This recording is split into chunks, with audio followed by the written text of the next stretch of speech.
Need you good? This Hey, Rickles. how are you? Good to see you again. Pick the right caters. Yeah.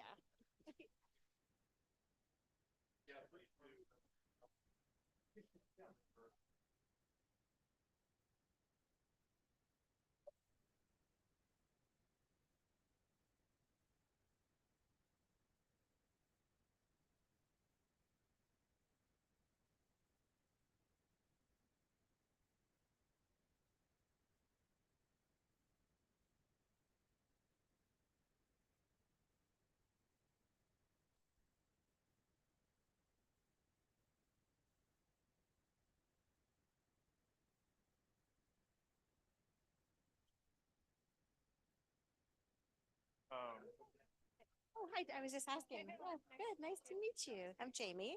Okay. Yeah. So we're going to have people just gather for lunch, and then we're going to do a couple opening remarks. Okay. So we'll have Forrest, who is the owner of this property, talk about this property a little bit, and then we'll have you welcome and say Okay. anything that I you would didn't like know to if you were say. gonna do that. Yeah, was that okay? Do you want to? I can, yeah, that's Yeah. fine. Maybe doable. Oh, okay. Sorry. No, no. So if you could It's been crazy. I'm sorry, Diana. it's John okay. here, Hello. by the way. Thank you for coming. Yeah, so And then we'll have Representative Owen say a few words and Vice Chair Elek, who's on the screen. Okay. All right, great. So like probably 5 more minutes. Just to Okay. get people situated. a little bit of information. I don't know if it worked out yet. But we had the map of the Aboriginal. It does, yeah. No.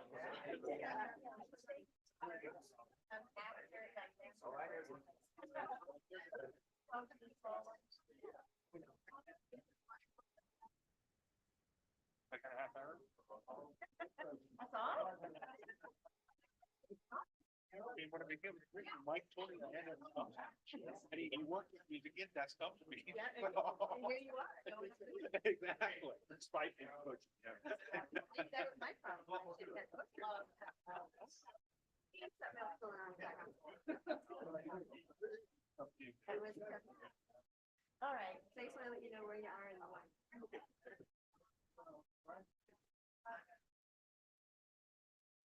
Okay, looks like most folks have some food. They've got a seat. We've got a few opening remarks. And Grant and Ariella, we're ready to go with our screen. And hi. And there's plenty of food. If you're a member of the public here, just here to listen, there's plenty of food for everybody.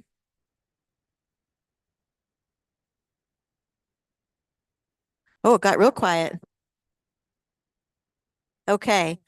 All right. Well, welcome everybody. This is the second meeting of our Rules Advisory Committee focused on siting solar facilities and working with Department of Land Conservation and Development. I'm Jamie Damon, and I will be facilitating this meeting and future RAC meetings. We've got a few folks here that would like to do some welcoming remarks while you're eating your lunch before we get into our program. But just a few logistics before we do that. This meeting goes until 4 o'clock today. Is it 4 o'clock? Or 4:30? 4:30. Goes till 4:30. And then we'll be reconvening at about 5:30 for a public session, just like we did in Christmas Valley. And that will go till 7. There are two restrooms, I think, in this. There's one restroom there. And I thought that's a closet. There's another restroom out through the speakeasy door. So that's the restrooms. We've got a break built in. We've got an awesome lunch. There's plenty. Everybody needs to have several helpings.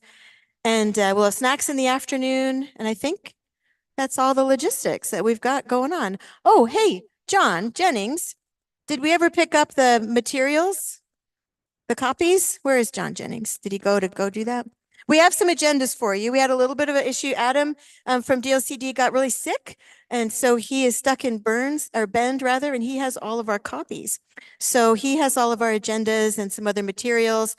John was having them copied at a place here in town, and they were doing their best to get them ready for us by noon, but I don't think they're quite ready yet. But we'll have those to you as soon as we get them. So I think those are all the logistics. So with that, I would like to give the microphone to Forrest, who is the owner of one of the owners of this fine establishment, to talk with us just a little bit about this cool place that we're at. Oh, there's John. There you go, mic for you. Perfect. Thank you. My name is Forrest Cady, and I am one of the owners of the Central Hotel. My wife, Jennifer, is the other, and she could not make it, unfortunately. But welcome and thank you for coming. And I just want to clarify one thing that she said briefly before me. There are 3 restrooms in this area for you to use.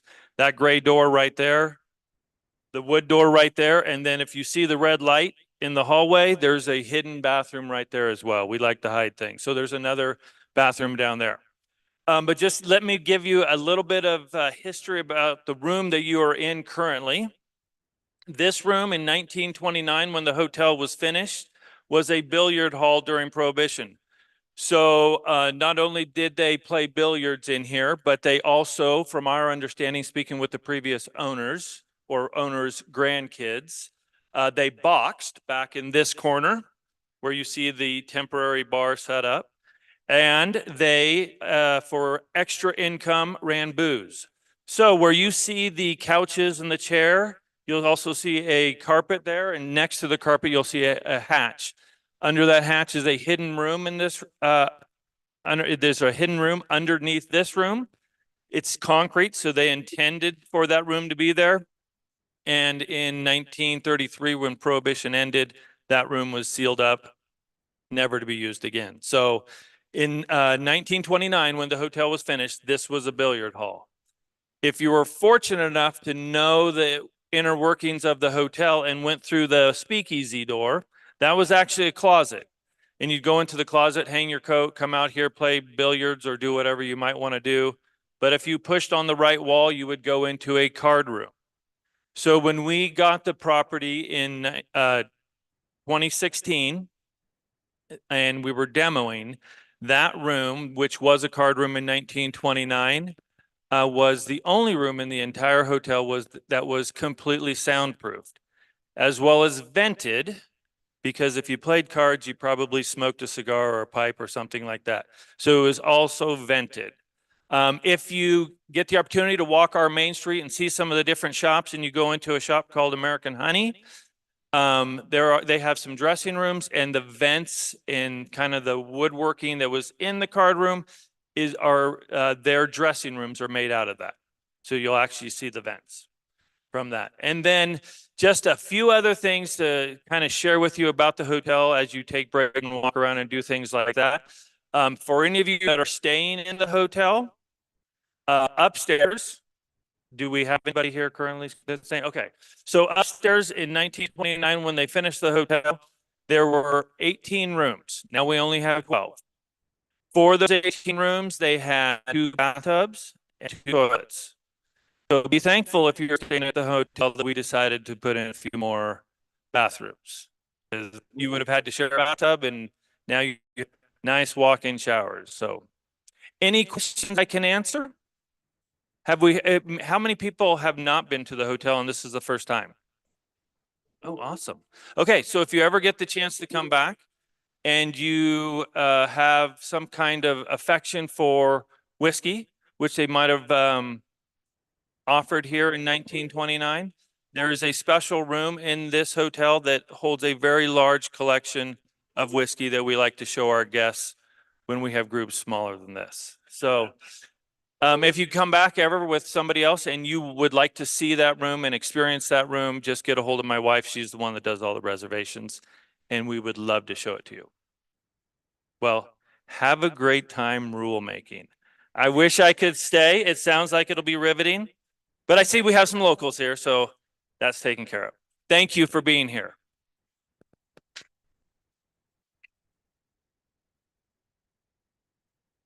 Thank you, Forrest, for taking the time to share with us about this awesome space. The next speaker to welcome us is Diane from Burns Paiute Tribe.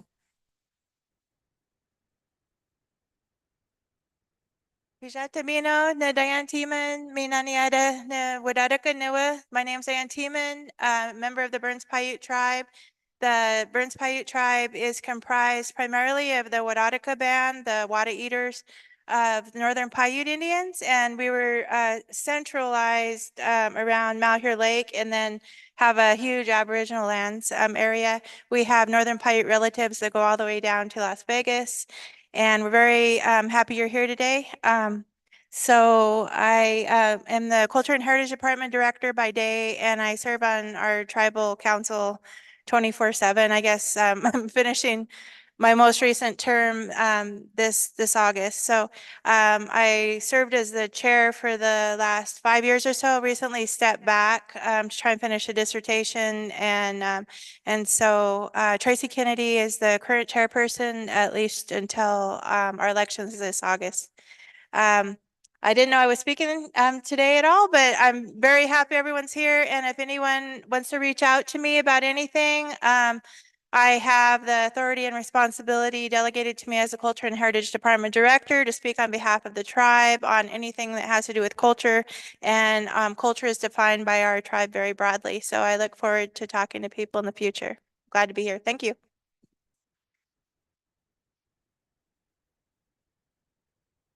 Great, thank you. Thank you, Diane. So next up is Rep Owens. Here. Actually, I'm gonna, we do because we've got a bunch of people online and the only way they can hear you. Not everybody wants to hear me anyhow. Mark Owens, House District 60. Thank you for coming to this district twice now for your first two racks. House District 60 is actually 37% of Oregon. So you're in Christmas Valley, you're in House District 60. Now you've made it about a third of the way through House District 60. You might even have another rack meeting in House District 60, but thank you for coming.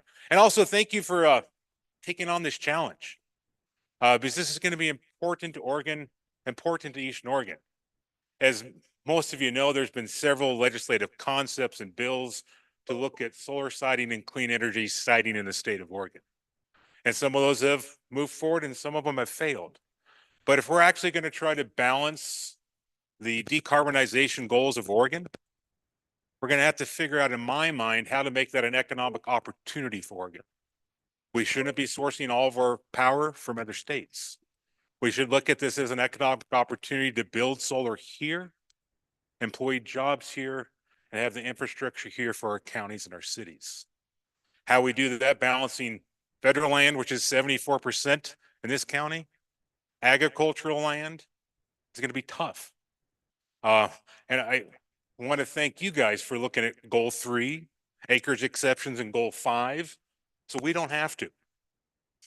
Honestly, I will challenge you guys to come forward with something that will be supported by the developers, supported by Oregon Department of Ag, supported by the tribe, and supported by the Conservation League.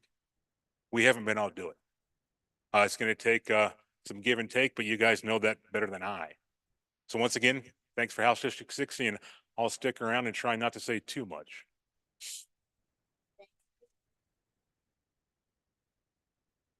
Thank you, Representative Owens. Next up, we have Vice Chair Nick Lilac from the Land Conservation and Development Commission. And he is online, I believe. Hey, Jamie, this is Ariella. He's not online right Ah, now. okay. Well, there we go. Thanks, Ariella.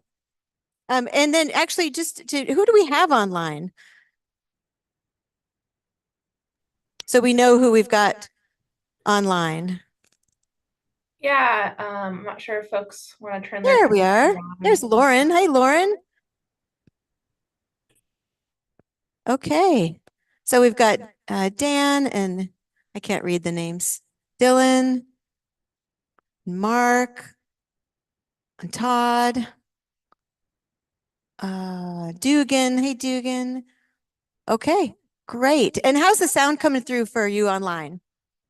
That's good. All right, awesome. So we've got you on screen so we can all see you. And we've got mics here and we'll do our best to always use the mics so that you can hear us. And we do have, well, actually, John, did you want to make any comments since, nope, your mouth is full of barbecue. Since vice chair's not here? Okay, well, let's just move on then. So we've got agendas coming. They're being copied here in town because Adam Tate is out sick today, but he's stuck in Burns with all of our copies. So we'll get them all to all of you as soon as they're finished. But just to walk through the agenda for everyone, I'm going to come up to the front of the room so people online can see me on the camera and y'all can see me a little bit better. There we go. Thank you, Grant. So walking through the agenda, we have these opening remarks that we just had while folks are finishing their dinner. We've got a couple, or their lunch. Well, we've got a couple presentations for you today on some topics. One is a presentation of a Goal 5 overview. Actually, starting back up to the top. One is a presentation about wildlife and solar sighting. We have Jeremy with the Oregon Department of Fish and Wildlife here to chat with you about that. And then we also have, that'll be a good primer for the LEC viewing tomorrow morning for anybody that's going to be getting up at 5:15 to go do that. We'll spend a little bit of time with any questions for Jeremy. And then we have a presentation on developer selection process. And I believe that's, who's doing that one? Brian is doing that one. There you are. Great. So Brian's going to be doing that for us. And then we'll spend a little bit of time with him asking some questions. And then we're going to take a little break. And then we're going to move into a Goal 5 overview, including kind of how the next few meetings of this advisory committee are going to roll out, the questions that we have for you on the table, sort of the process that we've got, and how the draft rule will shape up. And then we're going to do some tabletop conversations. And for people online, we've got Gordon Howard from DLCD. He's going to take you in the back room. And so you'll be in your own Zoom room with Gordon because we've got that technology figured out for you. And everybody will just stay at the tables. And we've got some facilitators to work with you around that conversation. And then we'll hear a report out about that. And then we're going to have a little discussion about technical advisory committees, kind of what we're thinking about that. We know that there's some topics we need to take a deeper dive on. And so we just want to roll out kind of what our thinking is around that and get your thoughts there as well. And then we'll close and we're done at between 4:30 and 5. We're going to meeting adjourn at 5 for sure. And then we've got our public information session starting right about that same time. So members of the public will start to come in. We did this in Christmas Valley. Some of you joined us for that conversation, just an informal discussion with local landowners and others about this process. And that will go until 7. So that's what we've, and then tomorrow morning, we've got, meeting at 5:15. We can go over the logistics for that at the end of the day. We've got a couple of vans. We've got a site picked out. If you've never seen sage grouse strutting on a lek at the break of dawn, it's something to see. It's a cool thing to see. And not everybody gets to do that. Some of us have done that. So that's our day. Any questions or comments or reflections on how we've organized ourselves for the day? Okay, and we've got members of the public. Welcome. Thank you for coming. We ask that questions are from the RAC. So the conversation is really focused on the RAC being able to interact with presenters. And so I'm happy that you're all here to hear the information, and then you can work informally during breaks and during the public info session. So I just want to make sure you know what the rules are about how we're doing that. And then for folks online, we'll do our best to bounce back and forth between people in the room and folks online when we have questions. And so do use your raise your hand function so that we know that you want to speak. Ariella will do her best to monitor that for us as well. John, anything I forgot? Okay, and we do need people to eat at least 2 plates of food, right? Okay. All right, so our first presentation then is from Jeremy. And Ariella's going to run our slides. Okay, Jeremy. And you got to keep it kind of close. Got to keep it kind of close. Yeah. Try not to blow everybody out. Okay, so good afternoon, everybody. For those that I haven't met, Jeremy Thompson with Oregon Fish and Wildlife. And I just kind of want to go through a little bit of the decision process, the review process that occurs at ODFW, and some of those triggers that bring us into the process that sit here for solar siting. Next slide. So I think first it's important to talk about why, our agency exists. It's to talk about that mission. We're really here to speak on behalf of the Fish and Wildlife Resources for the state. to represent the citizens of Oregon in all of these conversations. Next slide. So as an agency, what we try to focus on to manage fish and wildlife resources, really it comes down to managing the habitat, making sure that they have those spaces that they need to fulfill their life history. There's a lot of different components that go into that. I'm not one to read slides, so I'll leave that for all of you. But I think it's key that as an agency, we've really tried to shift our focus more from specific species management to holistically managing those habitats across the state that they need. That was recognized by our legislative partners a few years ago as they helped us reestablish our habitat division to really put a focus on going out and interacting with people around the state, with all of our partners, to try to make sure that those habitats are represented throughout all planning processes and restoration efforts. Next slide.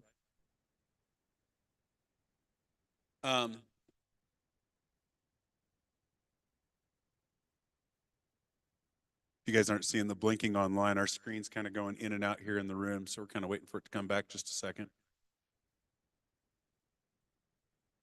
But I think what's key here, and something that gets lost a lot of times in conversations through our agency, is we do recognize that we have to step up and play a role in tackling the climate change crisis that we're witnessing as a nation as well.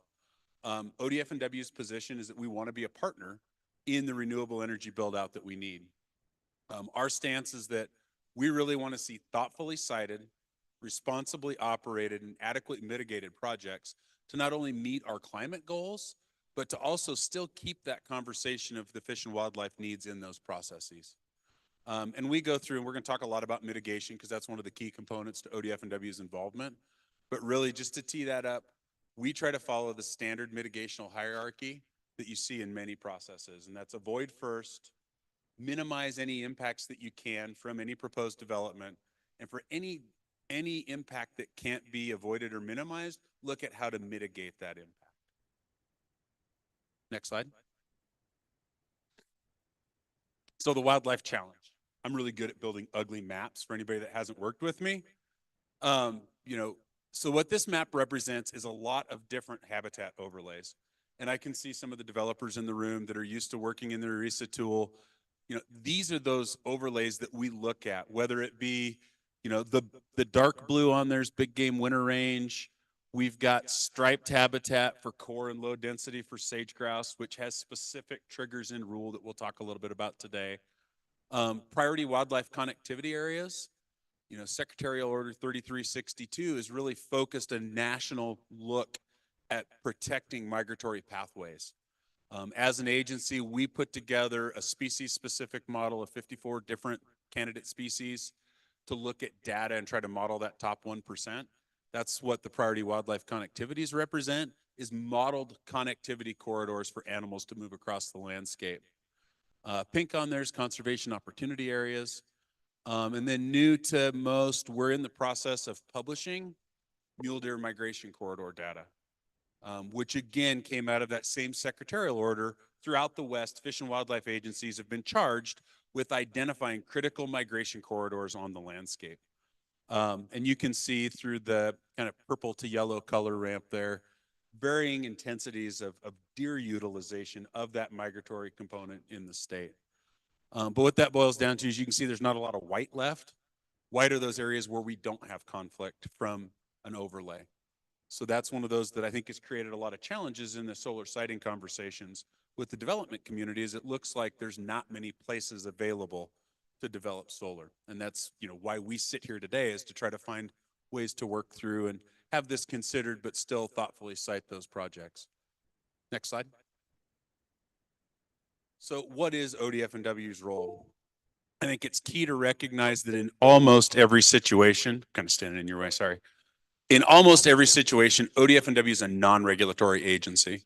Outside of some very specific issues, we work as a partner to the regulatory agencies, whether it's the county, whether it's Department of Energy. We serve an advisory role to speak on behalf of Fish and Wildlife, but not to have specific regulations within our own statutes. We do have policy that guides us, whether it's the wildlife policy, which is to manage, to maximize wildlife species across the state. Our habitat mitigation policy, which we talk about a lot in this development arena. One area where we do have specific rule, they're DLCD rules, but tied to ODFW is in the sage-grouse world. Something that I think we all work with more and more. And then we also have our climate and ocean change policy that comes into this, and that's us trying to balance and be good partners and recognize that, you know, we have habitat issues from climate change as well. Next slide. So again, just kind of going more into those different rules and statutes and policies that we have.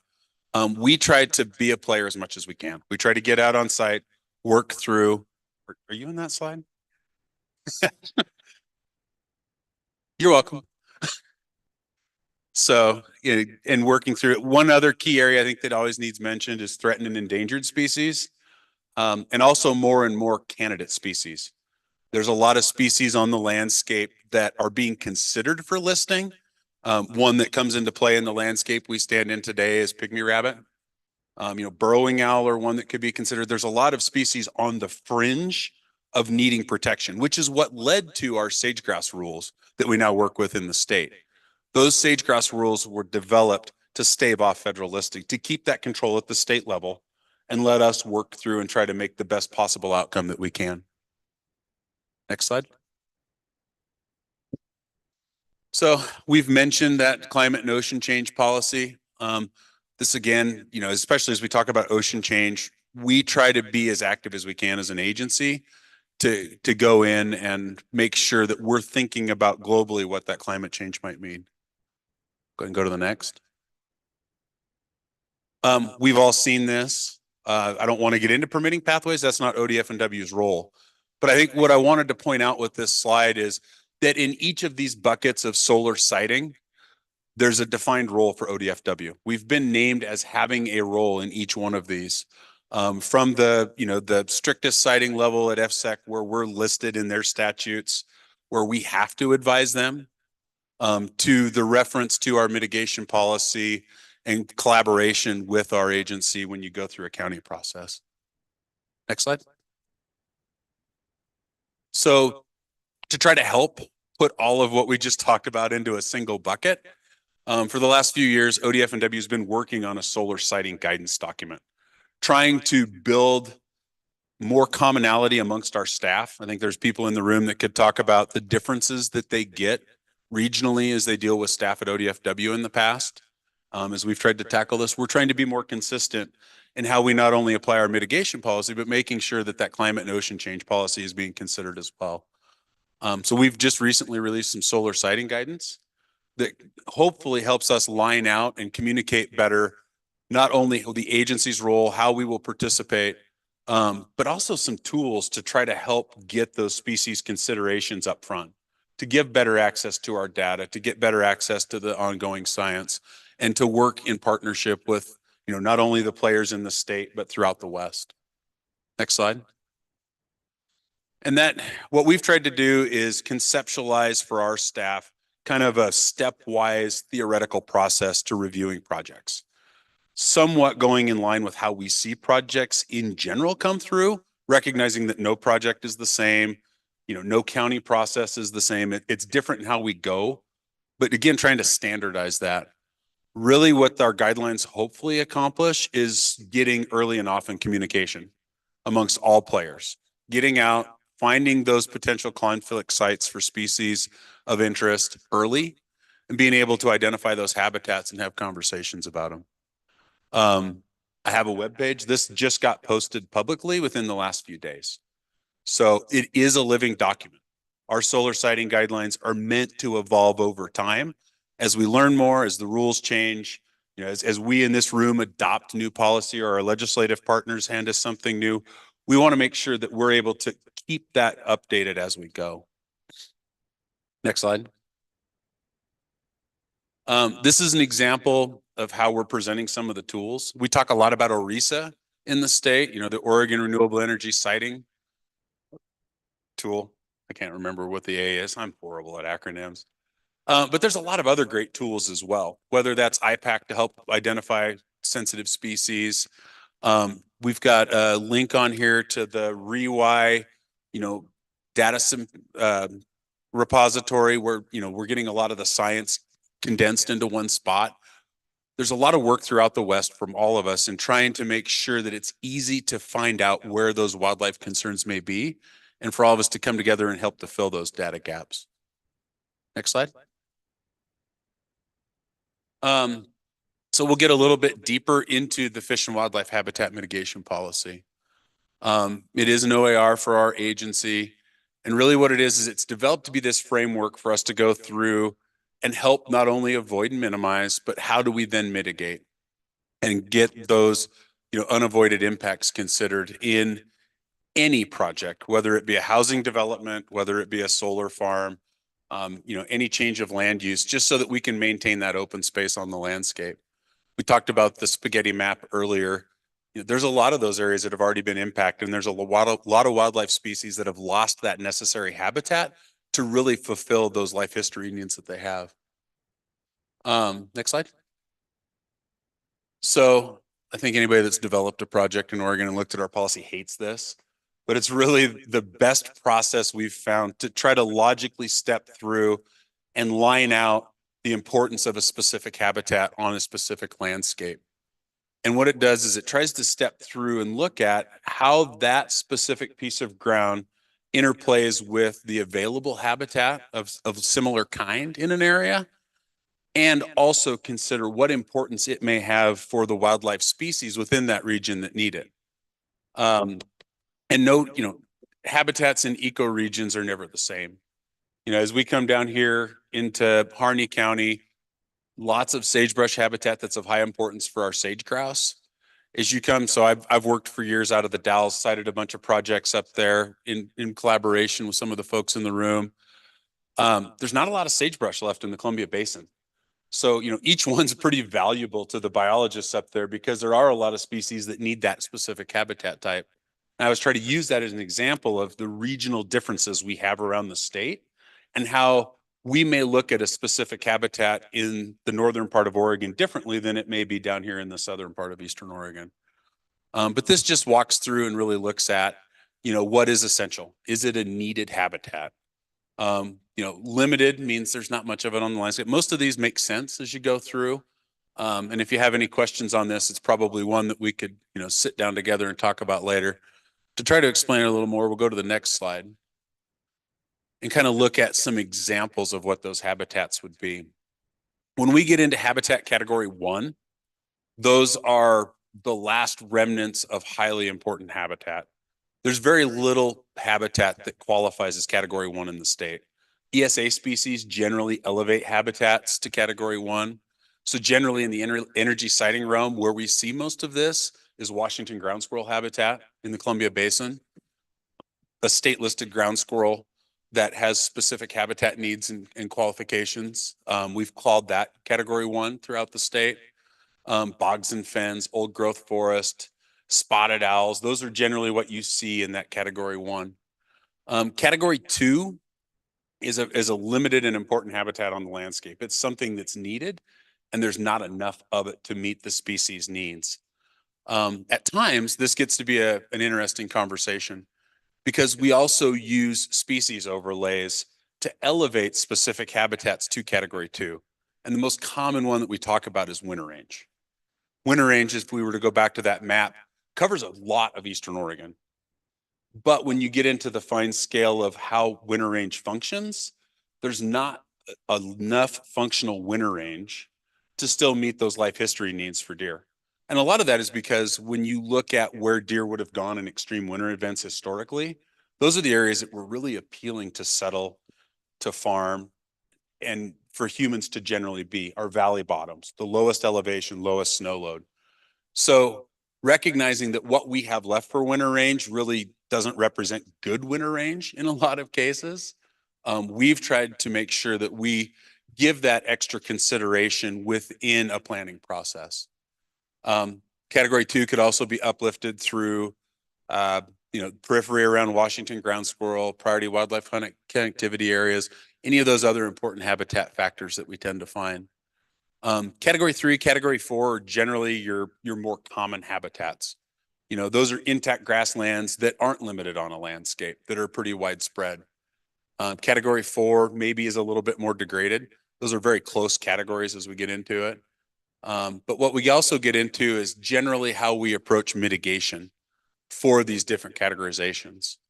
So when we talk about category 1, we don't generally recommend mitigation. We recommend complete avoidance. We try to avoid any impact to category 1 habitat by policy. When we talk about category 2, we're looking for in-kind, in proximity with a net gain. We want to make sure that there's not only no net loss of category 2, but there's net gain. If we're going to impact a little bit of it, we need to find a little bit more to help offset that complete loss of a category 2 habitat. Category 3 and 4, we look for direct replacement, whether it's in-kind in proximity or out-of-kind out of proximity. And that, generally when we talk about proximity, it's in relation to where that project is on the landscape or within the same species range, if that's part of the consideration. And then category 5, it's really degraded habitat. In a lot of cases, we may not ask for mitigation on category 5 at all. The policy states that we should be asking for actions that improve habitat. So just some general recognition of wildlife somewhere. Next slide.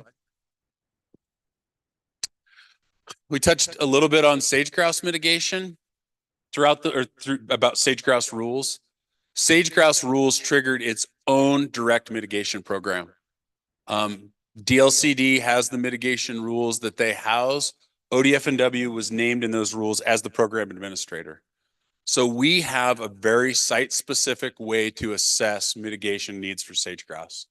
We have a tool that looks at the existing impacts on the landscape, the existing habitat conditions, and it goes through to calculate an actual functional acre. What does that specific landscape mean for the overall benefit for sage grouse? And it's a tool that we use that will actually pump out not only the needed number of functional acres for mitigation, but also what a proposed mitigation site would do in terms of offsetting that impact. Much more detailed in how we go through that process. We really try to, like any other habitat, avoid and minimize. It's always part of the conversation, but I think even more so with sage grouse. Thinking of what a listing would mean for this bird to Oregon would be very detrimental to a lot of the ongoing programs in the state, which is why such a broad group of constituents came together to make this rule. So when we get into it, we have multiple manuals that talk about sage grouse habitat, sage grouse mitigation. We have a specific position that focuses only on sage grouse.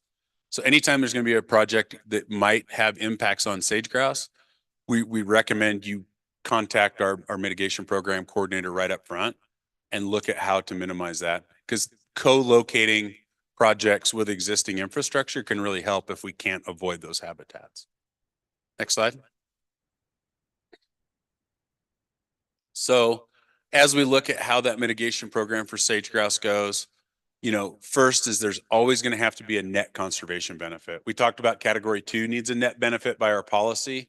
Any mitigation for sage grouse will have a net conservation benefit put into that HQT output. Next. This is the problem with no button. The rules also line out that we still need to be able to support economic development, right? We can't manage a species in a vacuum.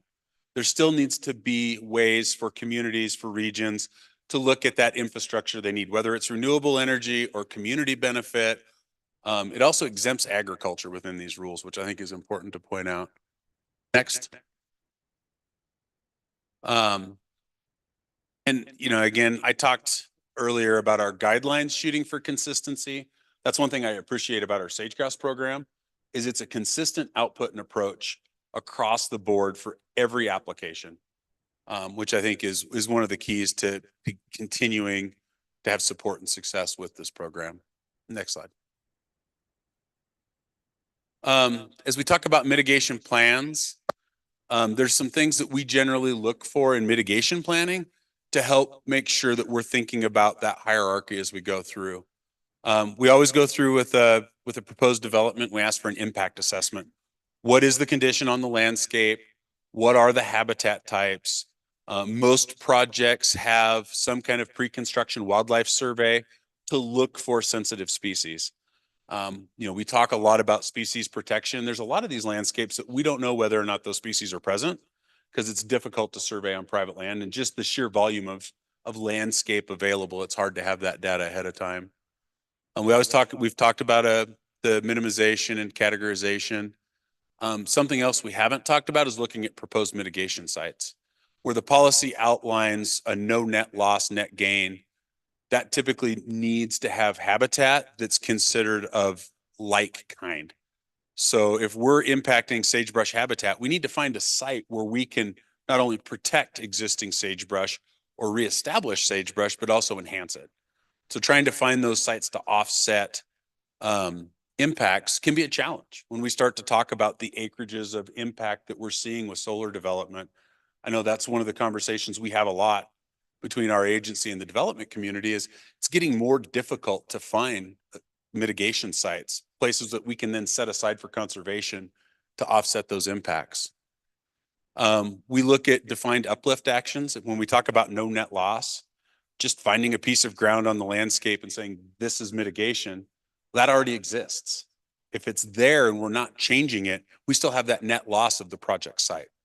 We need to create the ability to hold more species, more habitat on a landscape through uplift actions. Durability and monitoring ensure that those uplift actions in that site will continue to offset our impacts throughout the life of the impacts from a proposed project. And if there's questions on this, I know I'm rambling a lot. It's right after lunch. Don't hesitate to raise hand, holler, throw something at me. I heard there's grouse eggs somewhere in the crowd to throw at me. Next slide. And again, sage-grouse always changes all of that, right? When the sage-grouse show up on a site, we need to ensure that the mitigation is planned using the habitat quantification tool. That's essential. Next. Our policy pretty clearly states, and this is something that we've, I think as an agency, come better at communicating over time, that when we talk about mitigation, that mitigation has to occur either concurrent to or prior to an impact. So if we're going to have a 100-acre impact here, we need to make sure that we've mitigated that either ahead of time or we start that mitigation at the same time. Again, looking at that no net loss standard so that we don't have species displacement without someplace for them to go. I was like, this slide here, that's one of my failures in proposing mitigation. That was a wind power mitigation site that we debated for years with maybe some folks in the room. We won't point out who, but lessons learned, right? And I think that's the key is throughout the evolution of energy development in the state, I think as an agency, we've learned a lot about how mitigation works and how it can be effective so that it's less burdensome, hopefully, for the development community. And I think part of that comes in as you look on the left-hand side of that slide, that's an example of conservation property that's leveraged out multiple different mitigation sites on it and kind of served as a central landscape hub of providing mitigation opportunity to multiple different projects. Next slide. Some of this is an evolution from the wind work that we did in early days. There was a lot of post-construction fatality monitoring that went into wind. It's different as we move through solar. As you look at the evolution of science in solar, you're starting to see Fish and Wildlife agencies ask for less and less post-construction work because the project's fairly inert. We don't think as much about, outside of displacing wildlife from a project boundary, there's not as much opportunity for direct impact. But in some cases, it may be if there's sensitive species in and adjacent to a project or within a project boundary even, there are opportunities where we may ask for some follow-up monitoring work. Generally, projects will have a weed plan and a revegetation plan that have some follow-up, depending on what the county's asked for or what FSEC has asked for. One thing we've really tried to get better at through the learning that we've had in past mitigation projects is refining how that data is collected and shared so that we can continue to build on that body of science and hopefully reduce the burden in the future. So looking at using, repeatable, defensible scientific methods for any type of monitoring or data analysis that's going to go on. Next. And then I know we're talking a little bit in this room about goal 5. We get a lot of questions about winter range in the state of Oregon. So in this map, if you can't see the legend, the lighter colored kind of green, I think, is at least as it appears on this screen, is the county goal 5 winter range throughout Eastern Oregon. Where the blue is the ODF&W biological winter range, areas we've identified as important for deer throughout Eastern Oregon. And you can see there's really good overlap in a lot of counties where the winter range that's biological and county defined very closely tie together. There's a lot of areas in the state where you see blue with no green overlap. This is one of our challenges as an agency when we just look at goal 5 for wildlife protections. We have multiple counties in Eastern Oregon that never adopted a winter range overlay. So there is no county defined goal 5 winter range. I put this up just as an example of, some of the challenges we've had in goal 5 and communicating across county boundaries. Some counties, the layer's perfect, and that's all we speak to is their layer. In other counties, and I think Grant's a recent example that we've had, they don't have that goal 5. So the only layer we have to speak to is ODF and Ws. So just a little bit of a nuance as we talk about those layers. And, one of the main reasons why ODF and W has defaulted mostly to that biological winter range is because it's the most consistent and can be applied across the state. I think. Yeah. Is that an issue of the county needing to update their overlay to coincide with ODF and Ws or what's the issue? Hey, Jeremy, can you repeat the question so people online can hear? Yeah. So the question is this a need for counties to update their layer? And I think that depends. I can go up to Wasco County and use that as a example because it's one that I worked on in my past professional life. ODF and W with their recognized goal 5 winter range, we did not look at anything within the Ag 160 zone for winter range because Ag 160 inherently provided more protections for wildlife than the goal 5 winter range rules did. So within our goal 5 for Wasco County, it was 40 acre minimum in most of the county to develop a lot. 160 provides more open space. So when we developed that initial goal 5, there were inherently more protections in other places and we could default to those. We didn't, I think, not to try to speak for those that built those layers in the 80s, but at least looking through the notes from my predecessors, I don't think there was ever any concept that we would see multiple 1,000-acre projects in the ag zone that would then change that landscape. So in that case, Wasco County did recently update theirs to recognize that, those protections apply to both ag and to wildlife. In other counties, I think that they just did not see that need to go through the goal 5 process. So an update could be beneficial, but from our agency standpoint, we're going to advocate for the science, and the science is always changing. And therein lies the challenge. We had the earliest map I showed the big game migration corridors. That's also showing very critical stopover places in the winter, which is a much more refined data set and based on the current available science. So in many cases, we may start defaulting to that, which is more refined and really showing deer use based on collaring efforts. When we developed this, we didn't have the ability to GPS collar.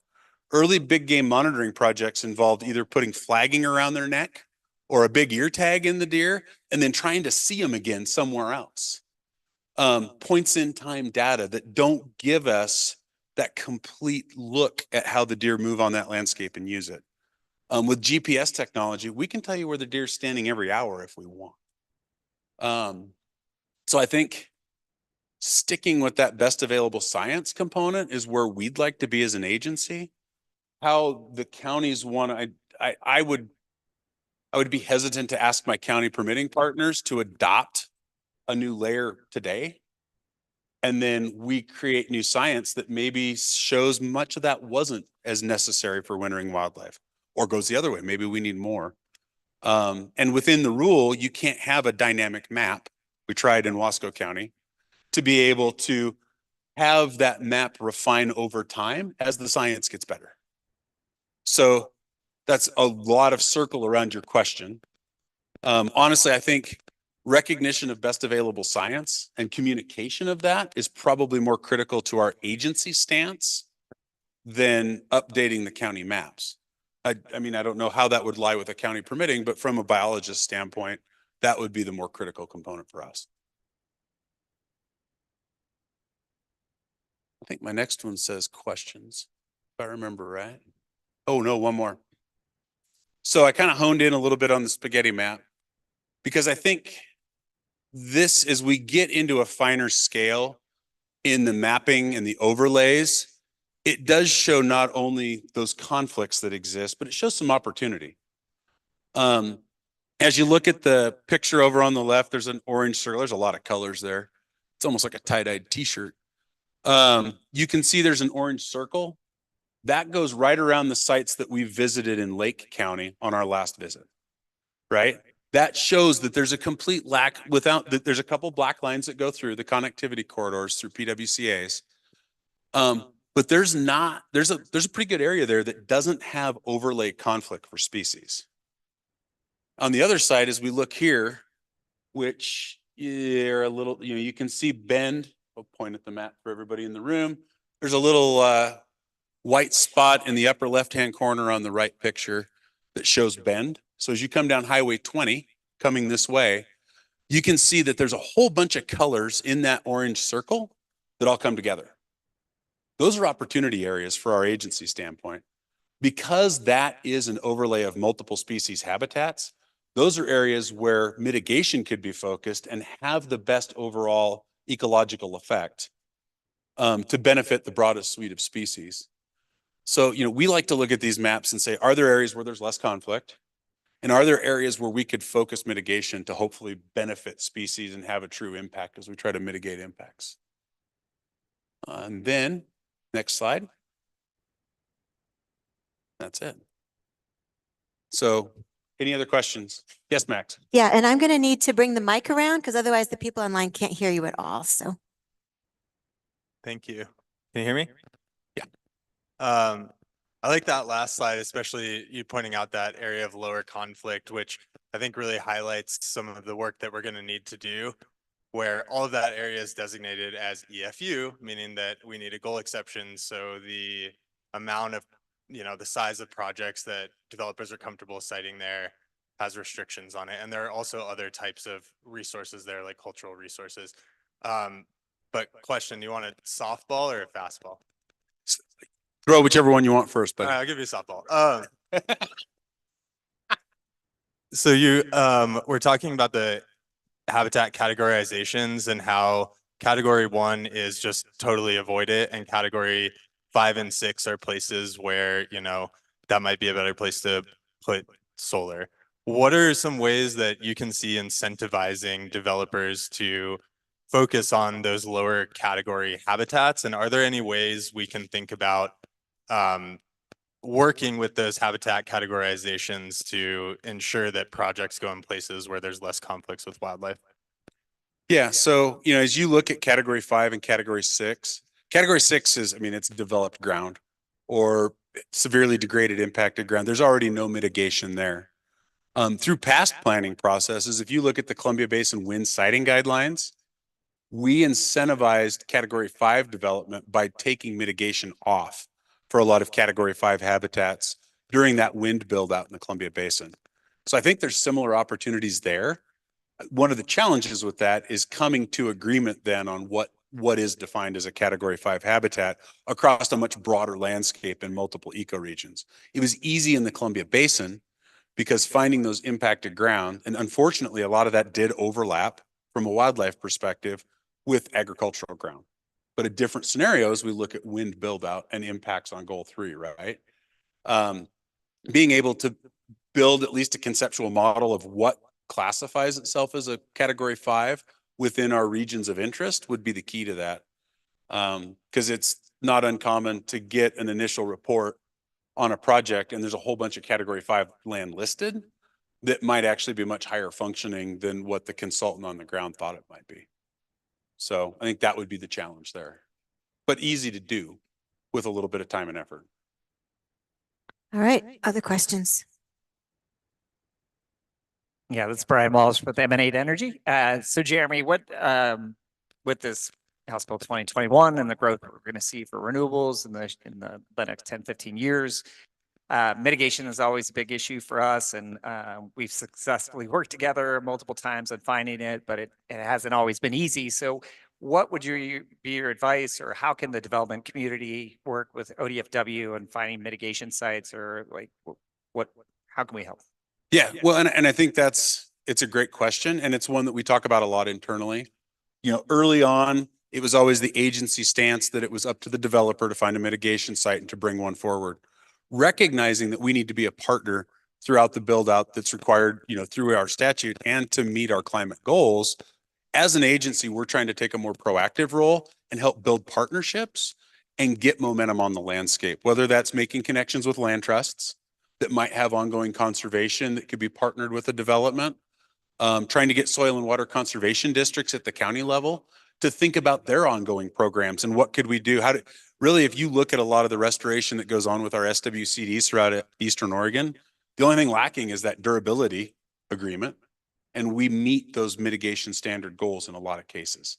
So, you know, helping SWCDs understand our policy and how we help them partner with the development community, I think has been a key and has worked in other counties in the state already.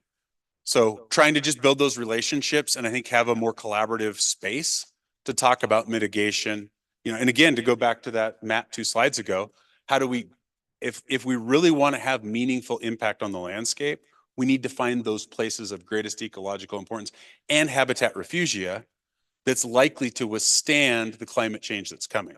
Because not all habitats are going to be the same in 20 years. So identifying, you know, all of these different components is something that, you know, again, something we've taken on having a new habitat division. We're trying to get our field level biologists to go out and start building those partnerships and those connections. Following up on the mitigation question.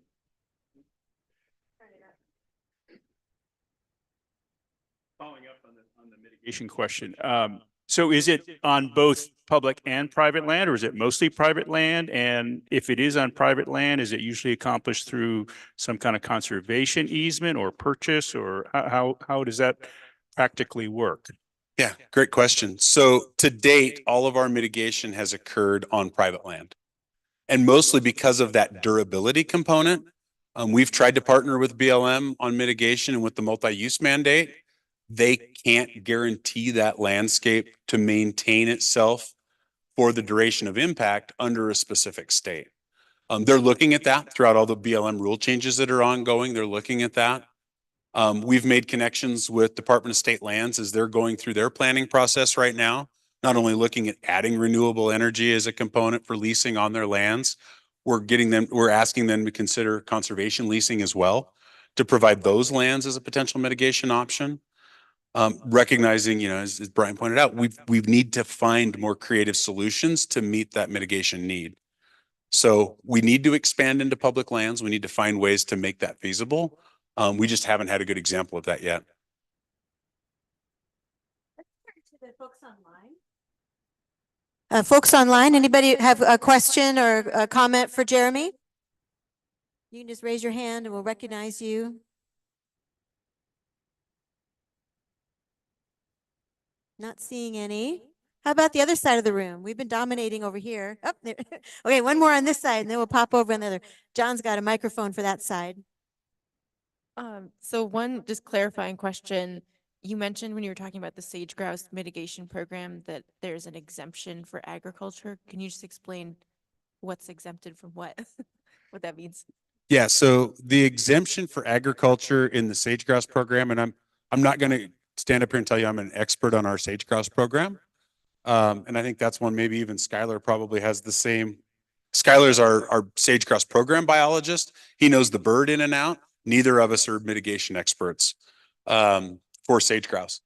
But what that rule broadly meant to do was allow all of the current agricultural use on private land so that these rules did not hinder agricultural production or agricultural operations, recognizing that ag lands are extremely important to the life history of sage grouse, and we needed to maintain that partnership as these rules were developed. Okay, other side of the room. How about you? Questions over there? Yeah, go ahead, Jack. John's coming with the mic. I think that's on, Jack. Can you give me one or two examples of uplift actions in other situations? Yeah, the two quickest ones, spraying cheatgrass, cutting juniper, reseeding desirable plants and species, anything that kind of increases the capacity of that landscape to hold wildlife or to provide those habitat characteristics for wildlife over time.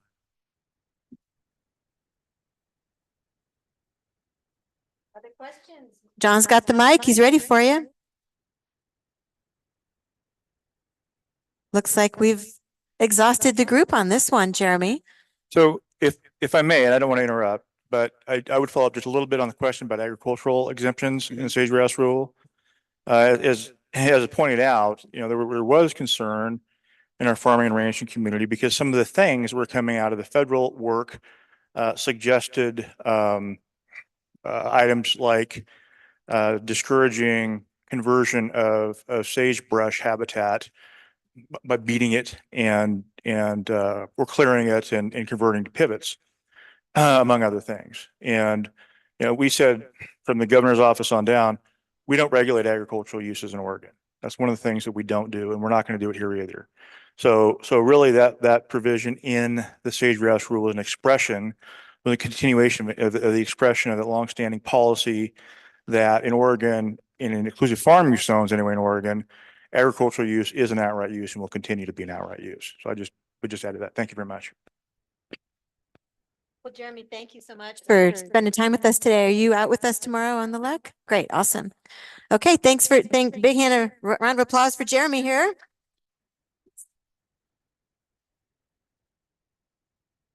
So we've got another presentation. I do want to invite you all to just do a stand break, maybe clear the dishes off your table, maybe grab a cookie. That would help Brian from Emanate to know that he's got your attention if you've had a little chance to just stand up between presentations. And that's our next presentation is from Brian with Emanate, and he'll talk more with you about the developer side of the equation.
Now we're back. Hey, we're back. This was just a stretch break and a clear your table and get a cookie or another bowl, another plate of food, whatever you need to do. And yeah, go ahead and take that one. Test it out. I didn't hear actually. Here, why don't you use this one? If Hello, hello. yeah.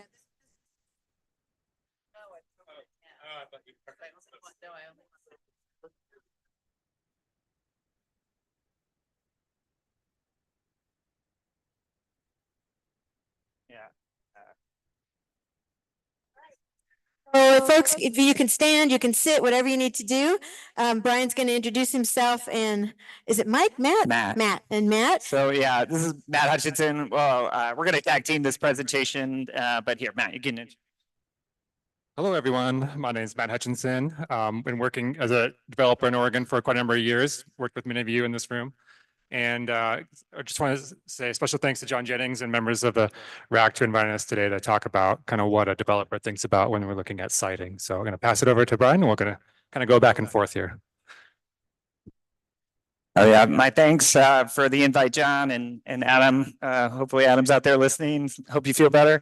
But yeah, John asked us to come and speak about solar siting conditions and things that we think about as a developer and what we go through and kind of the logical process we go through when we're looking to site a solar project.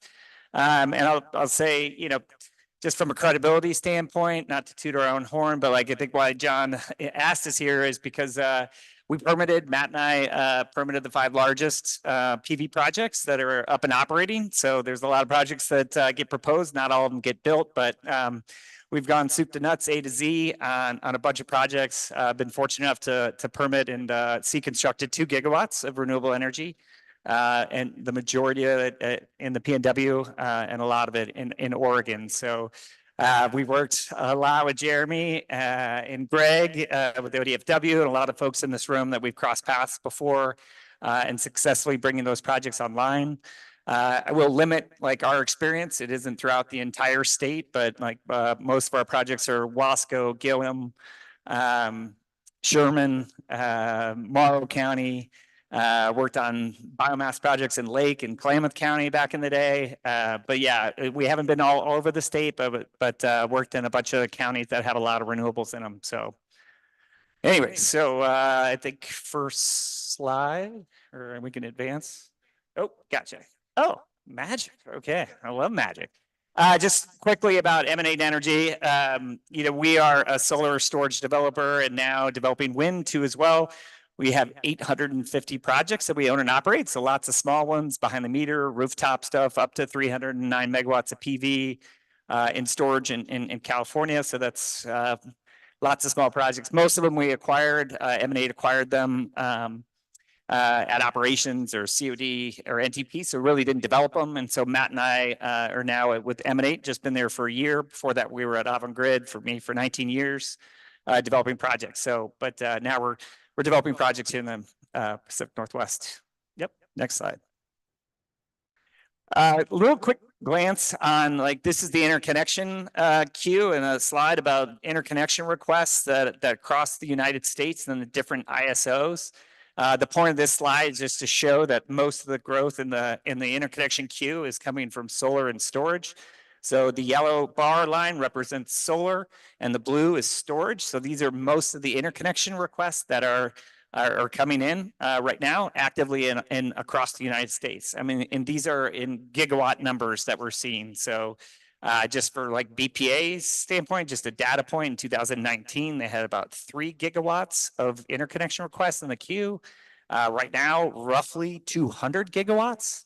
And a lot of that has come in just the last 2 years. So it's a crazy number of projects that are in the interconnection queue. But anyways, we'll talk about what's real, what's not real, because I really think that's important to understanding, what's coming down from an industry perspective. So I'm going to talk about like the state of the union from a development community and where development is, and then kind of get into like the siting process and the considerations. But I think it's it's helpful to set the stage of where we are right now, just to help you understand like what we're talking about on a scale. So.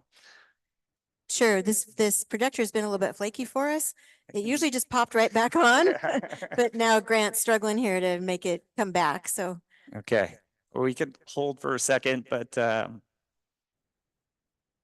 it's all right. Trying to think of what my next slide is. Yeah, technical timeout. Yeah. Isn't there a I can penalty see for that that? one, Is but that- next slide, yeah. Yeah. What should be the penalty for that? How do I work that magic to advance? Yeah, really, that's there- Ariella Okay. in a distant place. Okay, well, the next slide, when it comes up, is kind of talk about the state of affairs of what's going on right now in the market and what are the key market drivers. A lot of you all know it about House Bill 2021 going to 100% renewables, decarbonization and getting rid of all of our coal plants, but then also getting rid of the coal plants that aren't in our state or not in the PNW. And that's really driving a lot. And then, you know, the incentives that are out there with the ITC and the incentives, we were, you know, forever subject since 1996 until recently that we were in a boom bust cycle with inconsistent like incentives that were, you know, expiring after 2 years or 4 years. And it just didn't allow for planning for projects because you couldn't count on that incentive being there. And of course, the development project cycle, it used to be like 5 years, and now it's, you know, it could be 5 to 8 years or even longer now that we're seeing out there just with the interconnection queue. So, so Steer to the blue screen anyway. yeah, Brian. right. You know, it's like there, look, here we are. Yeah, so federal subsidies, the Inflation Reduction Act is giving us certainty and a 10-year roadmap of certainty that we can plan on. Again, I think coal retirements and Oh, Brian's trying to see that's the all right. screen. It doesn't help I need glasses too, but the biggest thing that's driving it now and why, you know, we're seeing a lot in the interconnection queue is because of decarbonization, because of the move around from oil and gas. And we're seeing, you know, oil and gas shift their investment, and we're seeing so much money flow into renewables. So there are so many new developers that are out there, investment funds that are set up for renewables. The money is out there, and it's trying to deploy it. And so that's why we're seeing a ton of new developers out there. It's making our job as developers really difficult. Trying to find a spot where somebody already isn't, good luck these days, right? If it's a good idea, somebody's already generally there. So it's difficult, but that flood of investment is why we're seeing like the interconnection queue shoot up, because there's so many more developers. Renewable Northwest here, I asked them like, how many members did you have in 2020, right? And I know it was at a low point. I think they had 50. Like Emily, what was it, 85 members, and they're expecting to add 8 more. That's just kind of crazy growth numbers of members that are just joining these advocacy. It's just an indicator of how many new development shops are out there. And that's not all developers, but like it's generally people associated with development growth that's out there. And yeah, that's the plug line is like what we used to worry about is incentives, policy.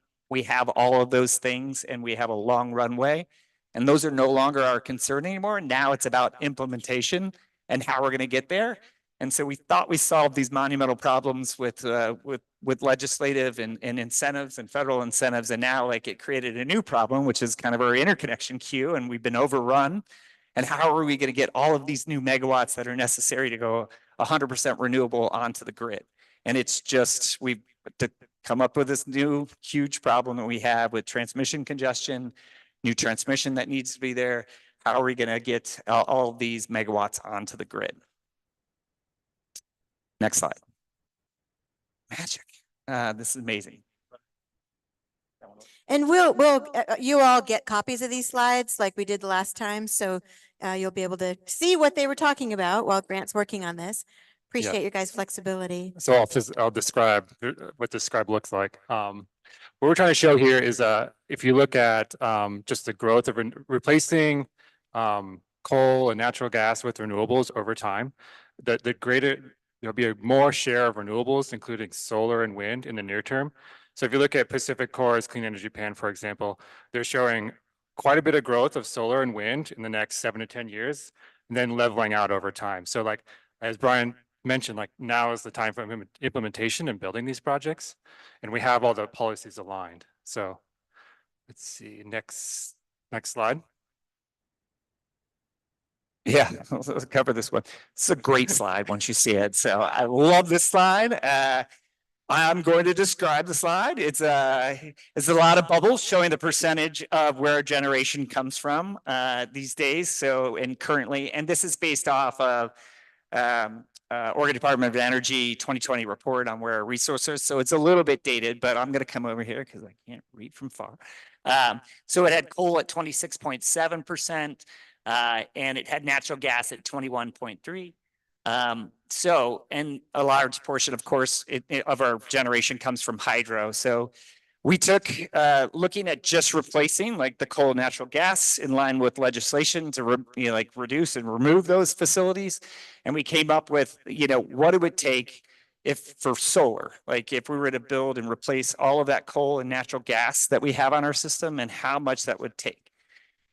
In as far as solar. And we came up with 10.6, gotta go back, 10.5 gigawatts that would be necessary. And since 2020, about 1.8 gigawatts have come online.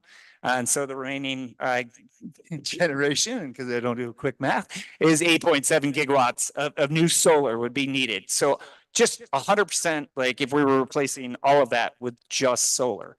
So, obviously wind's going to be part of it. There will be other resources from out of state. But if we looked at that, and then what does it take to get 8.7 gigawatts from a land perspective? Like, what does that look like on the landscape in Oregon? So quantifying that and using and there are different metrics for like how many acres it takes for 1 megawatt of solar. So the DLCD, I think says 7 or 8 in some of the reports. Others say 6 or, but anyway, somewhere in there. And I think we assume, Matt, 6 or 7.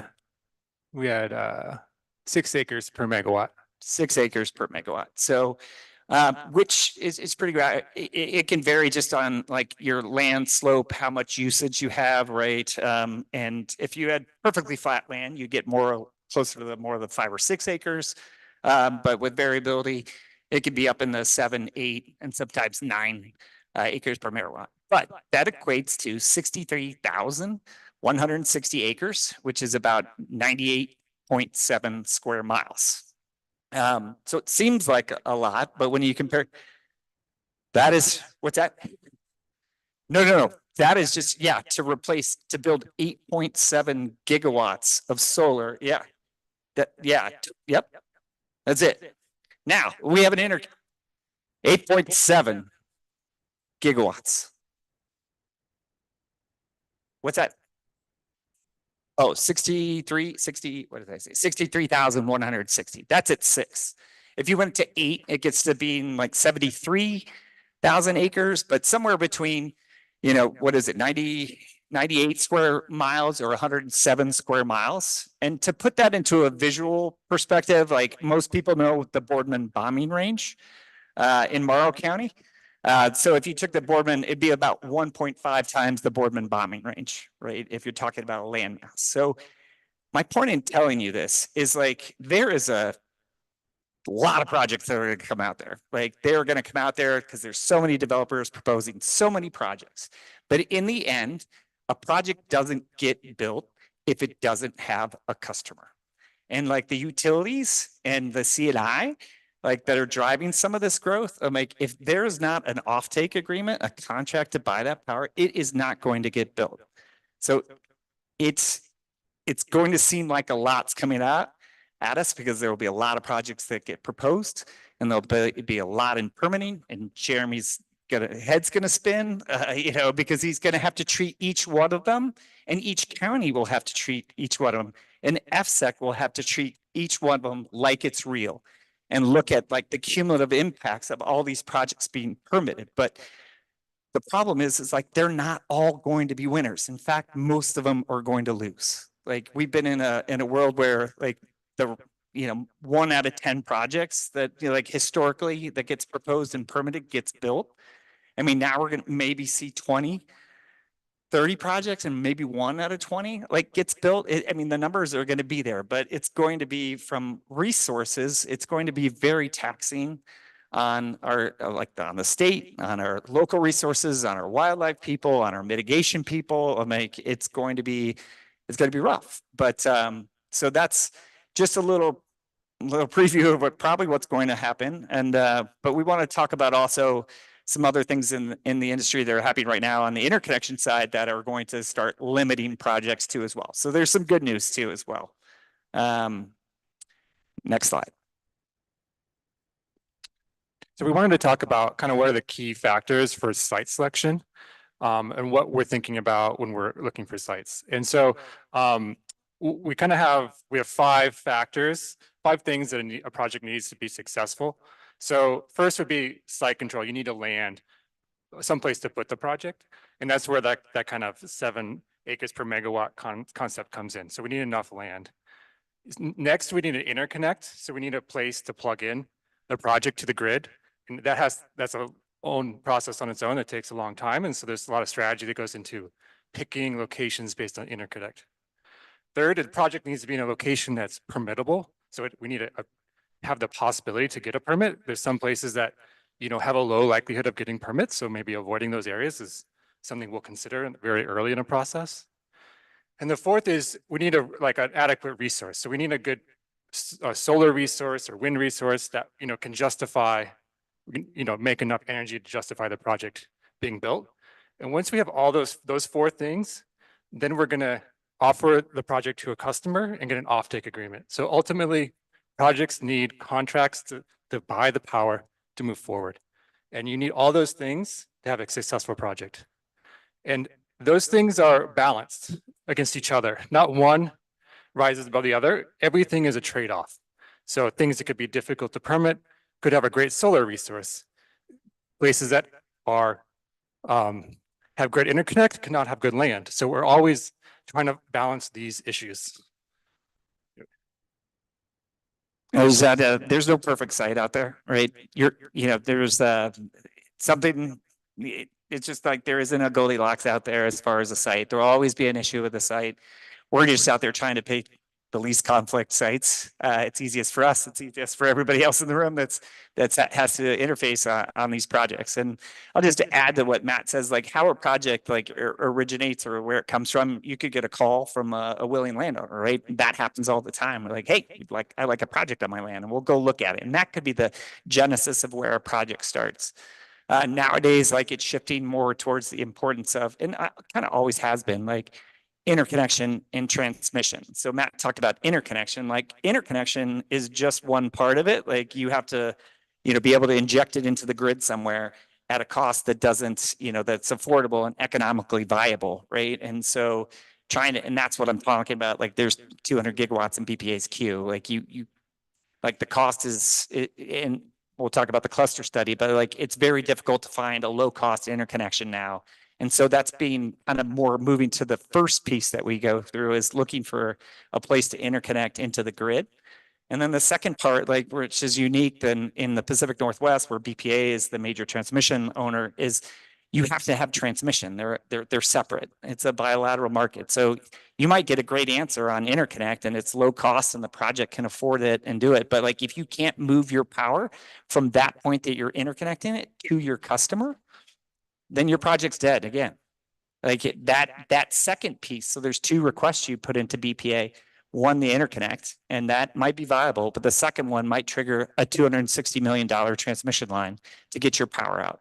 And so the project dies there too as well.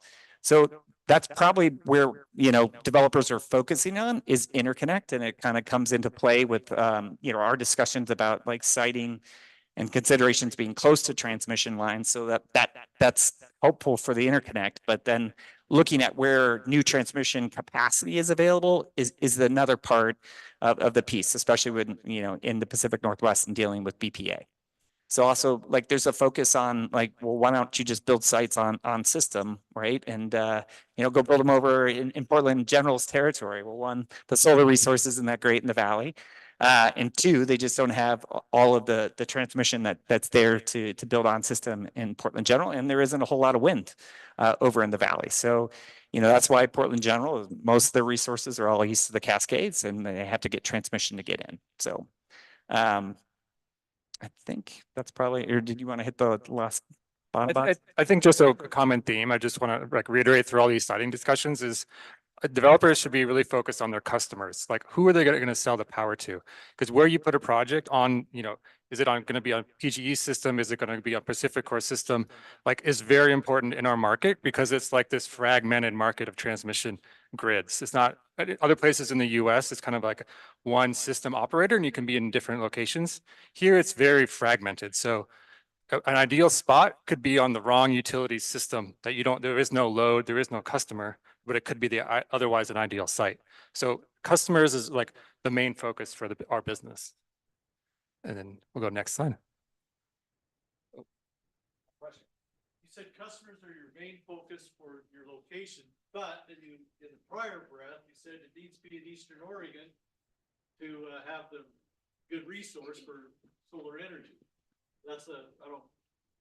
So you need a, yes, you're right. So in Oregon, the load is west of the Cascades, but the generation is generally on the east side of the Cascades.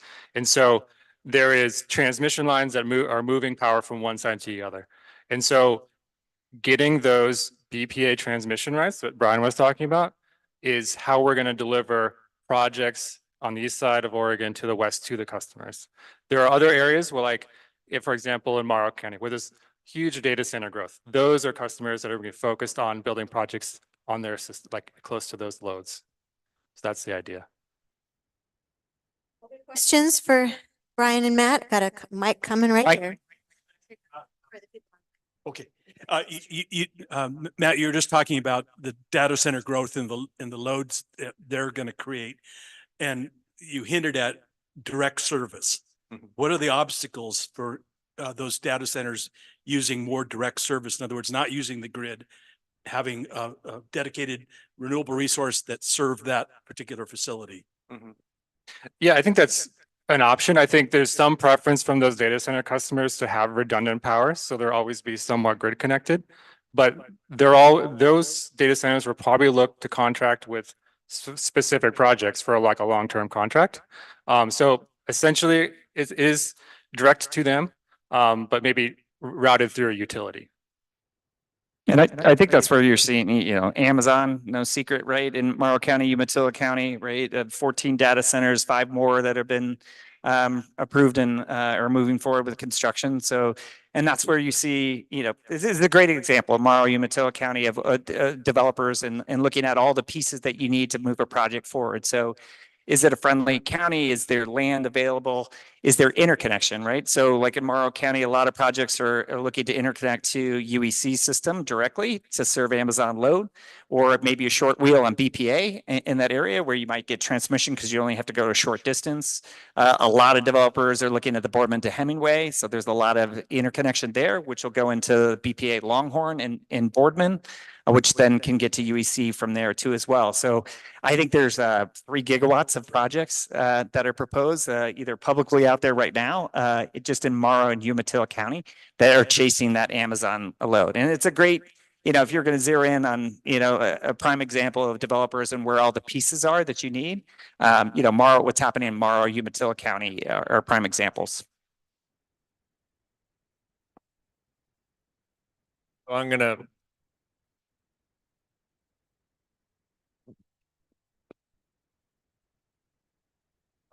to ask a really remedial question here because I'm hearing terms and I'm just trying to digest all this. You're talking about difficulty in finding customers, yet we're saying there's this tremendous need to get this energy source there to replace an existing source that's already there. So I'm thinking if we're just replacing an existing thing, that customer is there, right? It's existing. So just walk me through that. It's a great question. I mean, like I said, all the incentives legislative is leading to like a large market, right? There is all the utilities that have to be compliant. So we have the customers. It's now more of like trying to get to, serving load in Portland General or in getting to Pacificor. So it's the demand is there. Like the IRPs, the integrated resource plans from the utilities are all telling them that they have to buy it.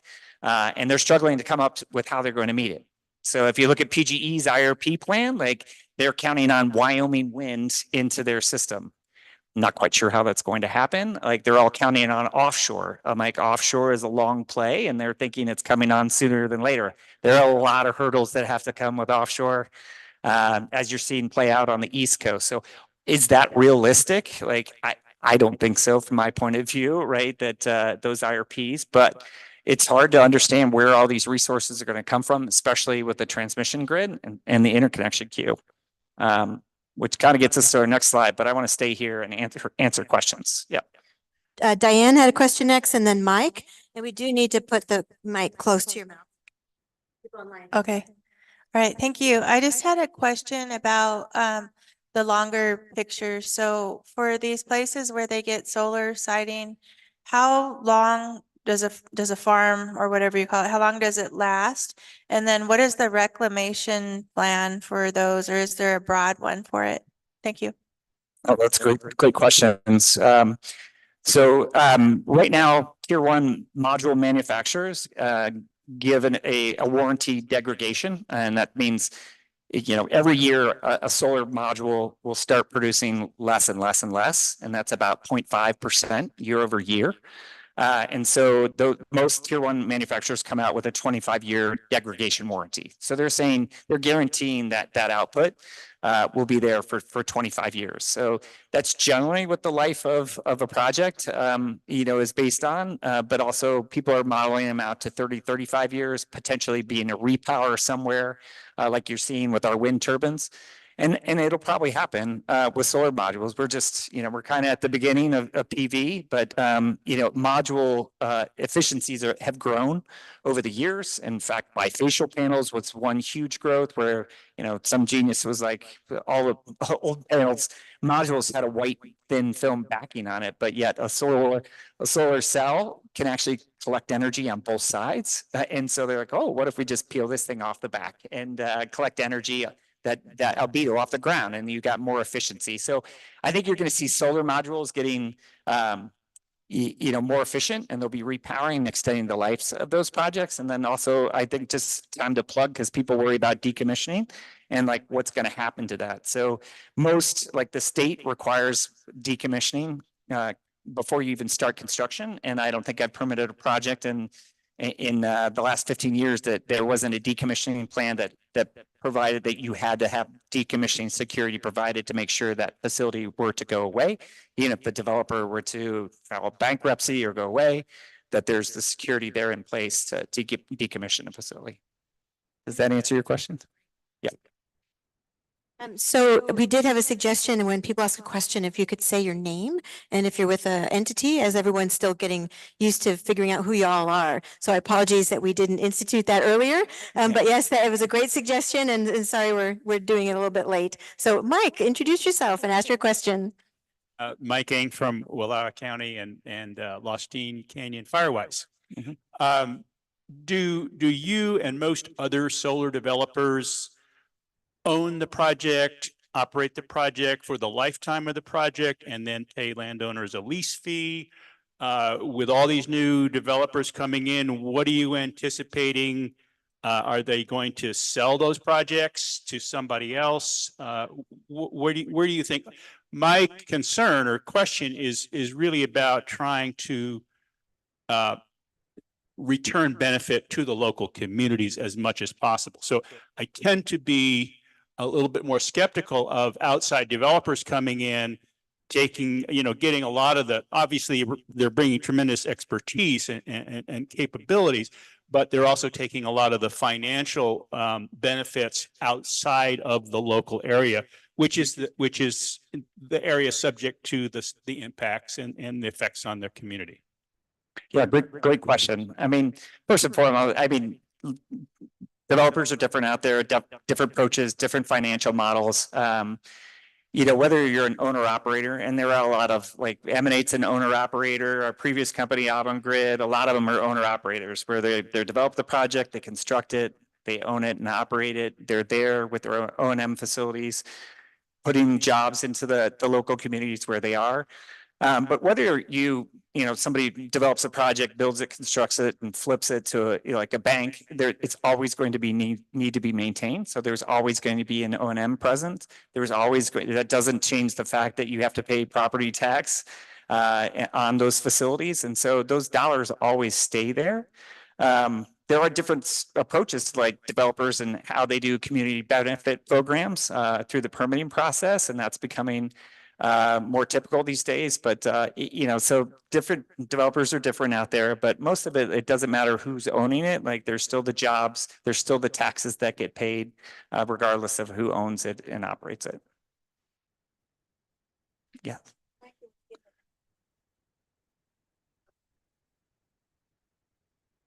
Laura Tabor with the Nature Conservancy. This might be a good question to segue into your next slide. But I'm curious with the interconnection piece and the customer piece in terms of, the how to get your project selected, how much of it is like luck of the draw, technical and economic, or other factors like community benefits agreements or thoughtful siting? Like, what's the range of factors that can get your project higher chances of success on both that transmission piece and the customer piece? That's a great question. And that goes to like what drives a developer to get their project. So it's most projects and most power purchase agreements or a competitive RFP process, it's a beauty pageant, right? And so you want to make your project look as good as possible that's out there. And the way that we do that is basically de-risking it. So it's getting all these 5 different components, the main components that we're talking about. Do you have your permit?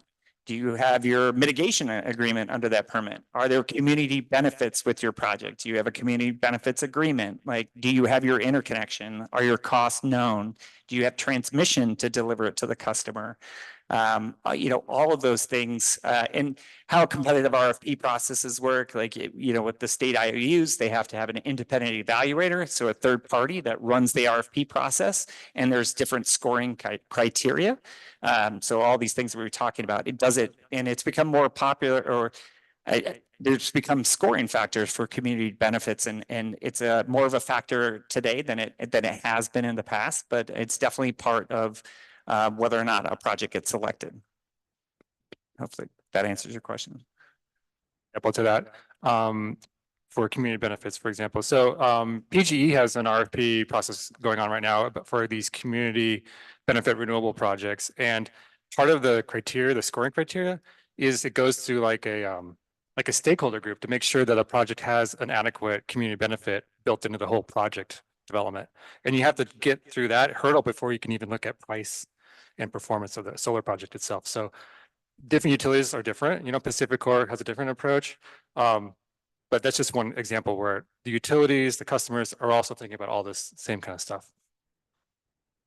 And then this is interesting about the queue reform. So Brian, can you talk about like the difficulties of kind of the whole queue is flipping around based on the new federal rules? Yeah. So in light of like the first slide that you did get to see, that was showing all of the queues and like the astronomical number of gigawatts that are in the queue and projects just waiting to be processed by the interconnects.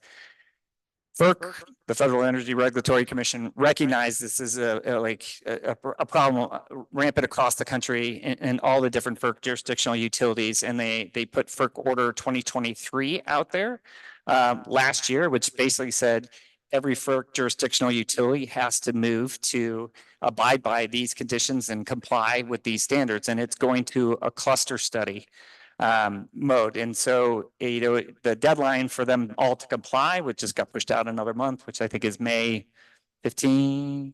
I'm looking at you, Max, but it's coming up. And so what's going to happen is it's becoming harder. It'll be harder to enter the queue from a financial standpoint. So they're going to put a barrier up there to deter people from just getting into the queue, where it's been a lot of just general prospecting, and the barrier to get into the queue has been very low. For Bonneville, it used to be just a $10,000 payment, or you didn't even have to have site control, and you could pay $20,000 to get into the Bonneville queue. And that's what a lot of it, what we saw before Bonneville was changing their queue reform, is a lot of people just flooded into the Bonneville queue ahead of transition cluster and moving to a different process. But ultimately, what's going to happen is the barrier to get into the interconnection queue is going to become more difficult. And if you want to stay in the queue longer and progress your project through the study process, the longer you stay in, the more you'll pay if you withdraw or remove from the queue. And so ultimately it's going to help revise the interconnection queue and try and minimize that, and also speed up processing. But it's also a different, there's going to be some growing pains with utilities and moving to this transition cluster queue.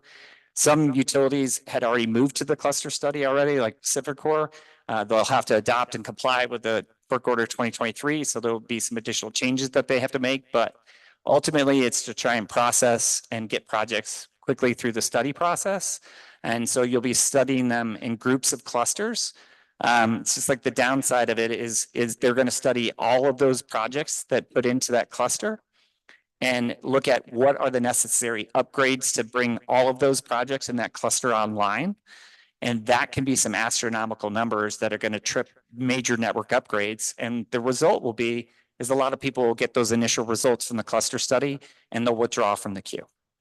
And it's hard to get at what are the real lower cost interconnection costs out there. And I think that's something like the industry is going to need to deal with, and the utilities will have to figure out how can you get to economically viable interconnects out there. We've been kind of speculating about this process. It's going to take some growing pains, but it could result in fewer projects going to permitting because they're going to either get in the cluster and realize the costs are too high and get out quickly, rather than staying in and then going through permitting and then only to realize the interconnect is invalid, further down the line. So that may or may not happen, but we're just something we're speculating about. A question online, one more question in the room. I did do a time check with John. We were going to shift over to John in a little bit, but we want to give you guys opportunity to go back in your slides if you want and show some of the ones that you want to do. It's totally fine if you want to do that. We've got the time. So yeah. think about that, and let's get the question from Dugan online, and then we got a question in the room. Dugan? Hey, Dugan. Howdy, how are y'all? I've been nodding a lot as a fellow developer to a lot of things you have been saying, but just want to quickly ask, I guess, two things. One, I think some people think about the development community, they don't always realize, all the things we're kind of already nixing in terms of places we won't build. I was kind of curious for you to walk through a little bit more of like, in terms of, here we're talking about siting, like where are the places you really won't go? Just so that people kind of know internally kind of how that process is working. And then second, kind of curious, I think sometimes we get the impression that people are like, well, maybe it would be nice if some of this stuff was sited outside of the Oregon. Can you talk about the benefits of things being built in Oregon that's delivering to Oregon customers? Whether that's like, labor or the great kind of good things we have in regulation and kind of how the industry is reacting to the rules that already exist in Oregon. We had three questions in there, or comments. Yeah. Yeah. So let me think about let me take the last one, right? So some of the great community benefits that we've seen there, like for projects or the initial injection, like of just during construction, like there's a huge amount of cash influx that comes during the construction, where you're basically, 200, 300 people that are coming on site locally. Local unions, workers are there. We're pulling people from union workers from Portland and all of the different areas to get the labor and jobs to building the construction. And then so you have those, immediate construction, economic investment that happens in those local communities. But then again, beyond that, you have the tax revenue and the tax base that increases, and it's significant. Though this is it's Clickett County, Washington, but I know it really well of what like it meant for the first wind project and the first couple wind projects in Clickett County. With the first year of partial taxes, they bought an ambulance because their ambulance broke in a rural area and they couldn't get people. And it was a real story, and it was a sad story about a man who like had a heart attack and the ambulance broke down, on his way to the hospital, and he didn't make it to Goldendale, right? And so like these are real stories. So in an ambulance in their first year, second year they built a new firehouse with their tax revenue that got there. The third year they passed a school bond that was mostly funded, and they made it so that it was mostly funded by the renewable projects. And they built the new school, the middle school, elementary, and high school, the track in Bickleton, Washington. So great for the community and the community benefits. Then they replaced the water system in Bickleton with their next tax revenue. I mean, just the dollars that came, in there. But we've seen this in Sherman County too, right? I think that's probably one of the best examples where, smaller population like county, and then every year that there's a kicker that they get back from their property tax for every resident in Sherman County that's been in the county for a year.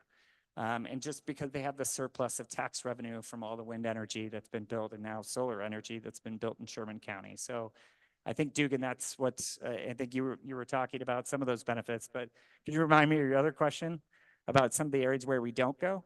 Yeah, just curious, because we usually have like an internal list, but yeah, just curious if you could kind of list through some of the places that, from a development perspective, whether or not there are rules there from the state that a developer won't go, for example. Matt, do you want to talk about Yeah, I think just there's technical aspects, right? Like we're looking for flat land, south facing, less than 10% slope, adequate size, just the technical aspect of things. But there are also like environmental issues, like sensitive species. We definitely, like wind is a good example. We definitely walked away from wind projects that were too close to eagles, for example. We've walked away from solar projects that had too many cultural resources. We do talk to county planning commissions, if they don't want to see solar like along the highway, they're coming into their town, it's just like, those are places to like get some feedback and just avoid them from the beginning. So we do a lot of this screening like early. And so there's many project sites that we look at that never see the light of day. And so that's most projects we look at don't ever see the light of day, but yeah, there's lots of things that we consider before moving forward with permitting. I mean, sage grouse is a big one. Sage grouse, I mean, it's Washington ground squirrel, like Jeremy was talking about, or category 1 habitat where you have to avoid, right? There's no way around it.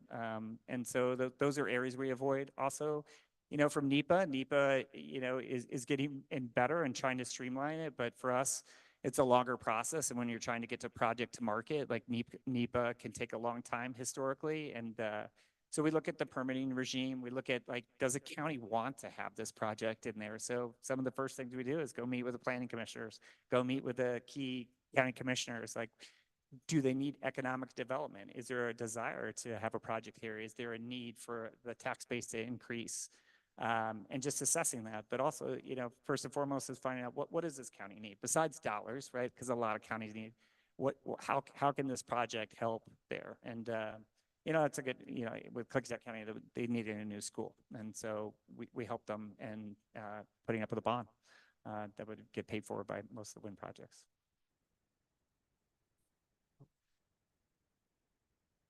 Max with Nissan Energy. This is a perfect dovetail to my question, which is, with all these kind of economic constraints that you're talking about, like the cost of maintaining queue positions and transmission positions, the difficulty of finding customers, finding transmission line with capacity, I was just wondering if you could set a little bit of basis in terms of what the economics are around distance from transmission lines. Like we just saw in BLM's PEIS, they made a presumption that 10 miles was economically feasible, and we've seen a lot of comments from different organizations about how a farther distance might actually enable, better protections of important resources. But is that economically feasible? How does that scale to the size of the project?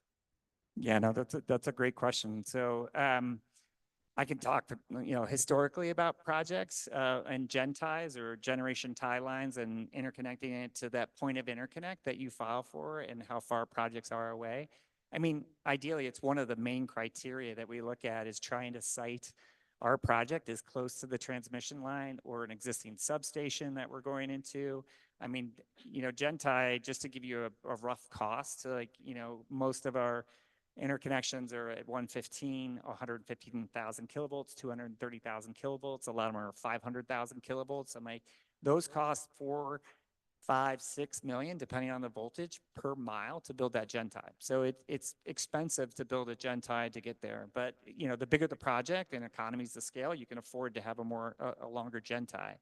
And it also might be worthwhile if, like, you've got a critical area, you've got a migration category or corridor that you're trying to avoid. So you push your site control further away to avoid that. But in the end result, you're building a longer Gentie, right? So there's definitely a balance of trying to find a least conflict site. And one of the results of a least conflict site might be building your site further away from the transmission grid. But as a criteria, and I think Max and Dugan and would agree, like, we're always trying to be as close to existing and co-locating next to existing facilities. Like, that is our first spot. When I look for a project and interconnect into an existing substation, or I want to tap that line at this point, I'm looking to find the landowners. My first search is the immediate people, the landowners underneath that Gentie, that substation, or immediately right next to it. So it's always an incentive if you can, but there are exceptions to it, right? And wind projects, I mean, I know we're talking about solar. Wind projects are different just because you have to be on the hills and the elevation for the wind projects. And normally you'll see with wind projects, longer Genties. I mean, the extreme end of it, I would say, is the Clearwater project in Montana, which a lot of the Portland utilities and the Pacific Northwest utilities are buying from, 90-mile Gentie from an extremely great wind resource. But that would be, I think that's my longest example that I have, but most of the projects are falling, within 3 to 5 miles, ideally, but take the Bake Oven and Daybreak projects in Maupin County, right? In Maupin, or just outside of Maupin, in between Maupin and Shaniko. Under construction right now, being built, 283 megawatts of solar, right? Second and third largest projects in Oregon. 11.9-mile Gentie that we built to connect those two projects, right? Mostly across farmland or range land to get there. But that was the best land on slope and everything else in least conflict. Took into account antelope, winter range, some of those areas. I mean, worked with Jeremy on that and mitigating for those two projects, but ultimately we ended up in a good site. It was some of the only wheat fields for miles and miles around, and we sited on those wheat fields and tried to decrease our impact on grasslands and out there. So yeah, that's an example where it was a 11, 12-mile Gentie to get to a better site that created fewer impacts. Yeah, Jack, go ahead. My name is Jack Southworth, a rancher representing the Oregon Cattle Association. It was interesting, you came up with 65,000 acres, the 8.7 gigawatts. All of a sudden, we have a picture of what you're striving for, but that just meets current needs. And so as we become more electrified, does that really mean you need 20 gigawatts? That number could grow. It just depends on it, right? So for a lot of utilities and the public utilities in Oregon, there hasn't seen a whole lot of load growth for PGE and PacifiCorp before House Bill 2021, because a lot of the regular load growth that we used to see for the utilities was being offset by conservation issues and just efficiency. And so, like, that's kept their loads typically down. Now, House Bill 2021 passed. That's where we're going to see this predicted needs based on their IRPs on how many megawatts that they're going to need to replace coal and gas. And that's there. But there are also things like, I hate to keep bringing up Washington, but Washington is moving towards every appliance, getting away from gas-powered appliances within homes. That's going to drive gold. Electrification of cars, that's going to drive up. And I'm not quite sure that's all captured, but we are going to see more growth too as well. So the numbers might be down, but it's one data point as far as like trying to quantify what kind of land mass. Because yeah, I just want people to be realistic. Like, it's not going to cover all of our ground. It's not going to cover all of our ranches. It's going to sometimes seem like it with the many permits that you get there. And there's a lot of small projects out there, especially in the Willamette Valley, that rose the alarm for a lot of people and triggered moratoriums because there are a lot of small 1 megawatt, 2 megawatt projects. And it seemed like a lot. And counties were right to like put the pause button on. Let's come up with sensible zoning codes like to address this development. But anyways, we're not going to cover the earth with solar and wind. It's not going to be there. The need's not there to get to 100% renewable. But yeah, good point. There could be other growth. And like you see large data centers come into our state, they're going to drive it up too as well if they continue to be there. So I want to do one more shout out for any other questions online or any other questions in the room. I did see there was a couple chats from Dugan. If you want to highlight those, we can take a look at those. And we have a question in front too. Question in the front. And let's see, let's take a look at Dugan's chat here. I think the number includes electrification load growth, if I remember the study right, referenced in the ODO 2022 biennial report. Mike there? Yeah, this is Lara Tabor again with TNC, and just to throw some more numbers on the board, TNC did a study a couple years ago called Power of Place that looked at how to meet clean energy demand and climate goals west-wide. And the estimate for solar in Oregon was 16 gigawatts, but they must have used some assumptions about like the siting getting more efficient because the acreage was like 65,000. So for whatever that's worth, and that does include electrification, transportation electrification, although I'm not sure it includes data center proliferation. Right, yeah. That's kind of the wild card out there with large single loads that could pop up, and we can't predict where they're going to go. We have to react to them, but yeah, there's ranges. Even DLCD was expecting like 25 to 40 gigawatts in there.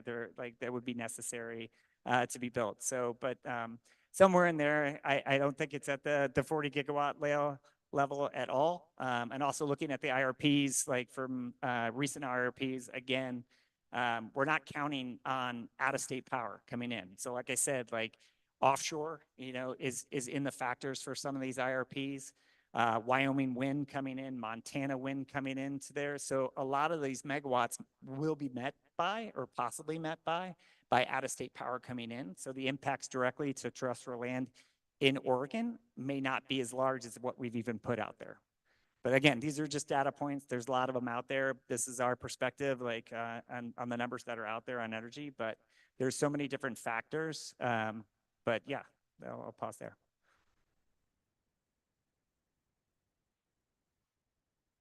We actually have some, what we really wanted to get to is some recommendations that I thought would be really helpful for the RAC or for this working group. And next slide. Advance. Magic. This is this is a slide on a permitting approach. Again, just talking about like how we look at sites early on. And we use the RISA tool, which was amazing effort funded by the Navy to put together this tool. It's an amazing resource. I use it every day. We're always looking at this data. And we do our own kind of an internal analysis before we move to permitting. That's basically what this is talking about. So next slide.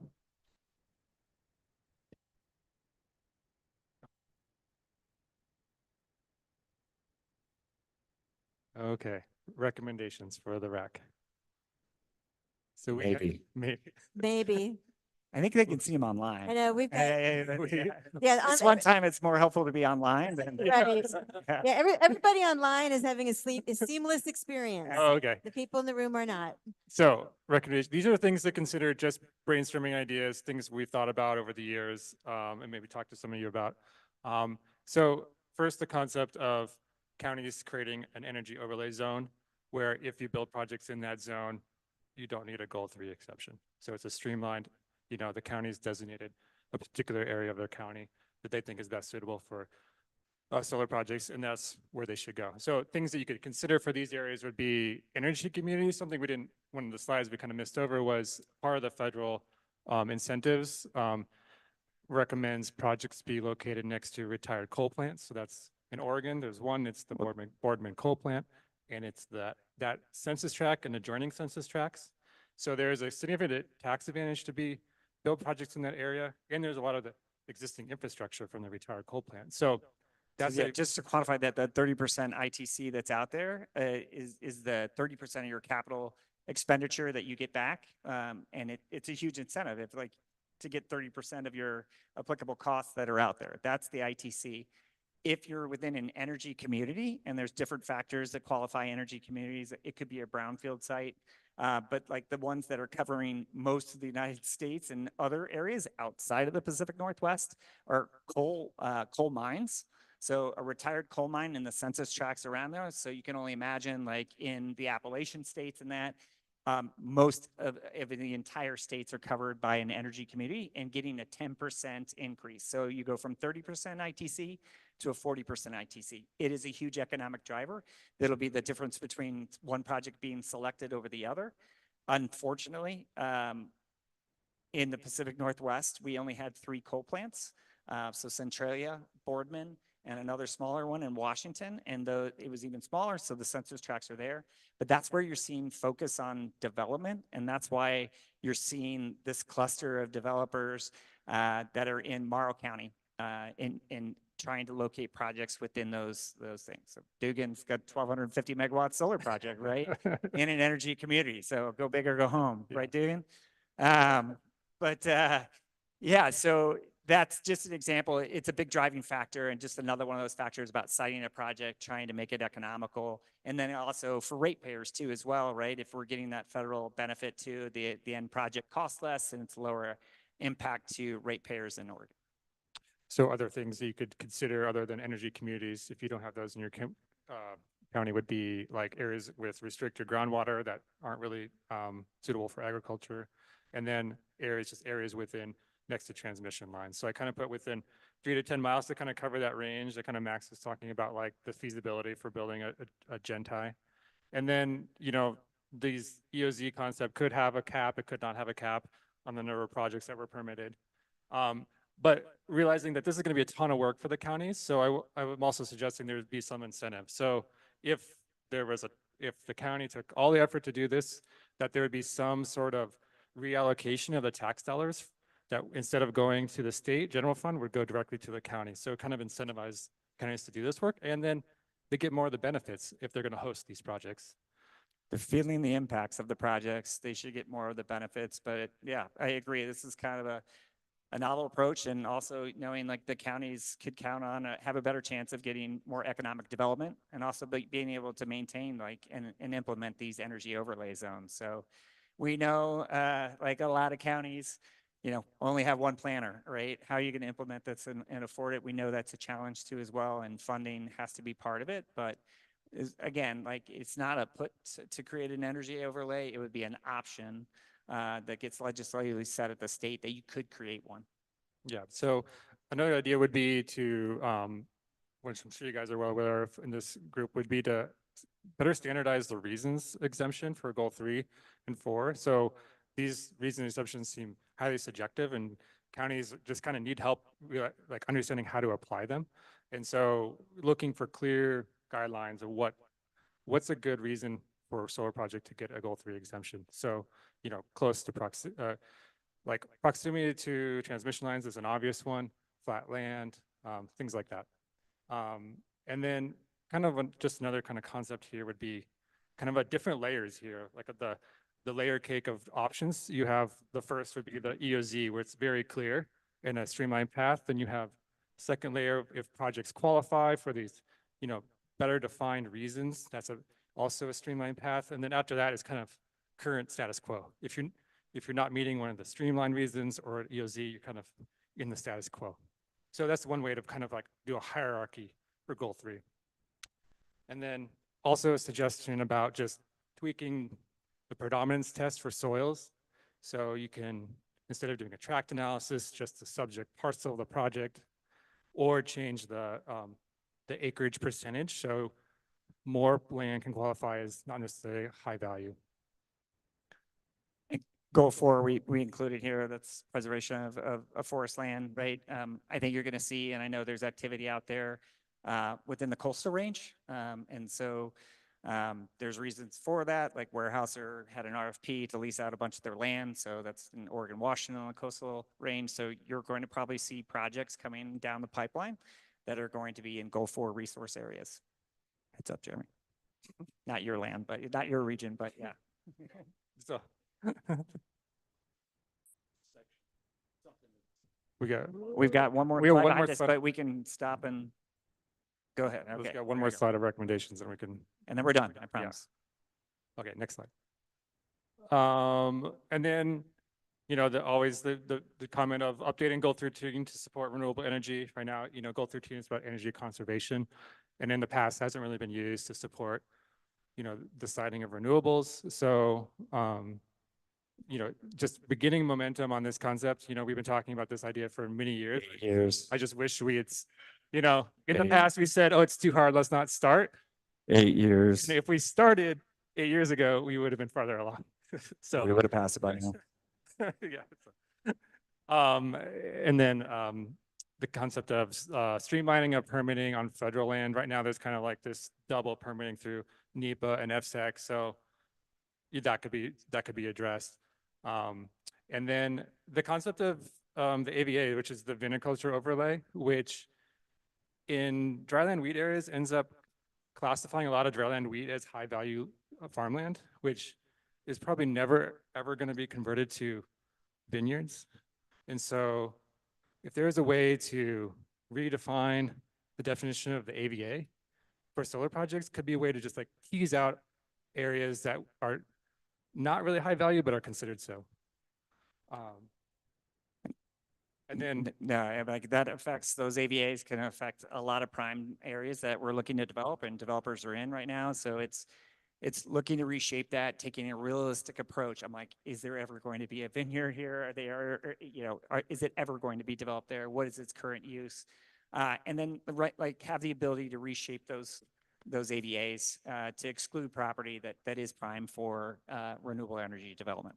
yeah, and just this should be pretty tailored to just dryland kind of wheat areas in those counties. And then just kind of reiterate the stuff that Jeremy said about wildlife mitigation banks. You know, I think developers would like to see all their mitigation pulled together into something substantial. So if there is a way to start thinking about that process now, which Jeremy's done a great job, especially the Columbia Plateau, but maybe expanding those areas to other parts of the state where as projects kind of develop, because mitigation sites can take 10 years to develop. Like you need to start early. Like,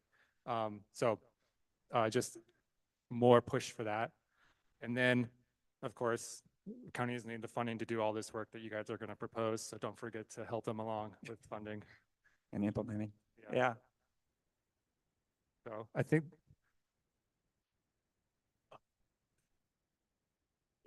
Hello, Mike MacArthur, Community Renewable Energy Association.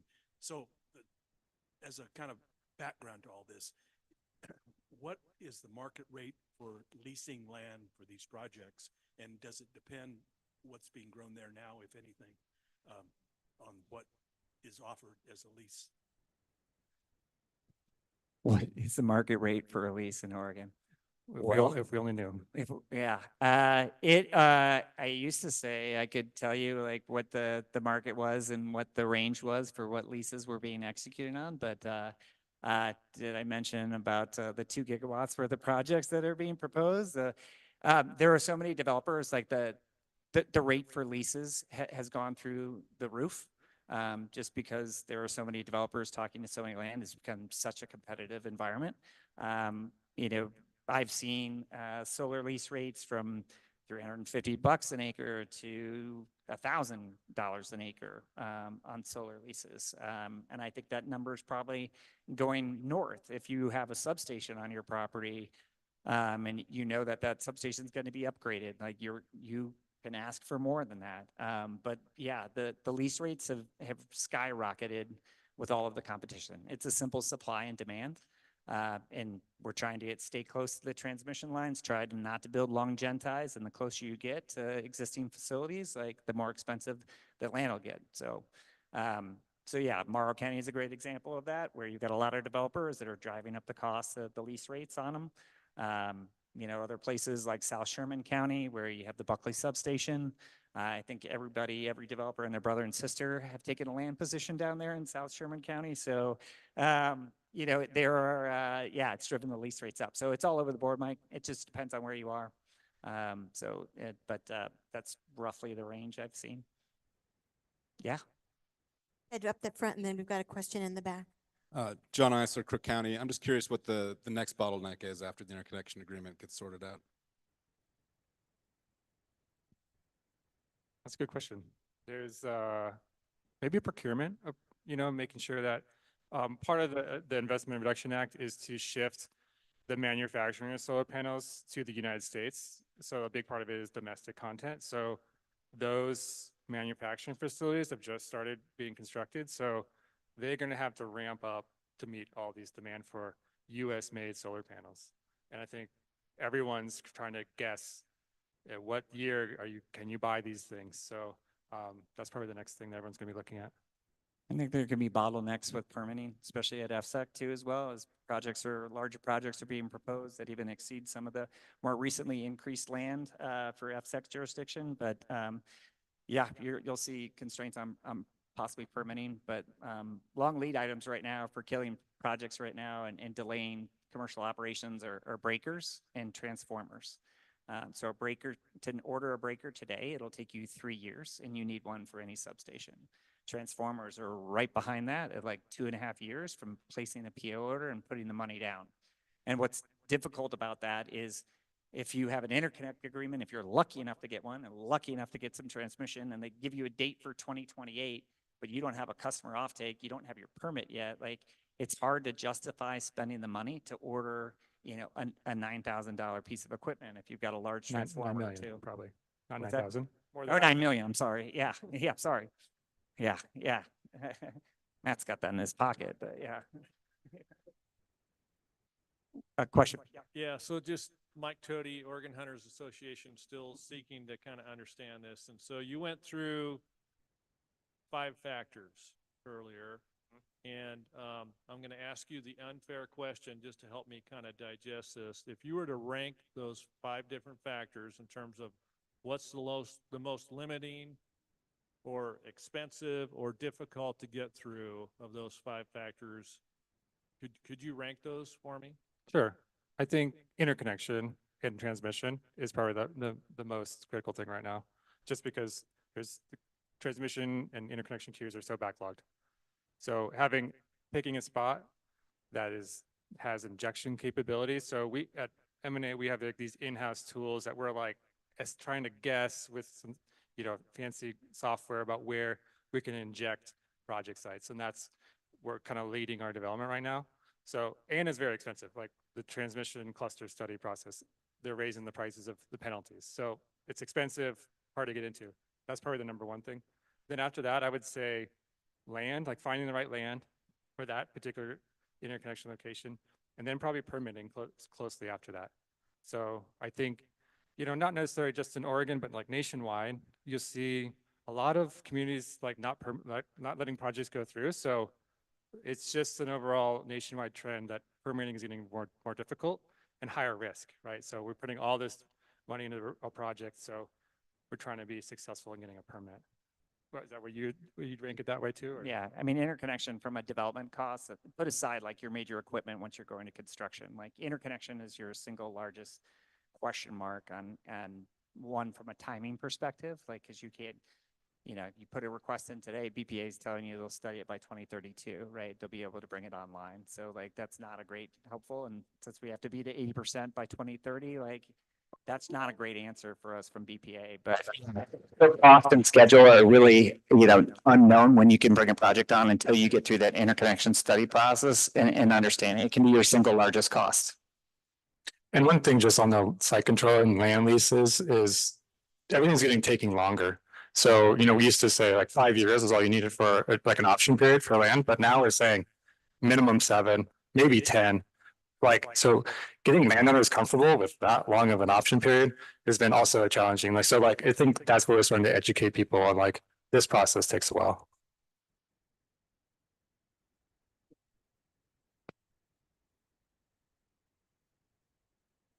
Any more questions online or comments? That was fun, y'all. Yeah, I think we blew our time slot of a half hour. Yeah. Thank you.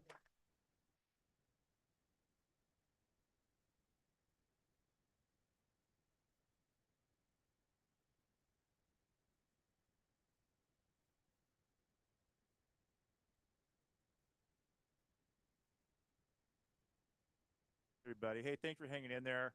Great presentation. I don't know if you guys hear me or not. I think we're on tap to maybe just take a bit of a break real quick.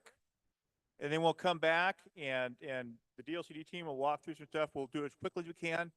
And then we'll have some small group conversations. Did I get that right, Jamie? And I'm working on getting us some coffee. So it won't be here just yet, but you can look for it in a little bit. So let's take a 10-minute break.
Yeah, where'd Jamie go? All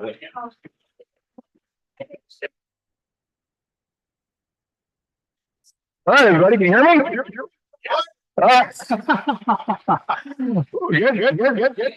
Get a snack. We got some chocolate, floating around, some cookies, and a bottle of water. Let's get seated back down, sat back down,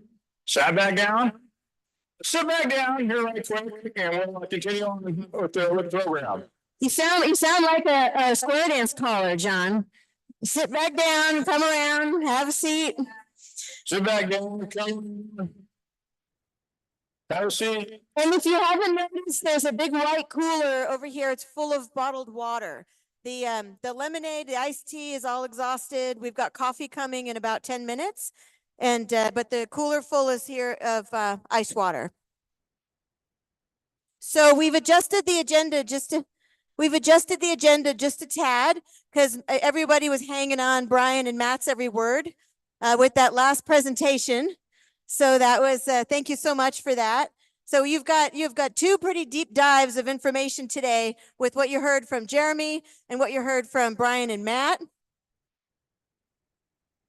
And so what's going to happen? Are the folks back online yet? So what's going to happen is so you've got some packets of material that were handed out, and in the packets there's a draft outline of the draft rule. And so after John's presentation, and he'll talk about goal 5, he'll talk about our process, he'll talk about the draft outline, and then we're going to move into some table talk conversation. Hey DSL folks, DSL in the house. Max, DSL. Shh. All right.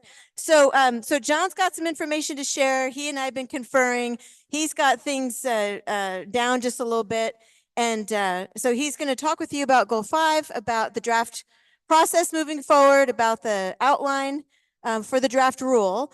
And then you're going to be in some small table groups talking through the draft outline to make just it's a starting point of the conversation, just about, are these the right topics? Are there things missing? Is this what you expect? It's that level of discussion.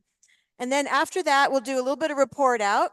And then John's going to talk with you about technical advisory committees and some ideas that we've got for that, and hear your ideas about that as well.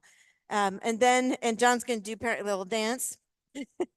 And so that's what's happening for the rest of the afternoon. We're going to be done close to 5. And then we'll take a little break. And then we've got our public info session until 7 after that. Thus, why we need the coffee. All right, John, you're on. Sorry to jump in. Can you turn the camera good. on in the room? Thanks for hanging in there, and thanks for coming on to Burns. I hope you're enjoying yourself. It's always a good time to be out here in Harney County. And this is, I don't know, I think this is just a great building. I remember when it wasn't like this, and I tell you what, this is a lot better. So let's go ahead and move into the DLCD presentation if we can. So we're going to try, and I'm going to try to abbreviate this, you guys. I'm going to stand back because it's awesome. So we're going to touch on a few things, and then we're going to lean into some of the more substantive pieces. So let's go ahead and go to the next slide. So you guys have seen this before. This is a provision of House Bill 3409, which provides some guidance. I'm just going to highlight a couple of things. Obviously, LCDC is directed to adopt rules, and the focus is here in Eastern Oregon, which we are.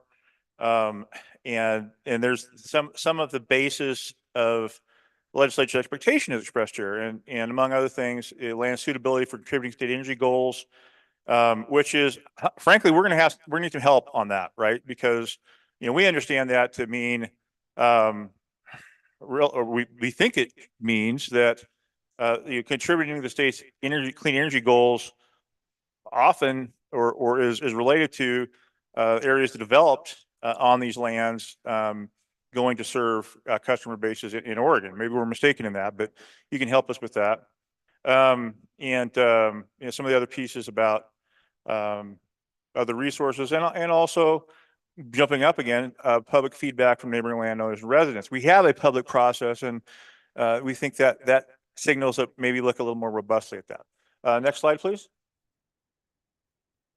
Real quickly, here's what we're looking at for our next few meetings. I think this is a neat slide. I really appreciate our communications team putting this together for us. I'm gonna go ahead and go. Real quickly, these are the next 5 meetings, including this one. Here we are in Burns today. This is we kind of unofficially think this is kind of like our wildlife meeting. We'll be in Boardman at the end of next month. That's kind of unofficially our military meeting. That's an F-15. And in Madras in July. You know, we're hopefully we can coordinate with the North Union Irrigation District and kind of consider that our irrigation district meeting. And on the 5th meeting, which will be in September, it'll be all virtual. That's a screenshot of our informational session from last week. Andrew is there, and Max is giving me a thumbs up because I pronounced his name right, which I've been working hard on. And then we're hopeful that we get across the finish line in Salem. That'll be a hybrid meeting. We will have it in the Salem meeting facility at our office and online as well. So go to the next one. And gosh, so I thought we had a slide in there that talked about some of the things we're going to do in between.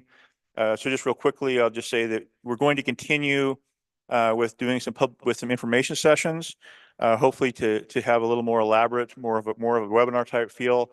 A couple of things we're hoping to do is transmission, as well as we've heard about the integrated resource plans that the investor-owned utilities do. We're working with them to give us a session on that, about what they do and what go into them. All this slide really is the acreage thresholds that are within the jurisdictional terrain of LCDC. All right. The takeaway here is on this right-hand side, projects that are larger than this go to FSEC. Now we cannot adjust these. You know, it would take a statutory adjustment to change the ceiling and the threshold to go to FSEC. But between 0 and 240 on high value farmland, and 0 and 3840 on non-arable land, so on and so forth. That's the terrain of LCDC in the local government jurisdictions. Next one, please. This is where I'm gonna kind of try to go fast. And what I like to try to emphasize here is that we have a statewide planning goal 5, which you know about. Some of you have seen these slides before, so this is going to be a little redundant anyway. But it really is constructed to look at natural resources, which mean a lot of different things, and include kind of the natural candidates like wildlife habitat, open space, but it also includes aggregate, and it also includes energy. So next slide, please. The administrative rule that actually implements statewide planning goal 3, goal 5, is Division 23, and it's primarily a process rule.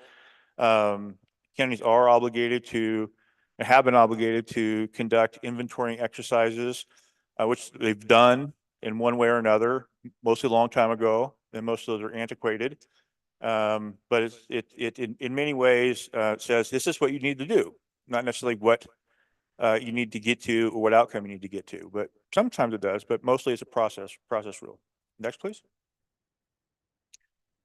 So again, I like to emphasize this term because it has a meaning and an importance in the work that we're doing. And I went to look for a definition. We don't have one, believe it or not. As important as this term is in the context of Goal 5 and Division 23, I couldn't find a definition. But this term describes a status when a site or an area that has a Goal 5 resource is deserving of special consideration, right? Based on how good it is and where it is and how much of it there is, it deserves special consideration. Usually that means protecting it against conflicting uses. Go ahead, next slide, please. Here are just some terms. And conflicting use is another important term that customarily means something that's subject to land use regulations that would adversely affect a significant Gulf fire resource. So we're talking about energy resources. A conflicting use would be something that would make it harder to cite an energy project, not the other way around. It would be, you know, I get thinking, drawing from our experience with the aggregate, which I'm not drawing any parallels there. But for instance, you know, homes or other development that would complain about the operation of an aggregate quarry would be a conflicting use. And so that would, you know, that may hold true here. Got a question here? So we'll get to that. So I would say that that's a different matter. So the question was, what about dual use? Which is synonymous, we understand it to be synonymous with agrivoltaic. And that's something that I believe we have space, and we want to have space to talk about. May not get into it in real detail this meeting, but I think we do want to have space for that. Next slide, please. In our Division 23, there are a number of subsections. I think there's about 15 or 16 of them that talk about specific resources. This is just one. I just wanted this for demonstration purposes. It was short enough to get on one slide. I don't know where, this is a bridge somewhere. I don't know where that is. There's a picture. So next slide, please.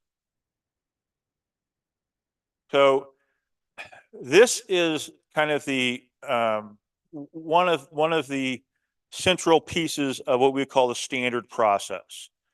You know, coming up with what a significant site is: quality, quantity, and location.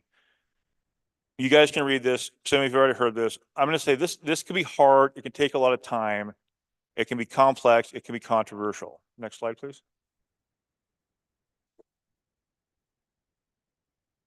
Once you've gone through that work, then the next piece, which is also fundamental to the standard process, is our EC analysis. And this is where you talk about conflicting uses. And it calls for a process where you evaluate the economic, social, environmental consequences of fully allowing, fully prohibiting, or partially allowing conflicting uses in an area that can impact the Gulf fire resource. Again, this can take some time. It can be complicated, complex, and controversial, and costly. Next slide, please. After all that, you come out with a program to achieve Goal 5. It's usually a regulatory arrangement, and it might say, you know, it might say something like houses can't be placed further away from a road, so 300 feet from a road in Mulder Winter Range. But it carries out those choices. It carries out the choices to identify significant sites and how to treat conflicting uses. You know, that all comes together. It might be an overlay zone, it might be a base zone, but it comes together with a regulatory arrangement that is then carried out. Again, that can take some time to figure out. Next slide, please. In another way, you know, that can spare counties and cities from going through all that work is to rely on what we call safe harbors, political shelter from the storm. This isn't widespread. There's a couple categories, but the point is that there can be, and that there are instances where if you do certain things that are articulated in the rule, you're guaranteed compliance with Goal 5. You don't have to go through all the stuff that we just talked about. They're central to the standard process. If you are within 50 feet of the upper bank of a riparian class 1 stream, or setback is 50 feet, you're guaranteed compliance with Goal 5. You're done. No questions. Done. Next slide, please. So now that I'm hopefully, you know, going to be able to kind of show some nexus, some connective tissues between what this rule could shape up to be and how it relates to the ordinary process, and how I think it's improved, at least in terms of being implementable and efficient. And I went ahead and, rather than try to rewrite 0190, which does say energy resources, I believe, I said, well, maybe we'll carve out our own special subsections for solar, and we can decide against that. But at least for right now, this keeps me from having to go back and cross a bunch of stuff out and add new lines and stuff like that. So this was easier. Let me put it that way. It was easier to do it, at least for right now. Obviously, we think we're going to have some introduction, some definitions. We could have offered some language, but that was, we think we'll get to that. Definitions, I think, will be kind of somewhat dependent on the language we choose to use in the body of the rule, so we can understand what terms we think we might want to define.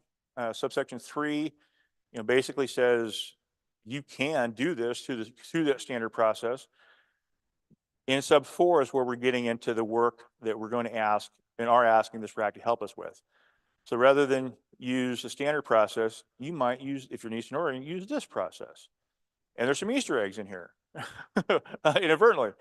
So you'll see some terms, renewable energy district. I think I also use the term in renewable energy site. It's kind of like placeholder language at this point. So don't read too much into that. I think I like the term renewable energy district, frankly. I think it came from some of the conversation at the siding table. It may have been in one of the drafts of the legislation in 2023. Next slide, please. It might not. Straight to the point. Straight to the point. It might not. So what? Because that's confusing with respect to irrigation districts as well as water conservation districts versus an overlay zone. So Can you repeat some of this for people online? So Brian Walsh asked how it would be different from a from what I'm sorry, what did you call it? Oh, my question. Yeah. I know he asked, I just am having a hard time. Yeah, it was just the question, is this district that's being proposed different than an energy overlay zone? It may be very similar, and we'll get to that in a little more detail. And Andrea Kreiner's question or point was using the term district could be confusing, which is exactly right, and maybe why we don't ultimately want to use that. So I encourage you to don't fixate too much on this language, because we want to talk about it. We want to try to get it right. So these 5 and 6, these are the areas we're going to ask for your help with today. The quality, quantity, and location, or customarily, that's a pretty detailed process. We think we can quantify that based on certain factors that are measurable and non-discretionary. Same with determination of significance. We think that we can, if we can get 5 dialed in and understood where the area inquiry starts, where areas that would be candidates, what we feel are legitimate candidates, because they have what they need, have what is needed for a successful solar project, then we look at what they don't have. And sub A here kind of represents an ideal site, which I think we should try to find. But I also think we need to accept that might be hard to find. It might be hard to do. So Elaine's got something she wants. Elaine. Question, John. Elaine, with DWT. Are you thinking subpart 5, quality, quantity, and location replaces the inventory process? Yes, sort of. Okay. And just so for the group, the inventory process is in the Goal 5 rules as its own specific rule for how you conduct the inventory. So Elaine, yes. So what I'm getting at here, you guys, is we are seeking to attempt to try to quantify both of these pieces so you avoid the detailed, complex, costly, controversial, timely aspects of the standard process. Whether we can do that, we're going to ask your help for it, but we'll tell you a little bit more about what kind of help we're looking for exactly. Again, so A would be the ideal, right? And so if they meet these provisions, which we'll see in a minute, deal with slope and access to the solar resource and distance from transmission, they meet those 3 things, but they don't have things we want to avoid, then boy, they're probably pretty good. Or as B is something that's probably awfully close, maybe it doesn't miss everything, but it misses most things. Then again, those lands are likely to be eligible, possibly should be eligible for special consideration. And I'll just say, special consideration to me means larger project sizes without the need for an exception. Sorry, Wayne Albright. one more question while we're doing the framing. If a county was to go through this process and adopt an renewable energy district, then as a part of this goal 5 process, would the underlying land, say the district covers EFU land, and that by the adoption of the district via this goal 5 process, would that land then no longer trigger a goal 3 exception? And Correct. would we have to take a goal 3 exception as a part of this goal 5 analysis? Negative. Okay, we do it. That's what I'm thinking. We do it through the goal 5 Yes. process. So that's what we're gonna get. We're gonna get to program to achieve the goal Yeah, at some point, if I can get down there. okay. If I can please, just Yep. please. continue. No, I'm Okay, kidding. hang tight. Great question, you guys. Thank you. It made me feel good because you're engaged, right? As I feel, and I'm kind of inspired by that because I don't always get that response. But and then conflicting uses is another area. Well, what kind of things would be in conflict with utility scale photovoltaic solar development? You know, things that come to mind are wildlife habitat. Well, that's not it. Not in this context. One, we don't require land use approval for wildlife habitat or farmland or forest land. And nor do those things limit in of themselves the ability or constrain or compromise the ability to decide projects. And again, I think we can articulate what these are and what these mean through the rule. We'll get there. But before we do spend a lot of time there, let's go through. I'd like, again, these are the areas we're going to ask for help for today, along with just your reflections and thoughts about the outline itself. Let's go to the next slide, please. So I just popped a bunch of stuff in here. So again, I think that the economic, social, environmental, energy consequences can be quantified so that it doesn't take that level, that large drawn out level of analysis. I think we can kind of declare, if you do this, you're good. And I would also say that it's not out of bounds for a site that is deemed significant for a jurisdiction to have concluded that it doesn't need to be protected, right? That the balance of allowing conflicting uses doesn't harmonize with protecting the resource. It's okay. It all should be on equal footing. 9 is just, again, a placeholder to say, if we do this, we get into this, and we feel good about it, and I hope we will, a county can do more on those fronts if they want to. And if they do, they follow the standard process. 10. Okay, so this is, Elaine, I think this is where you were thinking about. And so we'll have a program to achieve the goal. I think the program to achieve the goal is to allow for these lands that are deserving of special treatment that we've identified, at least identified characteristics for. The program to achieve the goal includes the ability to site larger projects without an exception to goals 3 or 4. So this is where we're going to have to get into some connective issues and connective tissues with the goal 3 and goal 4 rule, because that'll need to be adjusted to account for what we do here.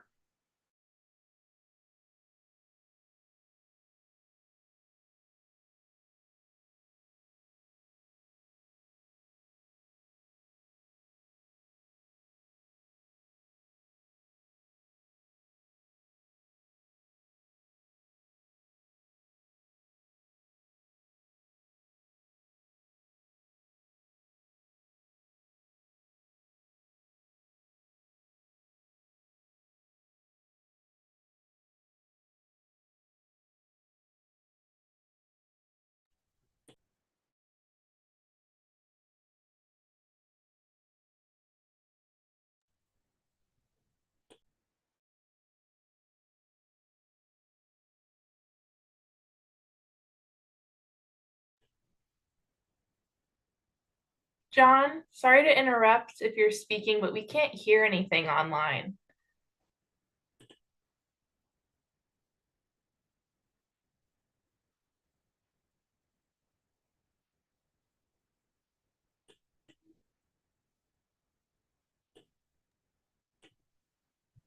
Yeah, I don't hear anything either here. I think the computer might have died or something. That's what it felt like. Just chilling out. They kind of just went away. Yeah. But it's not just me. I was just checking my internet connection. Yeah. I feel like the first second's always a question of if it's you, and then after a few. Yeah.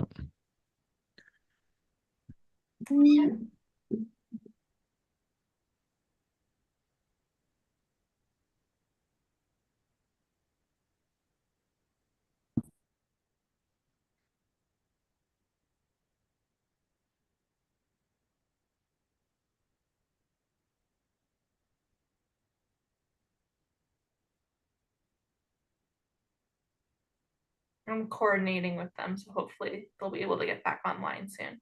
All right, good. Thank you. Yeah, thank you for that.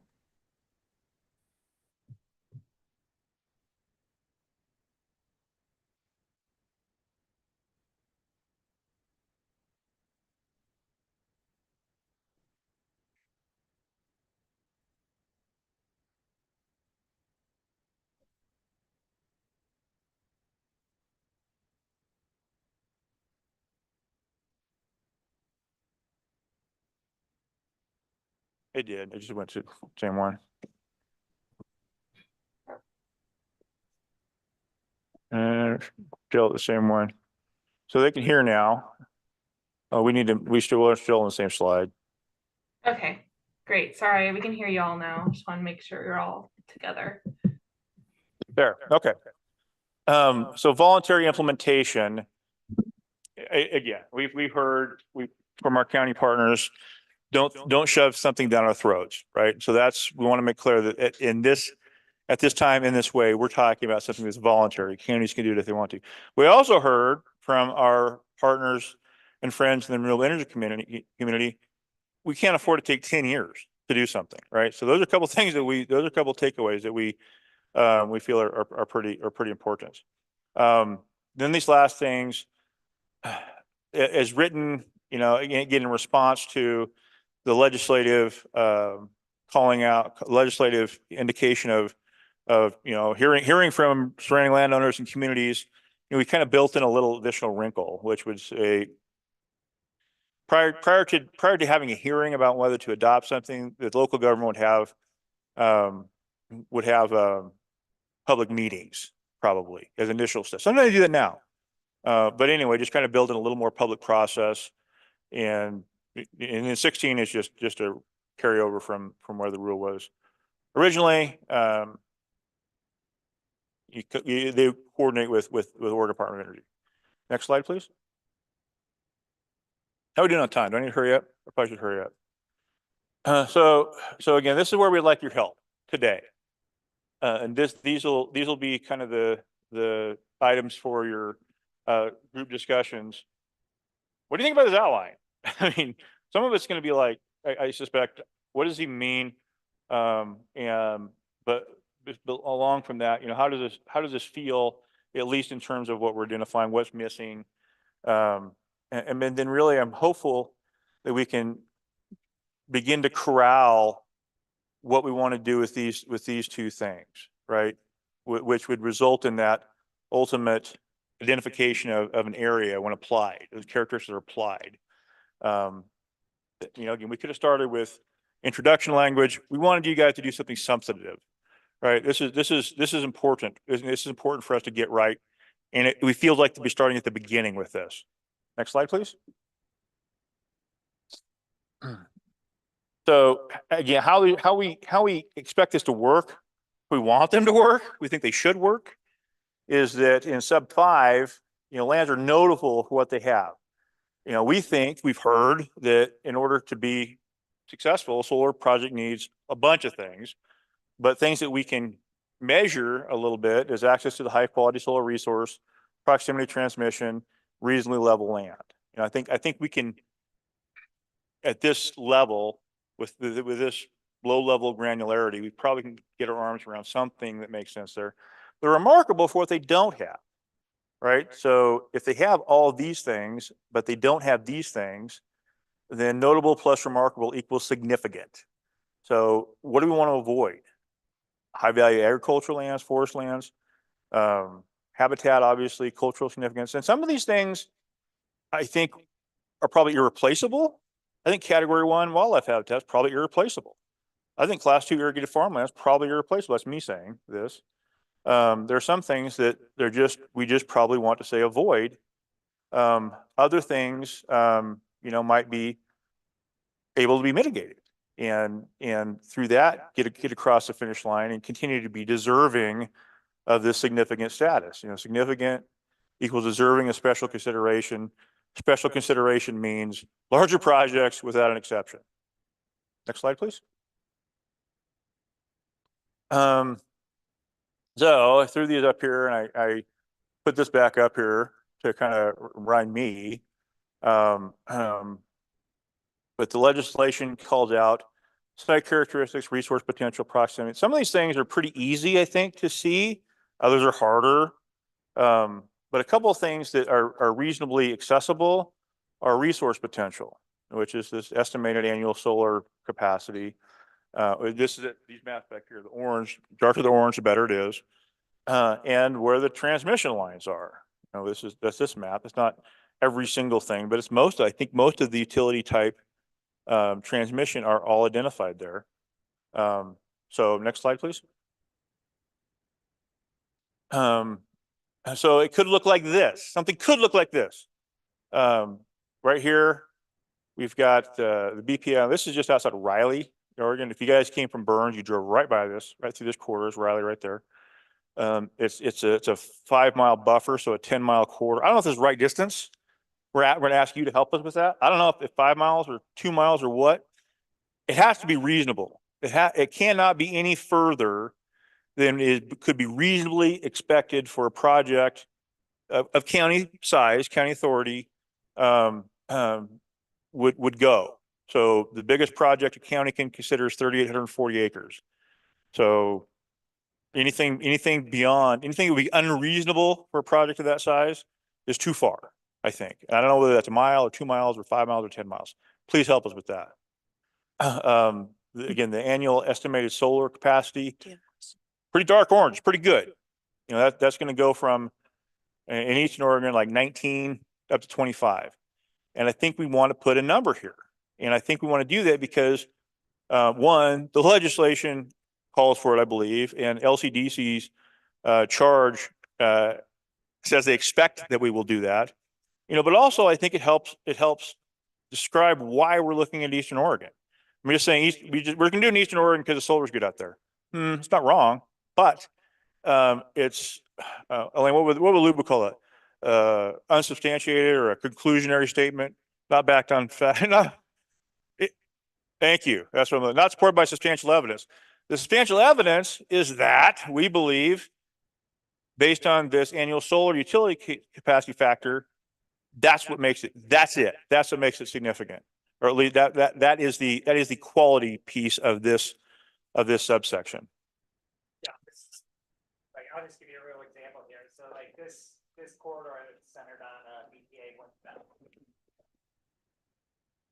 I'll just give you a real example here, like this up on the upper screen, great solar resource area. So is South Central Oregon. It's phenomenal, right? And but like for this example, this is a BPA 115 kV line, right? A couple projects got built out here that took up all the available remaining capacity. Like if you want to get onto this line, because I've tried, right? It's $260 million upgrade, transmission line upgrade to get on. Brian, what you're describing there is what I don't know. Yeah.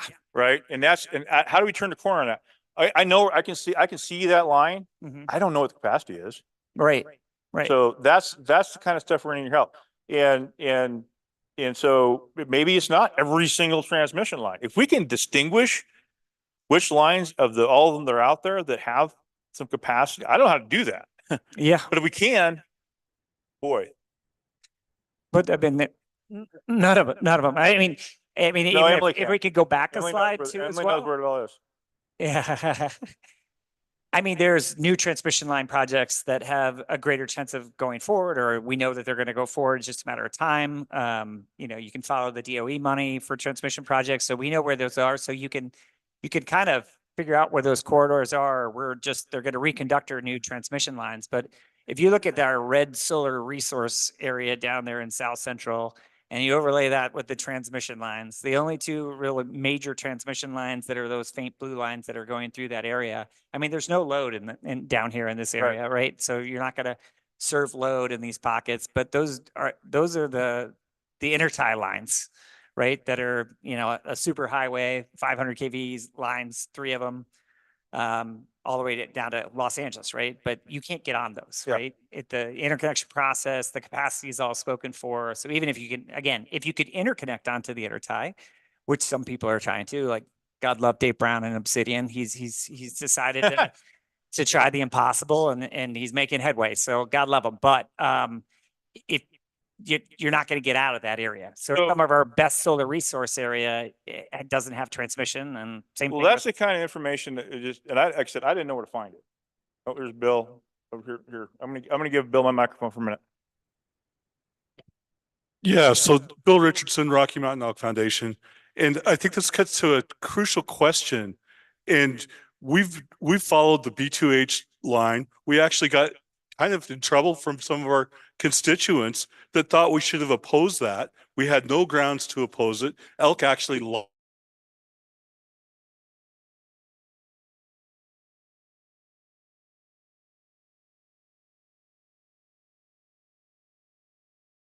Yep, confirmed.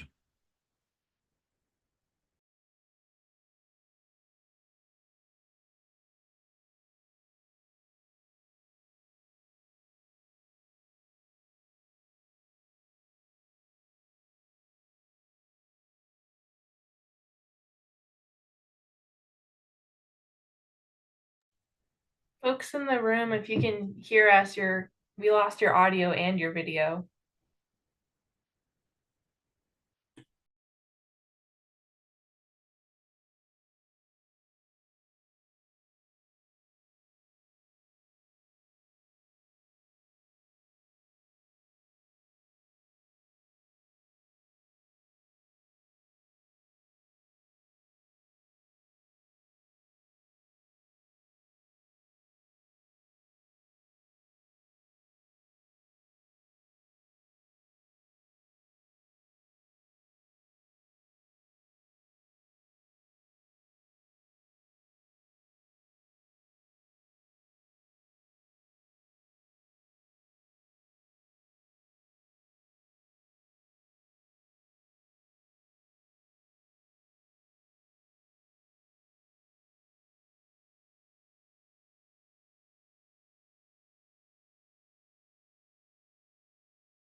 Yes.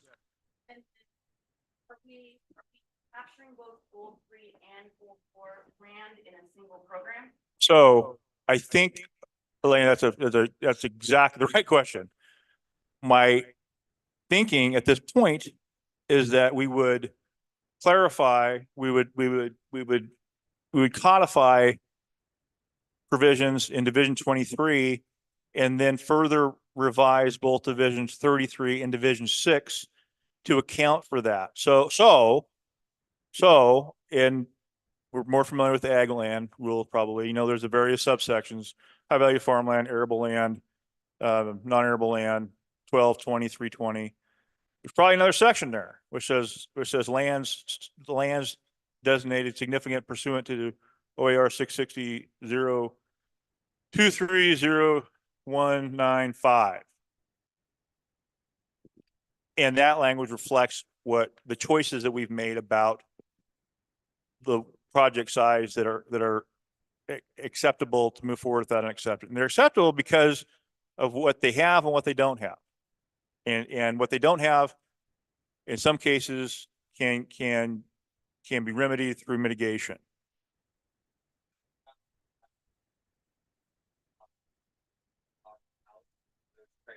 What happens if they opt out? So Max just asked for the people online because they're back. Yeah, yay, hello back. Max just asked about if the counties could opt in or opt out and what happens if the counties opt out. Or if the counties don't implement because they don't have the money or resources. If they don't have the money or resources, then they don't implement it. Unless an applicant comes to them and says, I'm interested enough in this that I'm going to make an application and help you go through it. If I could this is Gordon Howard. I've already get in trouble, you guys. No, you're not going to get in trouble. I'm just going to say, I'm going to note that a second part of this whole process is a report to the legislature. One of the things we might report to the legislature is whether their counties wanting to opt into this process and without the resources need technical assistance to do that. And that's certainly something that's obviously not extremely short term, given the timeline, unless it happened in the 2025 legislature. But if the legislature chooses to fund money for technical assistance for counties that want to do this but don't have the resources to do it themselves, that would be an option for us to pursue. And we could present that to the legislature as part of our report, or people could do that independently.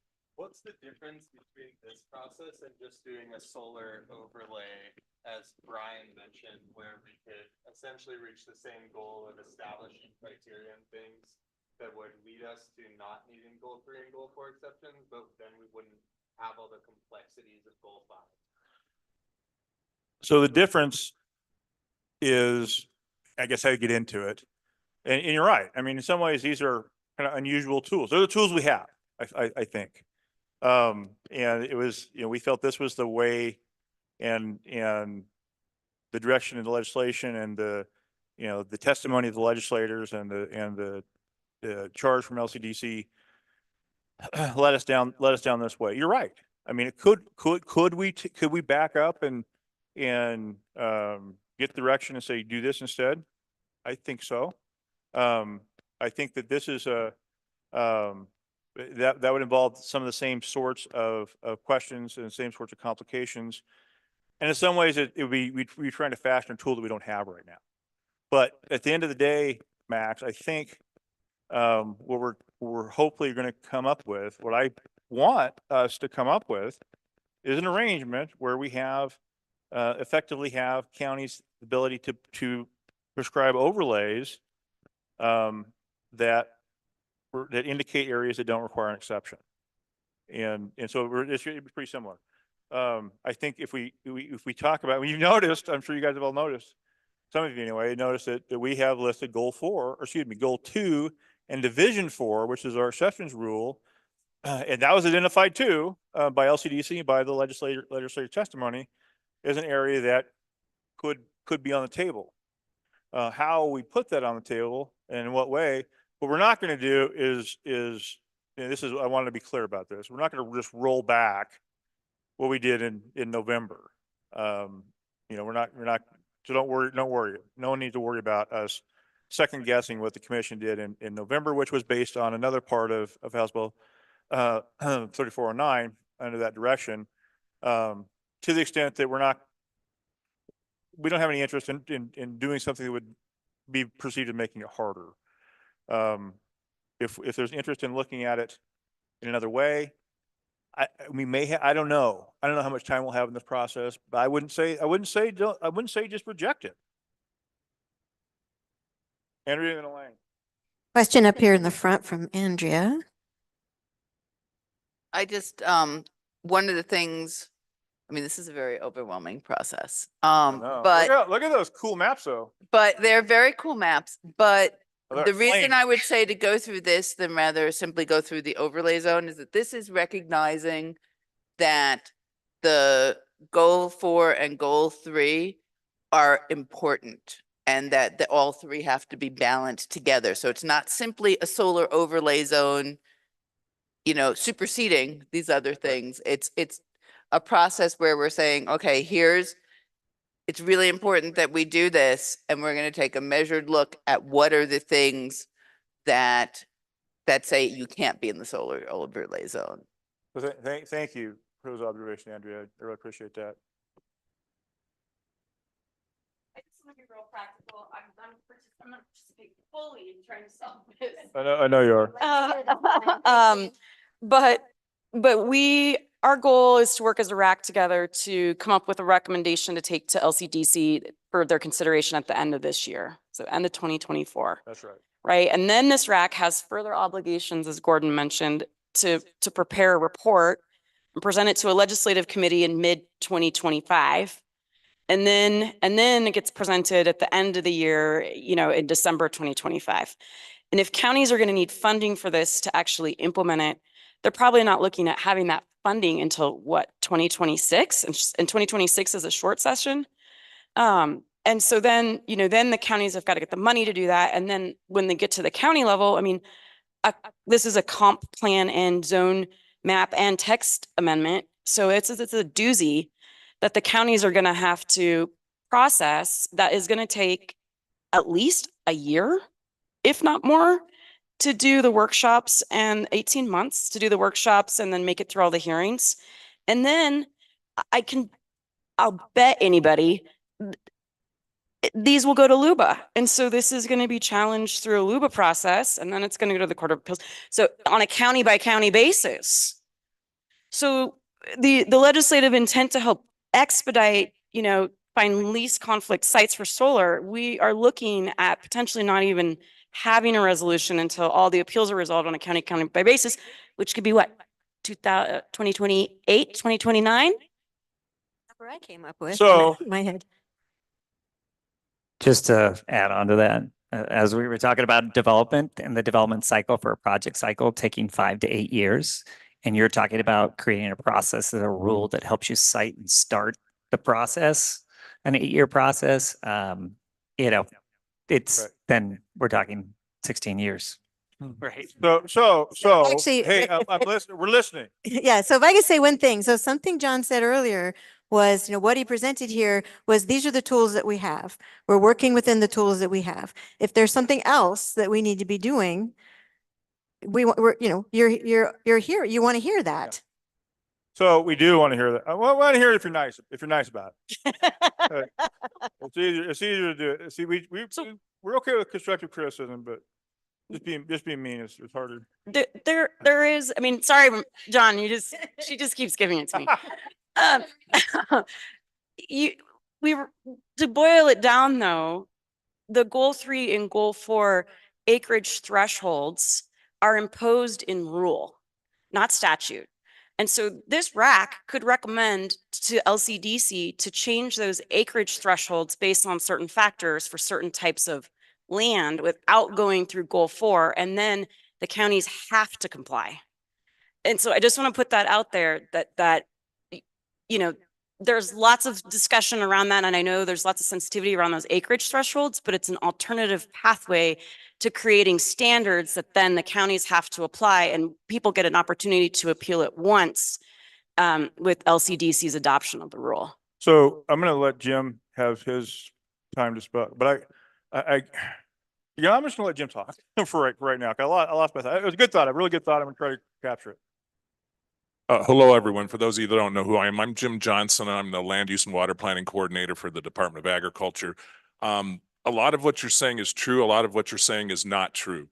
Rules are not automatically applicable to counties unless they're told that they're automatically applicable. They could be enabling a county to do something, but just because they're a rule or they're a statute doesn't mean they have to do it. It has to be directed.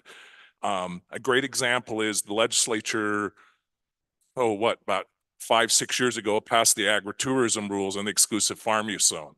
It enables a county to do it. It doesn't require a county to do it. And there are a lot of counties that have not enacted those rules. Same thing goes for LCDC. Yeah. So, and which is true, which is right. So, I guess I would think of a couple different things, Elaine. And one, we're overachievers. What if we wrote the report so it was available for the 2025 session? And we could think about it, talk about it then. Two, and Gordon might have mentioned this. I was paying attention because I was really thinking, I thought I was going to get in trouble in front of everybody. But we do have a renewable energy planner, that we believe will help counties that want help with this. Again, we're also hopeful that if we can fashion this language resembling that safe harbor provision, that if it is litigated, that the court or LUBA would say, no, you followed these very succinct steps.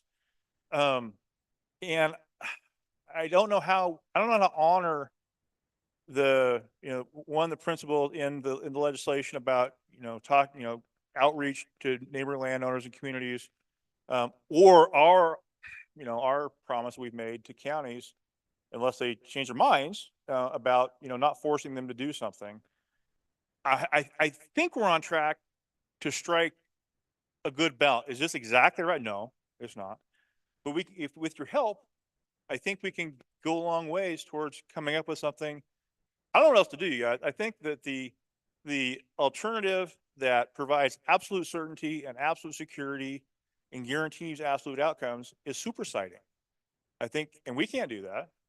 The legislature can, but I don't think anybody's there yet. So other than that, these are the tools we have to do. We can't say, it can be an outright use in farm zone. We can't say that. It's a utility facility, or excuse me, it's a commercial utility for purposes of generating power for sale to the public. That's a conditional use. But we can think about how to apply that in a way that is consistent with choices made to recognize sites as being deserving of special consideration and not requiring an exception. So I think, again, this is kind of, I honestly feel like this is a way to gain some ground. This is a way to move the needle on understanding, in a way that resonates with the all the stakeholders, hopefully, at least the granite majority of the stakeholders, to move forward and being able to cite larger projects with less process. Go ahead, Max. Max Yoklik, by the way. Everybody. Good job. Yeah, way to go, Josh. I know. I can tell you have put a lot of thought into this, and I really appreciate that. And I think this is a actually very healthy discussion to look at like what the scope of possibilities is, right? Like we have this opportunity to go down goal 5 and create these zones, district overlays, whatever you want to call them, that are like, great and perfect and everyone can agree on. On the other end of the spectrum, like Elaine said, like maybe we should and consider and talk about, are those acreage thresholds at the right level now? And then I think I heard a couple people say, and I think you said it too, John, like talk about changing goal 2 and what a reasons exception could be for goal 2. So maybe we come up with criteria that say XYZ PDQ, like, related to these significant findings or whatever the other program criteria is. And that would give some certainty around what you'd have to demonstrate to the county. And it would give the county more certainty about what findings the county needs to adopt an exception to goal 3 or 4. So I kind of see those as like a variety of different pathways that can be implemented at different periods in time and kind of move us forward, sequentially. So I think it's.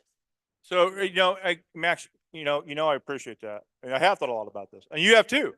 And that's why you guys are all here, right? I mean, we're all here because if you're in this room, you're a land use planner, or like it or not, right? And land use planners have to think about a variety of issues. And if we're just one issue, it's easy. That issue wins. Or the other issue, that issue wins. Well, we have to try, we have to try to create some harmony with a variety of very important and sometimes competing issues. And that's what we're trying to do. And that, and I just dare I say it, that looking at the Division 4 rule, which is on the table, which is available, there's gonna be some challenges to that. Not everybody's convinced that we need to create a more clear pathway on that front. I'm not gonna speak for anybody, and that's not our position. But, we're getting into that is controversial, just as this could be controversial too. Next, can we do the next slide, please? I just want to do just a process check-in. We had hoped to move folks into small groups and have table conversations about the outline and around all of these. But I do think in order for those conversations to be useful, people need to understand what is being presented. And this large group conversation seems useful. So we probably should continue to stay in the large group because I think everybody's learning from each other.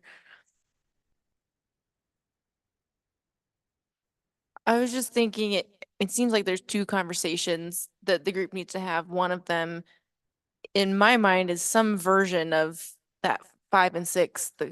What do we want the sites to have? What do we not want them to have? And then there's a separate conversation about what's the best pathway to implementing some goal exception process or exception of the exceptions. And so it seems like we could still have the conversation that John, you were hoping we could start today. I think so. Regardless of the pathway. Or I think yes. I think that you're right. And again, we're not asking for hard, fast determinations today, right? But if we could get some, here's get some guidance. Here's what I'd like to do. I was going to try to go really fast, so I skipped over some stuff in the beginning, and that didn't work out for me real well. But what we'd like to do is get some feedback from you guys on this. These are substantive issues. This is a starting point. If we can begin to get our arms around the area of inquiry, as well as what goes on and doesn't go on within there, what we want to look for, then we can move into the next steps. We would like to, upon hearing some feedback, and we will, reflect on that and come back in May with a little more probably more filled out outline. It'll still be an outline, but it will include language that we've drafted to try to respond to what we've heard. And we can talk about that a little bit more if we need to, but other things too, with the goal of coming in July. You'll notice there's a longer gap between the third meeting and the fourth meeting. That's not coincidental. That's because we want to take that time to really think about, reflect on what we've heard, what we discovered together, and come back to you in July with what amounts to a complete draft rule that we can then work on, look at, figure out what we like and don't like, test drive, whatever, and then work on that. And again, it may be a suite of draft rules, maybe Division 23, Division 4, Division 33, Division 6. But that's what we're hoping to do. We're kind of leaning into this, and hopefully we'll talk about this is also between now and July. We'd like to stand up a couple technical advisory committees to help us with some of this, with some of these pieces. Again, so we come back in July, we really would have amounts to a complete draft rule, not a recommended rule, but a complete draft rule that we can look at together and really start to make adjustments that will continue through the last meeting in November, where hopefully we'll cross the finish line and be able to start thinking about how we structure a recommendation for LCDC. So I'll stop there because that's kind of what we have in mind. So we're starting with this draft outline. Would love to have some help with this piece of it right now, that we can come share back in May, along with some other stuff that will lead us to the next step in that conversation of evolution in this conversation in July. That will take us through September and November. So John, so we've got, it's 3:45. I know. And we're done at 5 and coffee's been sitting back there and there are people who really want that. And so I'm wondering, are you asking that we focus in on this 5, section 5, maybe as a large group and kind of hear some feedback? Is that what you're suggesting? Yes, I think Okay. I would. Andrea? Given the varying expertise in the room, I think it may be useful to break us into just 2 groups. One group that has the expertise to give the numbers you want from this, and the other group that's going to be more focused on what are the things we don't want, right? Where are the from your other slide, from Right. 5B. Yeah, what do we want to from avoid? 6B, what are the things we want to avoid? And I think that may be the most efficient use of our time. I would put that to the group and see what you, that sounds pretty reasonable to me.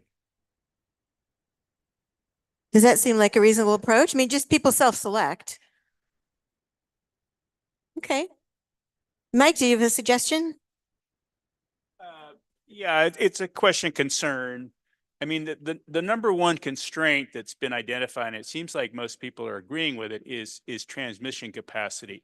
And it seems like we have no transparency and clarity on that. And if that's a primary criteria around which, if we're going to move this quickly, everything else follows, we gotta know that. We you know. So I think you're dead on. And I'm interested in hearing back ways how we move that needle. One thing, again, we're hoping to do, and I don't know. You guys know better than I do. Wringing that information out of the transmission providers. But you know, we are fortunate. Steve Newton's not with us today. He's a member. Came out of BPA. Knows an awful lot about transmission. We have been in contact with somebody he recommended. We're hoping to have an informational webinar about transmission. I don't know if they're going to be able to say.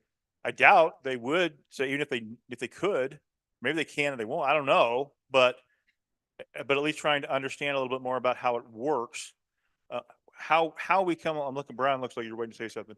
But how do we find out about where it is and where the capacity is? Can we do that? I mean, just to add to, like Duke can comment on this too. It's like, fine, this line doesn't have capacity. It's impossible to know like where it's going to be.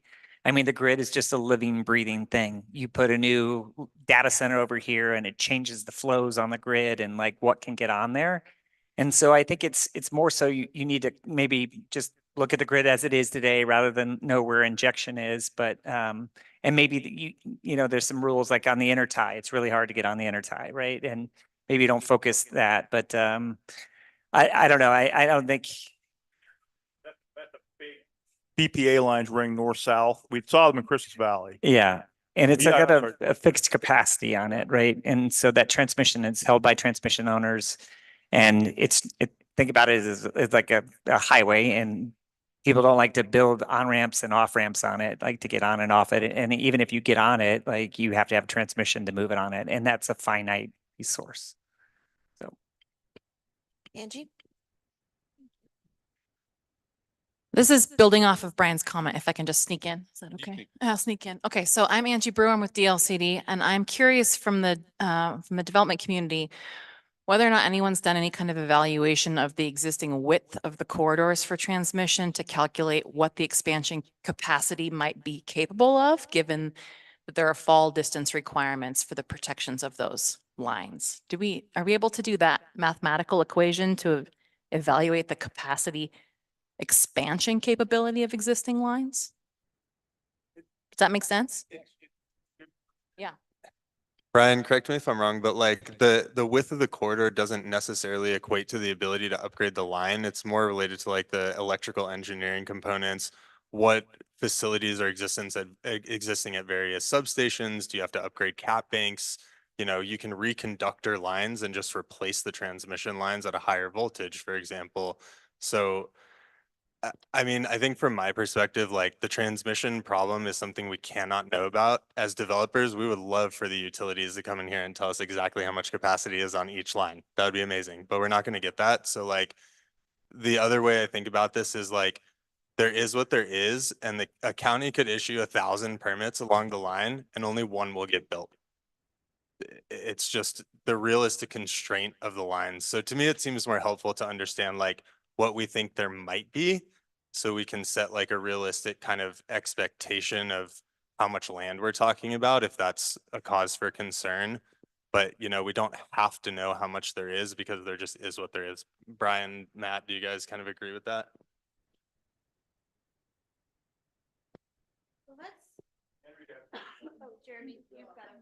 I was just real quick going to say, I think building generic enough criteria that are adaptable as new lines come on, knowing that there is a push for more transmission. I would hate to have to revisit this by defining availability on transmission. That's dynamic, as Brian pointed out. So staying a little bit vague in that might be to our benefit. Andrea, that's exactly what you're going to say. So it's about 10 to 4. I think that Andrea's suggestion is a good one, but that we've got people in the room who have knowledge around what they would like to avoid, and we've got people in the room with more specific knowledge. I don't know, John, do we want to take on number 6 as well as number 5?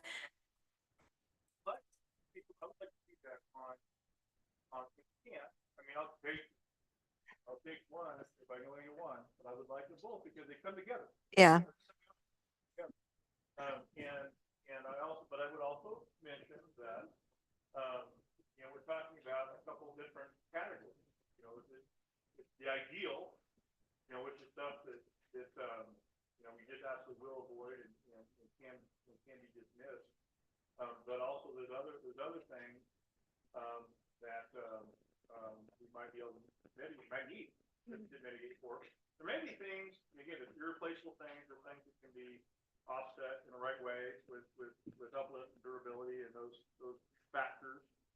And there's other things that maybe really need to be left at project level assessment.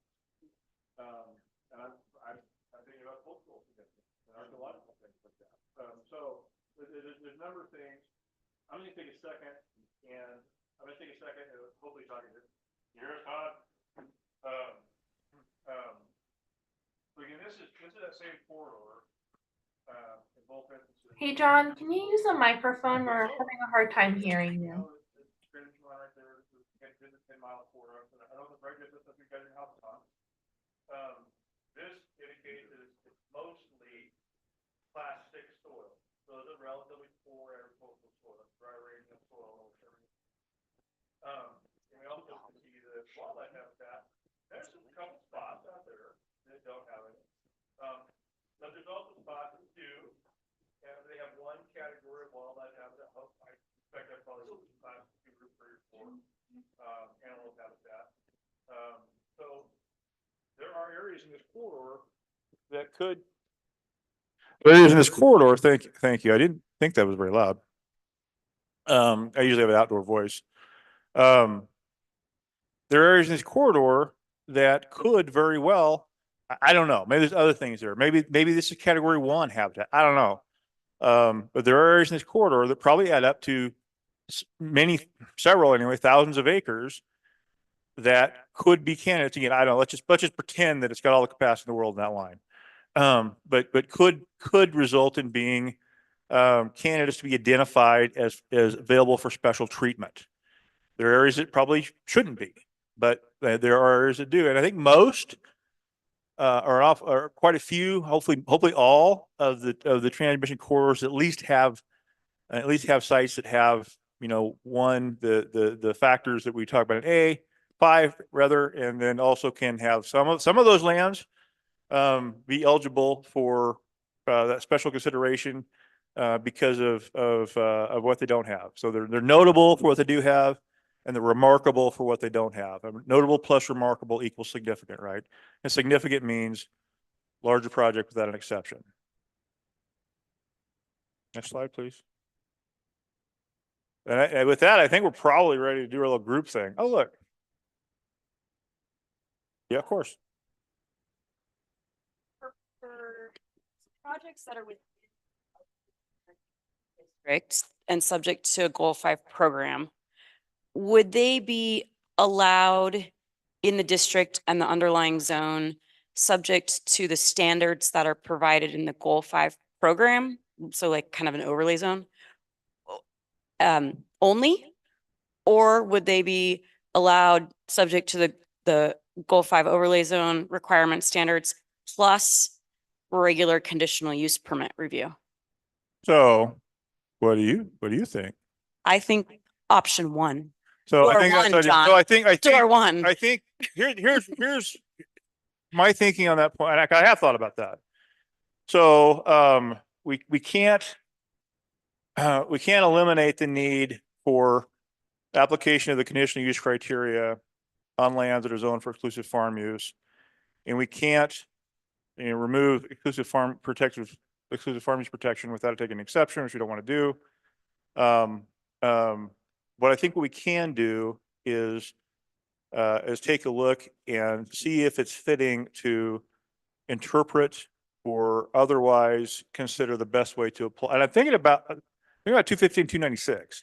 Well, that's what I'm thinking about. And I'm thinking about your other rulemaking that's going on and looking at the significant farm impacts test. That's it. Right? That's it. And so there is an increase.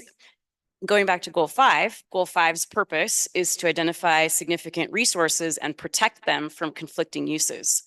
And so to protect potential solar sites from conflicting uses and then impose a significant farm impacts test is not protecting them. I think So we have a conflict. Jim Johnson's hand shut up. I know, Jim. He's going to Which is- say, and I'm glad it did. what you said was true and not true. I think we want to talk about that.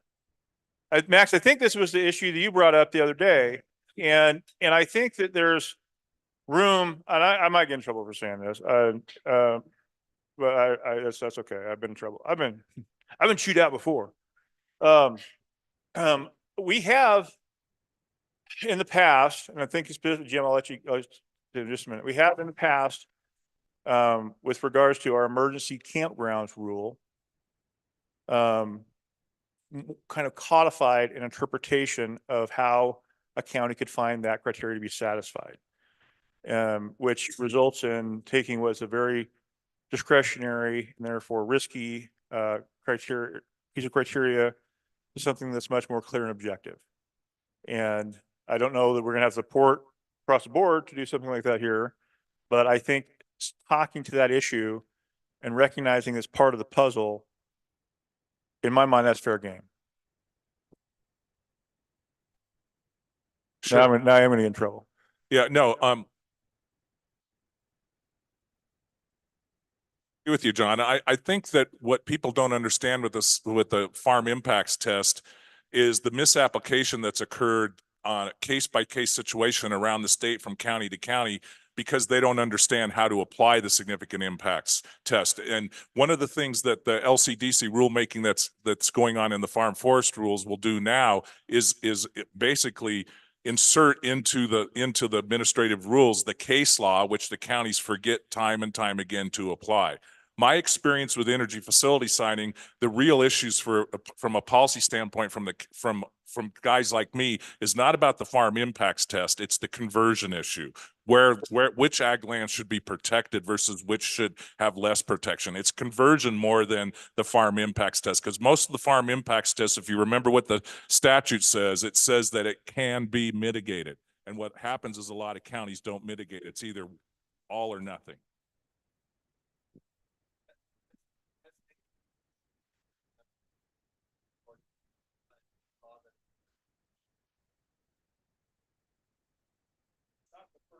But it doesn't happen.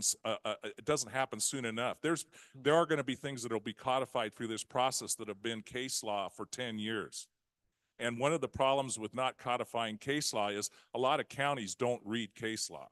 Well, a lot of counties don't know. If you don't get sued, you don't go to LUBA, then you may not know about it. They may not know about it. So to answer your question, Max, more directly, yes, we have. In fact, there are many instances in our rules that reflect where we've codified case law. The non-farm dwelling stuff is probably a really good example of that. with the material alter standard and codifying Sweeten from Clackamas County and some of the other stuff. But I again, I'll just reiterate. I think there's room to think about in this context for these purposes. What is the best way to think about applying that criteria? And I think we should be open-minded about it. And whether that's a programmatic adoption that could be applied in case by case inside an area, I don't know. Or just saying, here's some, and Jack, I see, thank you for your patience. Or saying this is what it means in these instances and have that in more of a clear and objective rather than discretionary manner. Jack Southworth, I really like, Jim, the way you phrased it. What should be protected and what could be converted? Is that the two? And is that the same as what you were saying, John, what to avoid and what to mitigate? Yes.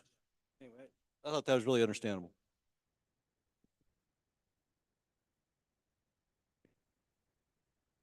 So I saw Dugan chat flash up there for a second.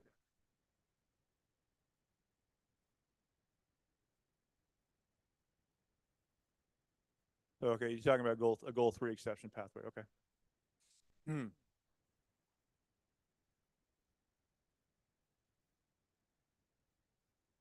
So I think I'm pretty much done. I mean, I had the very last slide that says kind of what we're gonna think about doing as we move forward.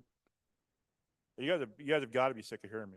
Well, well, I mean, people are asking a lot of questions to understand so that they can offer some I feedback. had to leaning at the wall. You wore me out. So I think that's good. So I That's think good. what we run up against now is it's 4 o'clock.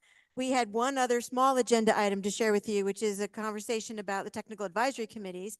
So trying to figure out how to best use our time to get input to DLCD so that they can come back to you in May with a next iteration is where we want to go. I think Andrea's got the suggestion of kind of, self-selecting. If you've got information that's more specific, self-select yourself to one side of the room. And if you've got information about things that you want to make sure that are protected or that we're avoiding, get onto another side of the room, knowing that this is the first conversation we're having about this. So it's more of a, let's put the information out there. Let's share a little bit about that with the full group so people can hear it.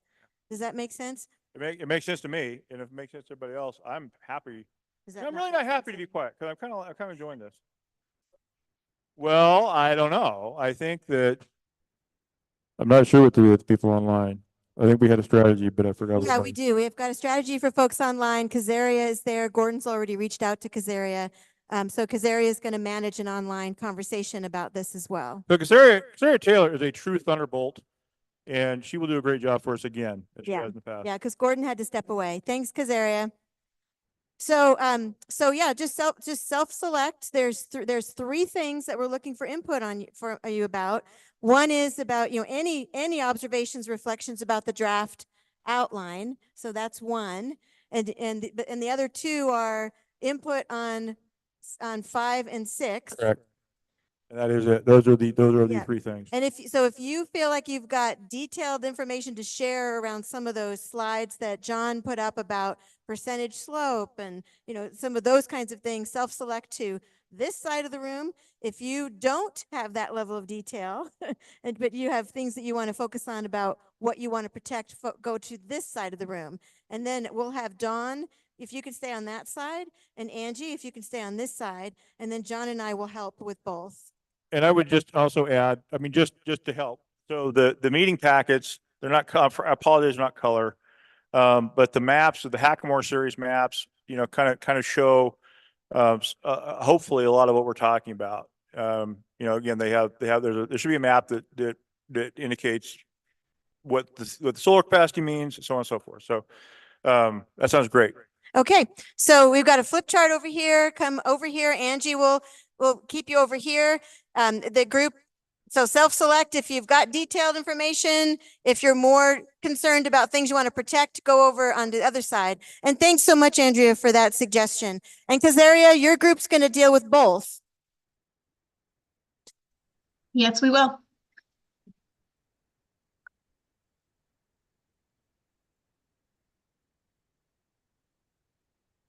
Jamie, Grant, do you have online muted so we can get started?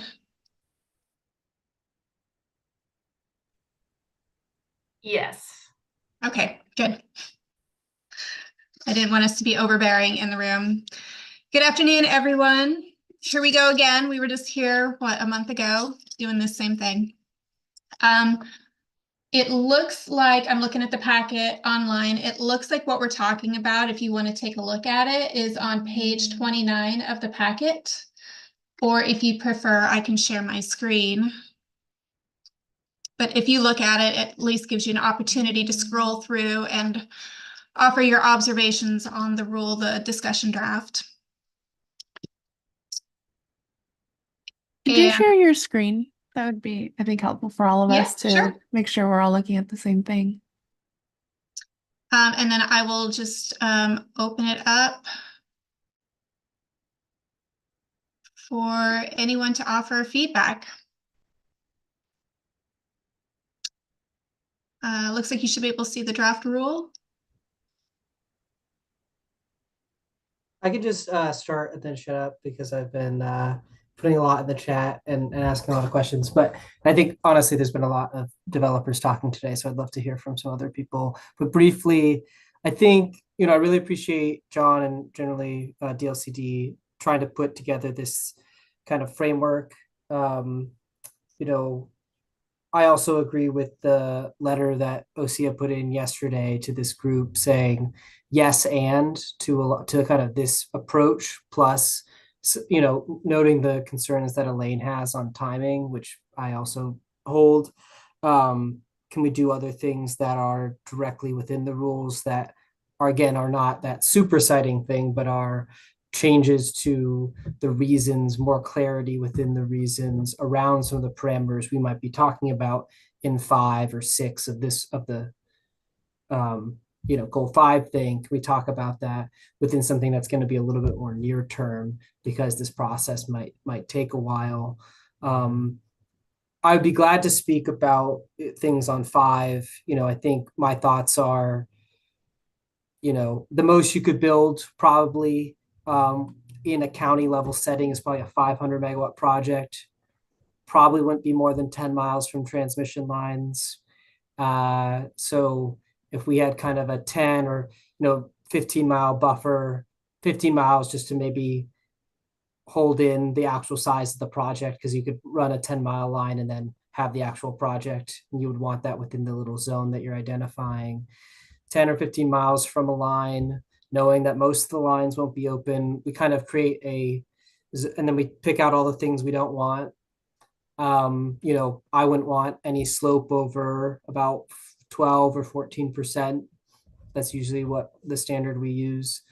I would never put it in a wetland, for example, so no wetlands, things like that. And then we kind of identify other things like certain levels of farm ground, maybe like irrigated into certain things or other things like that. And then we just kind of create these zones of abundance, knowing most of them won't be built in. But we have protected like the most important things within this kind of goal 5 framework, in addition to maybe some more specific rule changes that's a little bit more near term. I know I'm picking pieces here and there, but that's kind of how I'm seeing this could go. Yeah, no, that's great. Dan, you have your hand up. Yeah, so I'm actually kind of glad we wound in the online group talking both things instead of selecting in one or the other, because I definitely have more knowledge on the avoidance side, I guess, but I kind of had a burning question on the more item 5 quality, quantity, location stuff that maybe Dugan or other folks with development experience could answer. So not on screen here, but when John was sharing draft language, he had, kind of the first item under there was you want a site with at least blank % of capacity factor. And from what I've been hearing so far, not knowing anything about this, but I think we heard last time that somebody said basically everywhere in Oregon has sufficient capacity factor to do solar. And then seeing what we've heard today about like looking at that really high capacity area in South Central Oregon, but there's not necessarily any transmission capacity there, like other constraints. So just conceptually, I'm wondering whether it makes sense to have that capacity factor be upfront in the rule, or if it's something that's actually more like, you know, all else being equal, a higher capacity factor is better. But I guess, do we really want to apply a minimum percentage on the capacity factor upfront? I guess is my question. Chad could probably answer some of this. I was the one that said that last meeting, and that's just because generally in Eastern Oregon, we're beyond the rain shadow of the valley. You're usually getting pretty similar weather.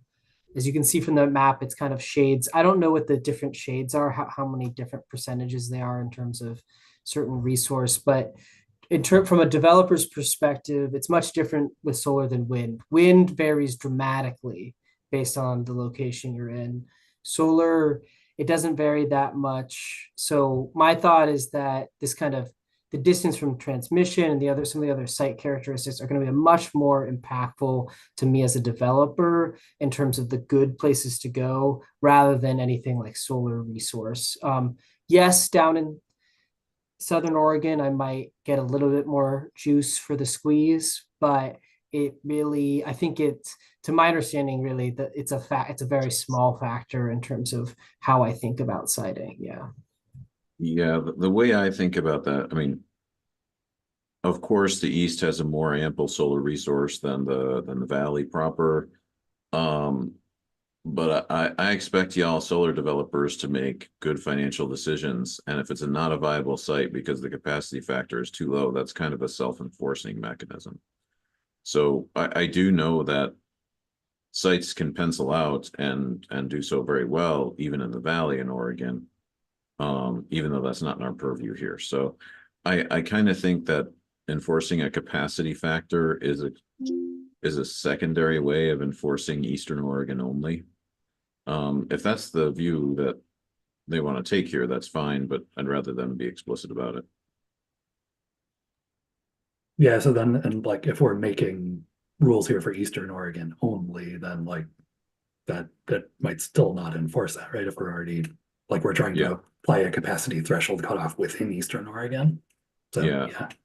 It doesn't make a lot of sense for me. I think I'm with Dugan that like transmission capacity, not distance from transmission lines, is the thing that's going to limit the most of these sites the hardest. The ability to get an offtake agreement and sell electricity is the limitation. And that's probably one of the pieces of information that we can't get for all the lines in Oregon. So it's a bit frustrating, but that's not to say that we can't say this is the superset of things, and we know transmission capacity is a problem, but we don't have information on that. So yeah, having a certain distance to a transmission line is valuable. 10 to 15 miles, I think, is a good thing. I would have said 10, but that's within my sort of understanding. I think you could probably, depending on the size of the project, you could build farther away because you have economies of scale there. So some of that is also variable. Thank you, Beth. Yeah. And I don't know how many of you have the chat open, but Todd, do you want to put voice to what you just said, or would you rather I read it? Sure, I can jump in. I mean, it's way down in the pecking order on all this discussion, but I just wanted it in the notes. Something that Kim Peter and I are watching for is the avoidance area. And this is just a small statement that might kind of lend us to that conversation in the future. Over.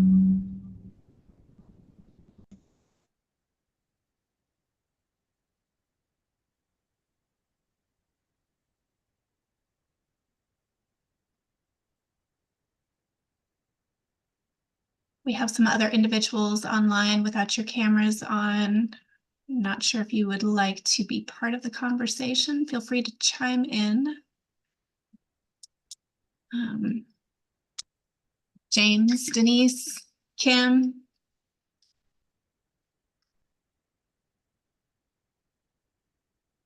Vice Chair Lilac. Hi, no, I don't have anything to contribute. I'm just listening. I was just smiling at the chat that came through about the unfortunate cat. Yeah, good luck, Dan. Yeah, good luck.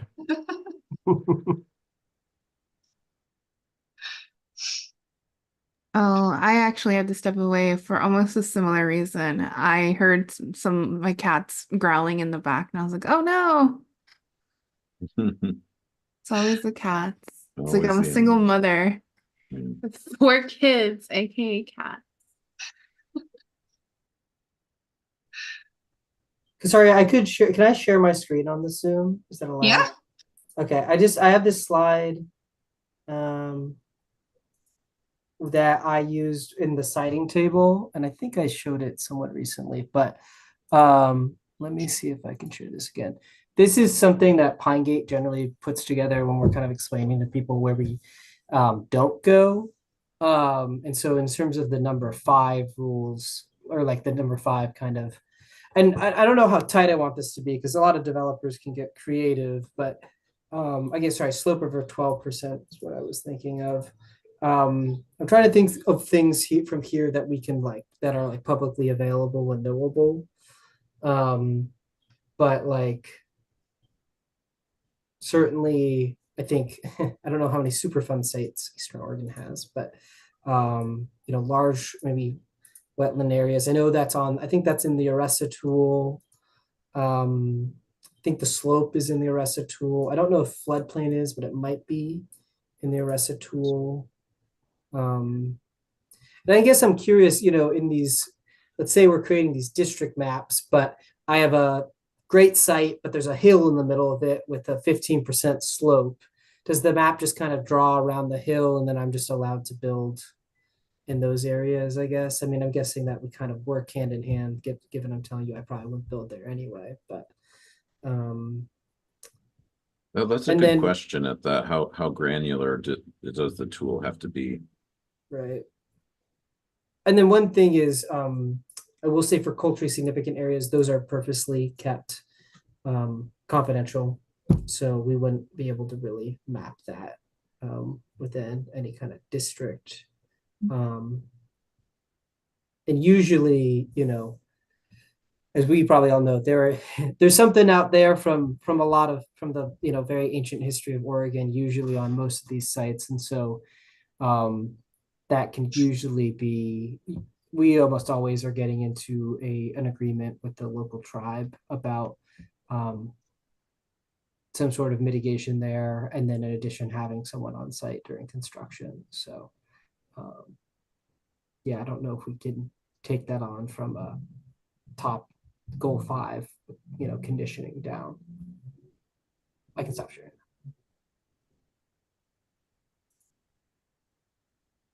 Dugan, do you mind that I took a screenshot of that slide to make taking notes a little bit easier? All good, yeah. Okay, thank you. Yes, Gordon, go ahead and take it away. I just want to double check with Ariella and make sure that she's going to capture, save what's here in the chat for us. Yep. Okay, thanks. And I'll go into the meeting summary as well. Thank you. Yeah, my apologies. I got required to attend another meeting that ended up being conflicting with this. And so Karis Casaria, thank you so much for stepping in. I guess if you could let me know where we were in the discussion of the items so far, and then I can go from there. Honestly, we're just kind of hopping back and forth. This group got to take on both discussing subsection 5 and subsection 6, where in the room they've decided to split apart. Okay. Okay. Well, I think the first thing is, I mean, that I got in there is the resource is what do we look at for the resource that we want to emphasize, and the two things were, first of all, pretty much all of Eastern Oregon is a high value solar resource just from the solar aspect of it. But then the second part of that is that as a practical matter, the developable solar land has quite a bit of limitations, and mainly related to proximity to transmission lines that have capacity, and then other factors as well, that are best explained by people with the solar industry, not me. That's the first question, is what are the candidate areas? Do we say everything's a candidate area, or do we say the candidate areas that counties, when they look at this, presumably counties would be doing this, should be limited to the areas where it's more feasible? If we or do we want to spend much time on that issue and look and get more into the second issue, which is what are the competing resources or constraints that we should be planning for, in terms of either avoiding or mitigating? And there's a list, I believe, in that. And so I think that the slide as I came on had a list of those things. And I know in the room there was started to be a lot of discussion about how we implement this through Goal 5 or some other mechanism. And I think we're not ready for that yet, as my take. And unfortunately, the discussion got a little off on that. And we need to first figure out what we're going to, the areas we want to focus on for the protection of the solar resource, and the specific conflicting resources that we want to mitigate for or avoid. Well, avoid first and then mitigate. And so that's where we are. And I know, I mean, obviously the two big ones are that we've heard from are avoiding agriculture, or I notice Chad is on, or accommodating coexisting with agriculture. That's a whole interesting topic in itself. And the second thing we heard about just today was in more detail was wildlife habitat and how to avoid or mitigate those. And so I think that's what we're trying to get to, as your thoughts as to what, for instance, are there other ones that are important? I notice, I know, Kim Peacher has representing the Defense Department was interested in this in terms of impacts on the federal government, Department of Defense operations. And so there's lots of I think we're just trying to come up with a list that we would deal with when devising a process. So that's where we are, is my understanding. I'll just say about concerning ag lands. I do think there should be special consideration around ag lands. Obviously, EFU zoning is an important aspect of the land use history in Oregon. And maybe I think that the mitigation for that is dual use. That might be one way to think about it. So it's clear to me that there are ways to successfully farm and maintain the agricultural heritage and land use of those sites. I don't know what's the best way to put that into the discussion. Yeah, that's interesting, Chad. For those of you, well, I guess Chad and I are the ones that know that we had a very interesting session. Chad hosted John Jennings and Adam Tate and I in Aurora a couple months ago now at your test facility there. It was a very interesting presentation and kind of in the field look at some of the things that you're working on. Since then, I've talked to others, and I think the concerns regarding that, and I think that's a good way of looking at it, is that with agricultural land, avoidance would be not allowing the solar facilities on certain types of agricultural land, and mitigation would be requiring some sort of dual use, or agrivoltaics, as are sometimes called.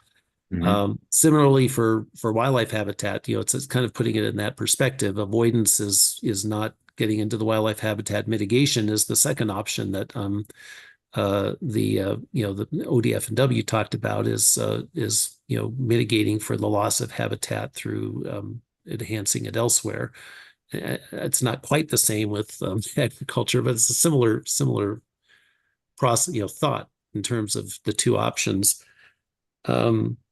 I think what I've heard, Chad, regarding agrivoltaics is that I think the two things that are concerned are will it really work, and secondly, in other words, you can make a plan, but how do you know the plan's going to occur?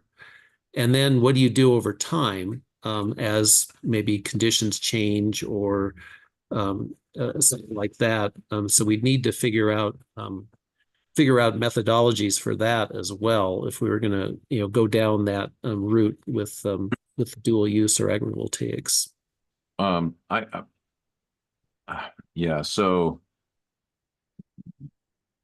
I've got a snarky response and a more thoughtful response. The snarky response is that's farming. If you plant a crop of wheat, you don't know that the wheat is going to grow until it does. That's just the nature of farming, and farmers know how to deal with that.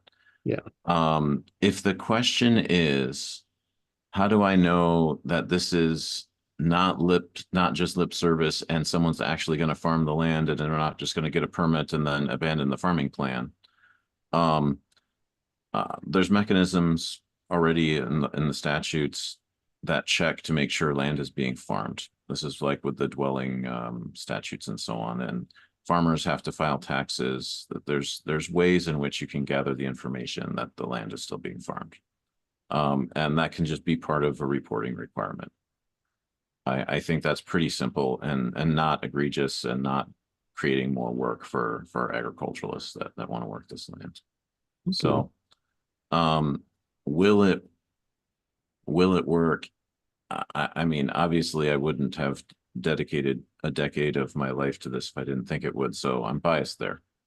I mean, we've got it to work. So that's my answer there. Okay.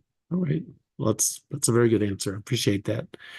Does anyone else have any thoughts on that issue?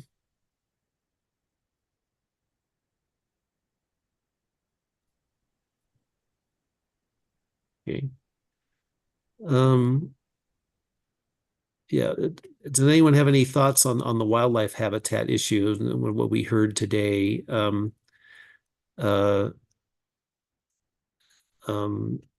How, I guess the question is,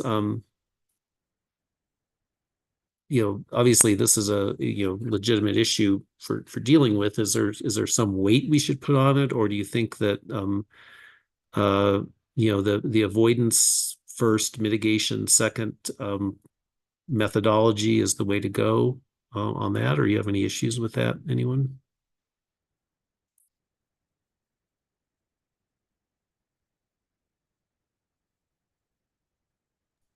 I'll just say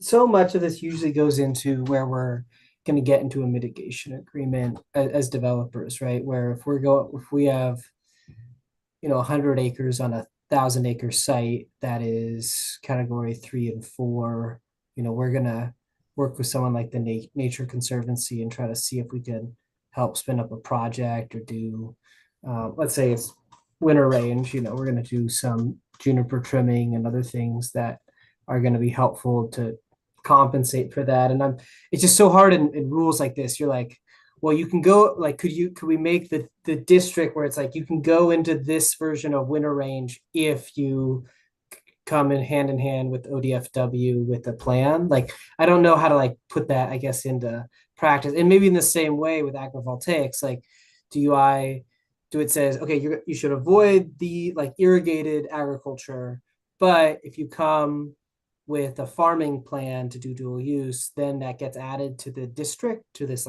renewable energy solar district. I'm a little bit unclear on how exactly that would work.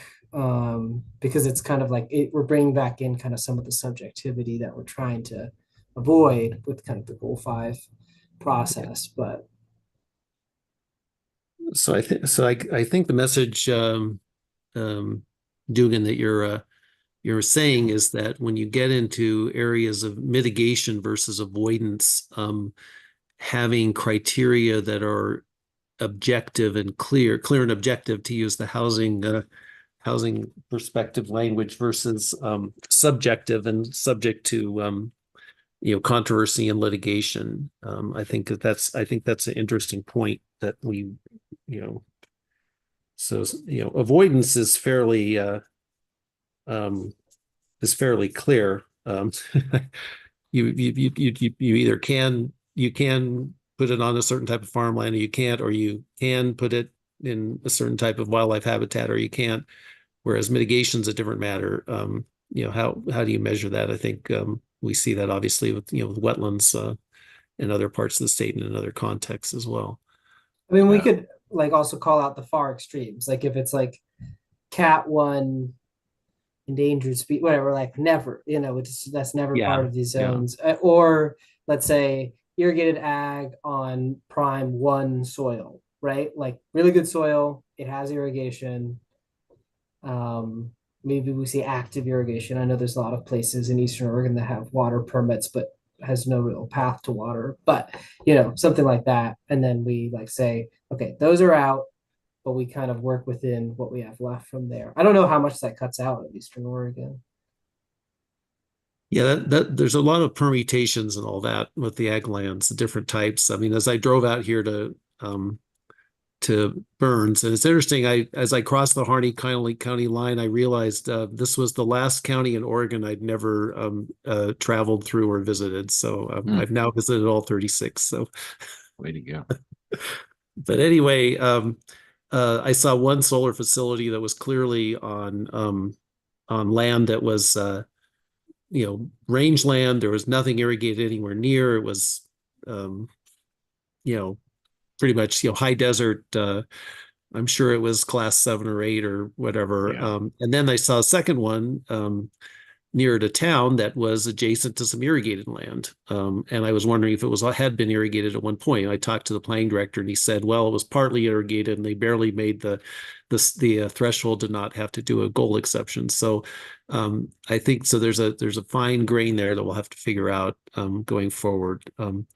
I guess though, I want to make sure that there aren't, if anyone doesn't want to bring up some other potential things other than wildlife habitat and agriculture that we need to be addressing as a constraint.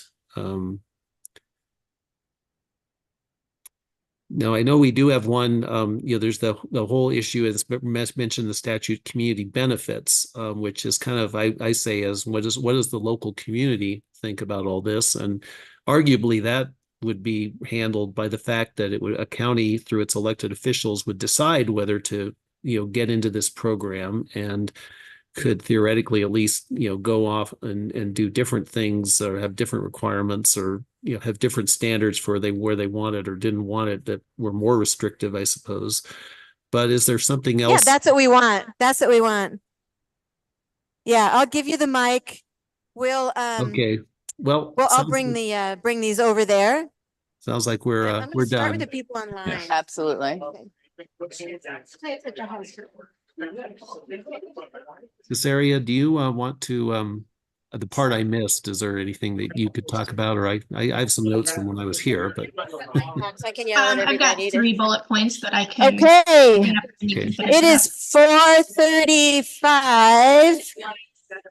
Because I've gone back to time where like before and John been here where we talked about laying our solar project out and leaving a corridor through it for migration, and then we thought about that for a long time with Gala and Empire. Like, is it valuable to leave like 100-foot corridor for big game to travel through? And I think we got back to it. Oh, it's all right. Just to keep the project site together. And do it. So do we want to incentivize this? Like that's an alternative to talk about. Yeah, so I need to stop you all, because we've got our online folks done, we've got the other group done. So do you have somebody in this group that would like to be able to report back what looks like, it sounds like it's a hard thing to report? Good job. If you wanted a non-staffer to do it. I've got a non-staffer over there. So Brian, do you want to do it? And it's just highlights. We have one other topic we want to talk with y'all about before we close. And we're going to start with the people online. All right, if everybody can assemble, you can just stay standing, grab something to, grab a cookie. But what I do ask everybody, what I will ask everybody is for folks to not have side conversations while we're all standing. If you can not have side conversations, that will be really helpful. It's really hard for the people online to hear. And it's hard for everybody in the room too. So what we're going to do is just take like 5 minutes or plus or minus for each group just to share highlights. So we've got Andrea's going to do it for the what to protect and what could be converted group. Brian's going to do it for the more the quantity, quality, location specifics side of the conversation. And then we've got our online folks. And so, Kazari, I don't know if you're oh, you did half of it? Oh, so Gordon can help with that one. Oh, you're back. You're standing right next to me. So we're going to start with the online folks. And so you do your highlights, and then we'll hear from Andrea, and then we'll hear from Brian. And keep it close. All right, thank you. Well, I was on another required conversation, so I only got to about half of the one online. So I'll do part of it, and Casaria will do the other part. We talked a couple things. Talk about in terms of the things that are constraints is what we looked at, and the two primary ones we talked about were, agricultural lands and wildlife habitat. And for both of them, I think that we heard today the formula for wildlife habitat is number one, avoidance, number two, mitigation. I think there's a third one too, but avoidance, minimization, mitigation, yes. And I think you could also look at that in terms of we talked about in terms of ag lands. Avoidance, not allowing them, and mitigation would be the possibilities of dual use or agrivoltaics. And obviously, we had some discussion about a little bit about that. And obviously, there's some issues there that we need to resolve. But I think that's kind of a similar mindset in terms of looking at the impacts on agricultural lands. Is looking at that hierarchy, if you will. And then in terms of mitigation, we had some discussion questions how you structure that mitigation. Avoidance is pretty clear and objective. You don't allow it, or you allow it. And mitigation is different. I mean, wildlife habitat mitigation, there's a lot of subjectivity. Whenever and the same would probably be true with anything that allowed dual use or agrivoltaics. And that when you get subjectivity, you get questions, you get controversy, you get potential litigation. So that's a concern that we saw with that as well. And so Casaria, do you want to go over what the first part of the conversation was before I got there? Yeah, sure. Thanks, Gordon. I'll just touch on, I'll just do 3 quick bullet points that I've got a whole page of notes. Deegan shared with us a pretty comprehensive list of solar development limitations. So I'm going to make sure to get all of that in the notes. I was able to take a screenshot of what he shared with us. It sounded like it would make sense to have capacity factors up front in the rule. And then there was a question about how granular the tool needs to be. There was a lot of other discussion, but I'll make sure to put that in the written notes for you. Right, we're done.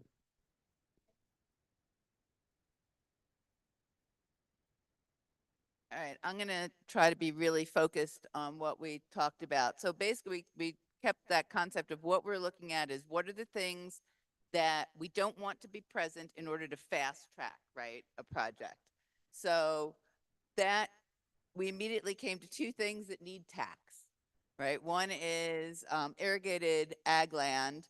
But we say, that can be mitigated if you can move the irrigation to another piece of ag land, either on the same property or another, but also with the whole concept of protecting water rights for ag. So that would be one thing. If you had irrigated ag land, all right, you got to think about it more. So no fast track through there.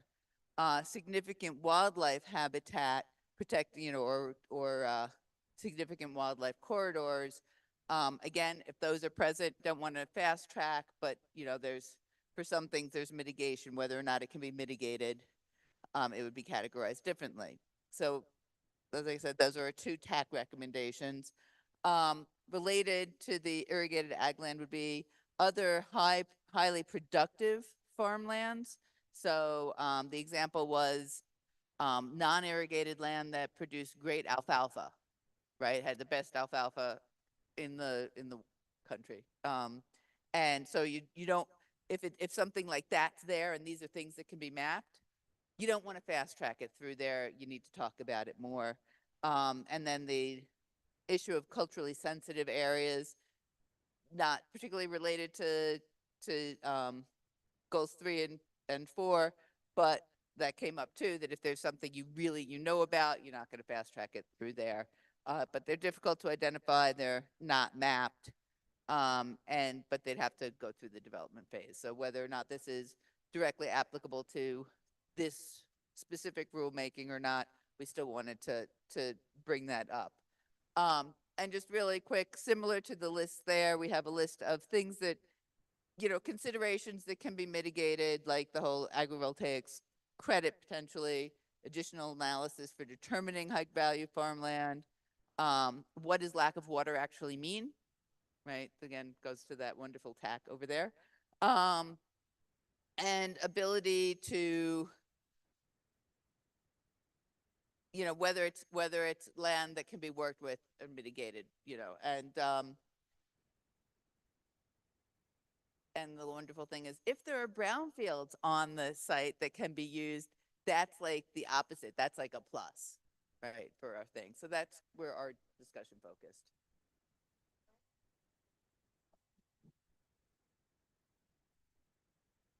Yeah, so our group talked about like the factors that were in 5 that were listed. It talked about solar resource thresholds, slope thresholds, distance from transmission lines, and so we talked about those and really about slope. We wanted to make the point where like there's different tolerances for slope with different technologies. So with a fixed system, and kind of like the system you see outside of Pendleton, it's on the side of a hill. A fixed system, solar system, or those that you see from Highway 97, in between Bend and Redmond, or those along I-5 corridor, those are a lot of fixed systems, not a lot of moving parts. So those can be put on slopes. So, limiting slopes, yes, you could set that slope level at something, but you may want to set it like at higher, just to account for the 2 different between a tracking and a fixed system. So just something to point out on that. So you definitely could come up with a threshold, but you just wanted to take into account what a fixed system could be built on. From a solar resource, we kind of threw out like limiting solar resource, just because basically east of the Cascades, we pretty much have a great solar resource everywhere. And so you wouldn't want to really limit it to that. And also just because, you could, an economic driver and why a site might get selected is because it has interconnection transmission and could be delivered within a time frame. And that might be more valuable than the actual resource itself, right? So those might be economic factors. So we kind of said setting a net capacity factor for resources we didn't think was as valuable, but Dugan, feel free to argue against that or not. But so on an NCF. And then on transmission line, distance to transmission lines, we really like this. I mean, we want to encourage locating next to it. And we went through a lot of the operating Oregon projects, small and large, and found out like just a lot of them all fall really within like that 3 to 5 miles, with like Bake Oven Daybreak being an exception to it. And there can be other exceptions, but most projects are located within a reasonable distance to their point of interconnect. But we did want to point out where maybe that there's a rule that could establish that, you know, the distance for a gen tie to be built, like if you're tying into an existing facility, for instance, like the Montague Solar Project is shared facilities with the Montague Wind Project, which that gen tie was 9 miles, but it only had to build 2.5 miles to tie into the existing infrastructure.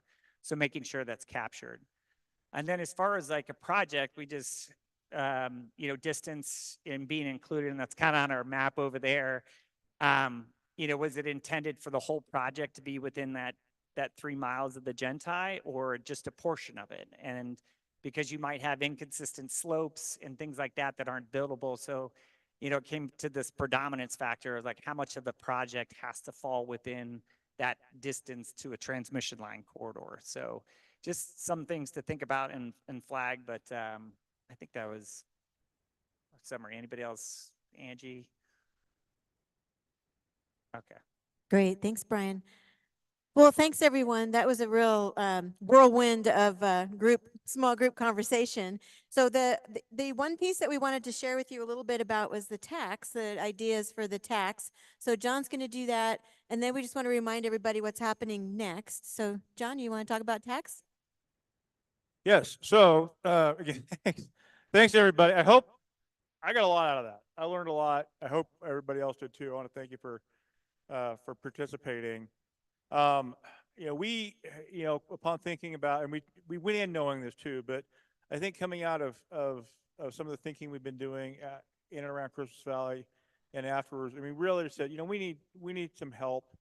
We really would like to see some smaller groups that can help us really drill down into some of these issues and report back to the RAC and perhaps make recommendations that the full RAC would have to obviously sign off on, would have to think about and agree to.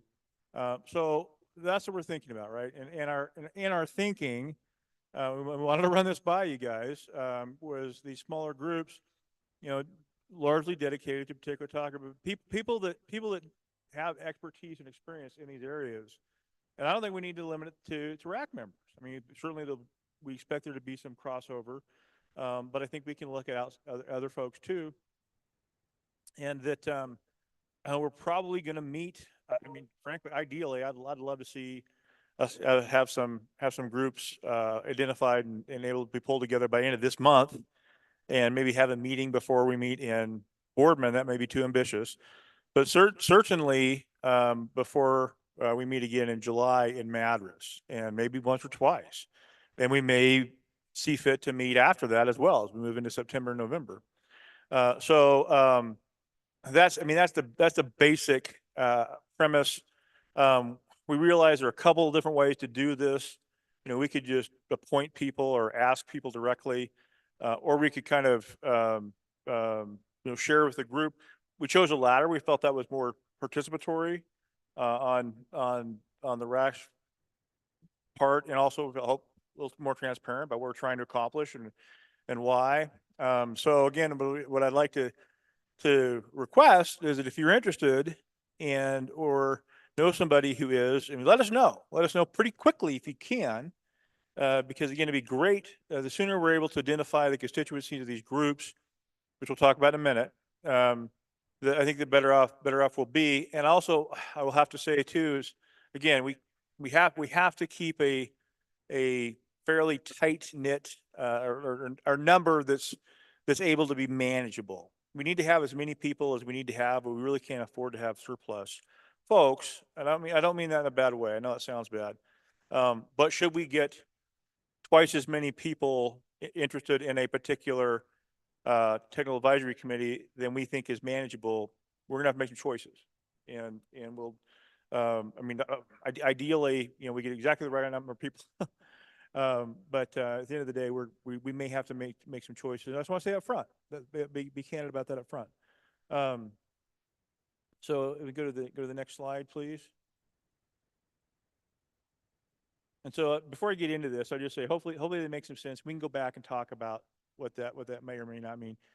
These are the groups, these are the categories that we're looking at. And this may not be the entire number, maybe there's others, or maybe these aren't the right ones, but in our thinking, we came up, mitigation is something that we would like some help with. And again, there's existing laws that are being implemented. There's, a body of policy and other work that we can draw from. We would like some help understanding how it fits into this conversation and how we how we accommodate that within this rulemaking. And I dare say that one outcome could be like, that's already covered. We don't need additional rules on that point. Just let's lay it out there. So we're not talking about recreating a wheel. The membership we see as helping us on that would be we'd like a county representative. We think a renewable energy representative, obviously biologists and wildlife folks, the tribes, our farm and forest partners. Those seem to be the right categories of folks to talk to those. And obviously, I think we're gonna compartmentalize, right? I don't think we're gonna ask the forestry folks to talk about wildlife necessarily. Just for example, community benefits is something that we're supposed to be working towards, and I would really appreciate some help. I think we appreciate some help understanding again how to consider those, how to think about those in this context. We talked about it earlier this morning. Or earlier today. And again, I think that the makeup there, again, with county renewable energy folks, environmental justice folks, but in university, I know Chad Higgins has done some thinking about those things. Maybe there's other. This isn't a finite list. This is just kind of the categories that we've come up with. The implementation is, again, maybe not the right term, but we think we could benefit by having some help with writing the language that kind of executes the rules purpose of coming up with that program to achieve the goal, as well as what's necessary to do in some of these other rules. And again, we think the counties and renewable energy folks are important for that conversation. I put entitlement experts, so folks that have written findings or have presented and defended applications. Obviously, we think would have a good perspective. Maybe that's not the only. Again, maybe it's not the only folks, our only group, but those are kind of what we came up with. So the questions are, I guess, A, does this make sense? And B, are these the right groups? And 3, does this seem reasonable as a starting place for membership? And I guess I'll just leave it at that, right? And our hope is that you guys could, and I would encourage you to talk among yourselves, to see. Doesn't have to be the same person. Doesn't have to be the same county representative on all 3, or the same renewable energy person on all 3. It can be 3 different people, and it could be people inside or outside the rack. So, does this make sense? Is this the right? Do these categories feel right? Does this seem like a reasonable starting point for populating those groups? And John, before we hear any, so you got two thoughts from the group over here about possible tax. Are you thinking that the ag one would fit under the ag part of mitigation and the wildlife under the wildlife part of mitigation? Is that? I was going to let them speak to that. Okay. I think it could. My first blush feelings is that it very well could. But I wanted to make sure. I didn't want to dismiss it. I'd like to have them talk to it.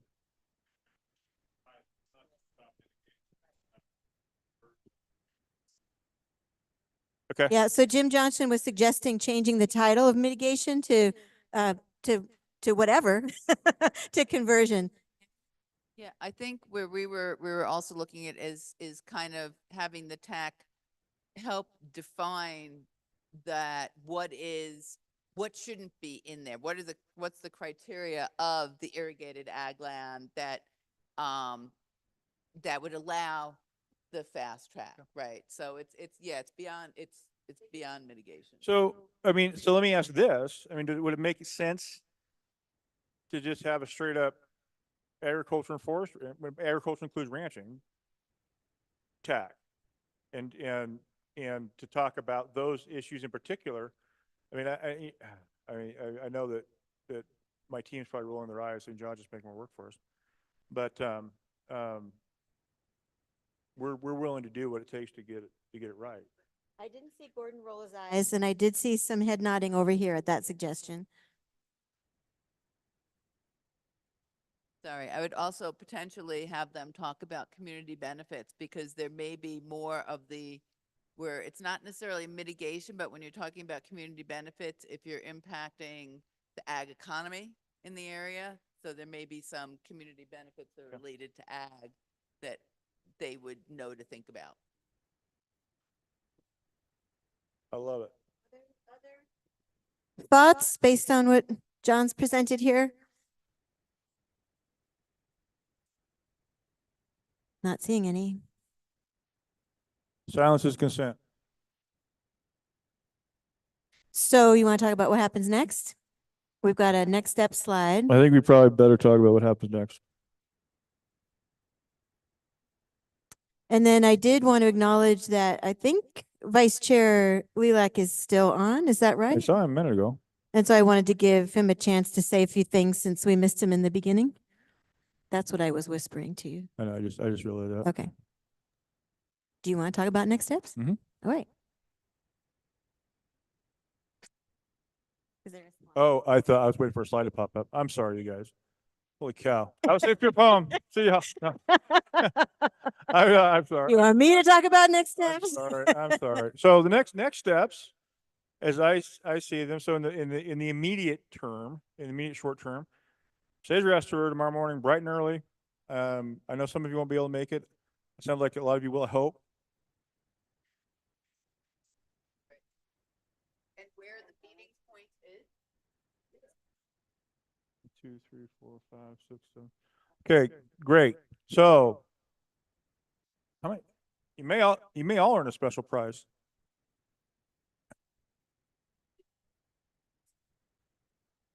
So let's talk about that real quickly. I think we meet right out here, like on this side, and we'll have the vans out there. And we probably could do one. We'll probably take two. And I think on this side of the building. I'm sorry, Don. What?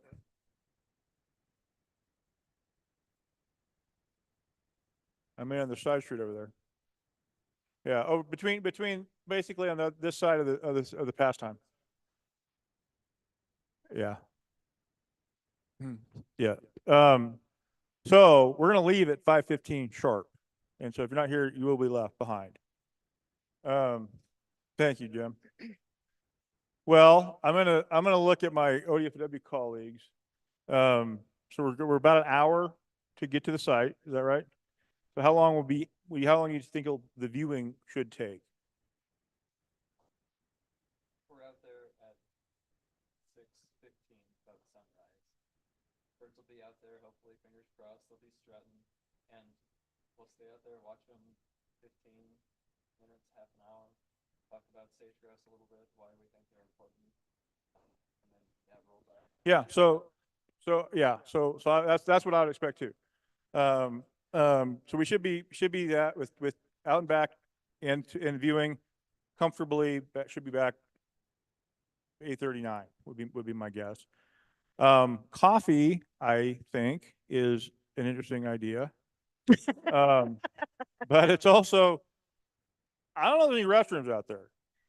So just so you know, we did Buchanan Springs is closed. And I don't think that the Ord store will be open. So, which you just so you know.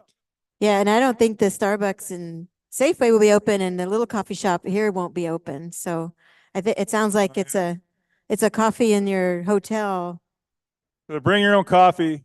And drink it at your own risk. Yeah. But we have water. We got a lot of water left. Driving seats. You sleep in the van. Yep. So is everybody clear about where you're meeting? Yep, right out there, right out here. Right out here. Okay.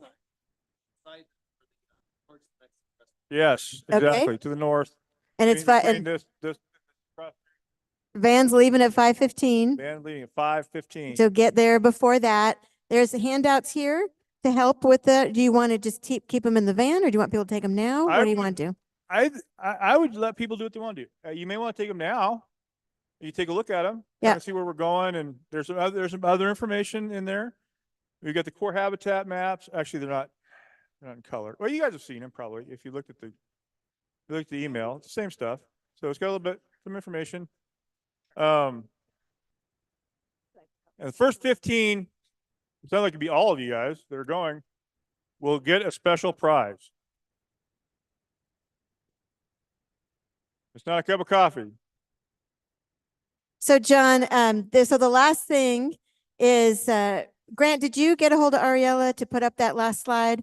So we just want to, okay, so we do, so our next meeting, just to be clear,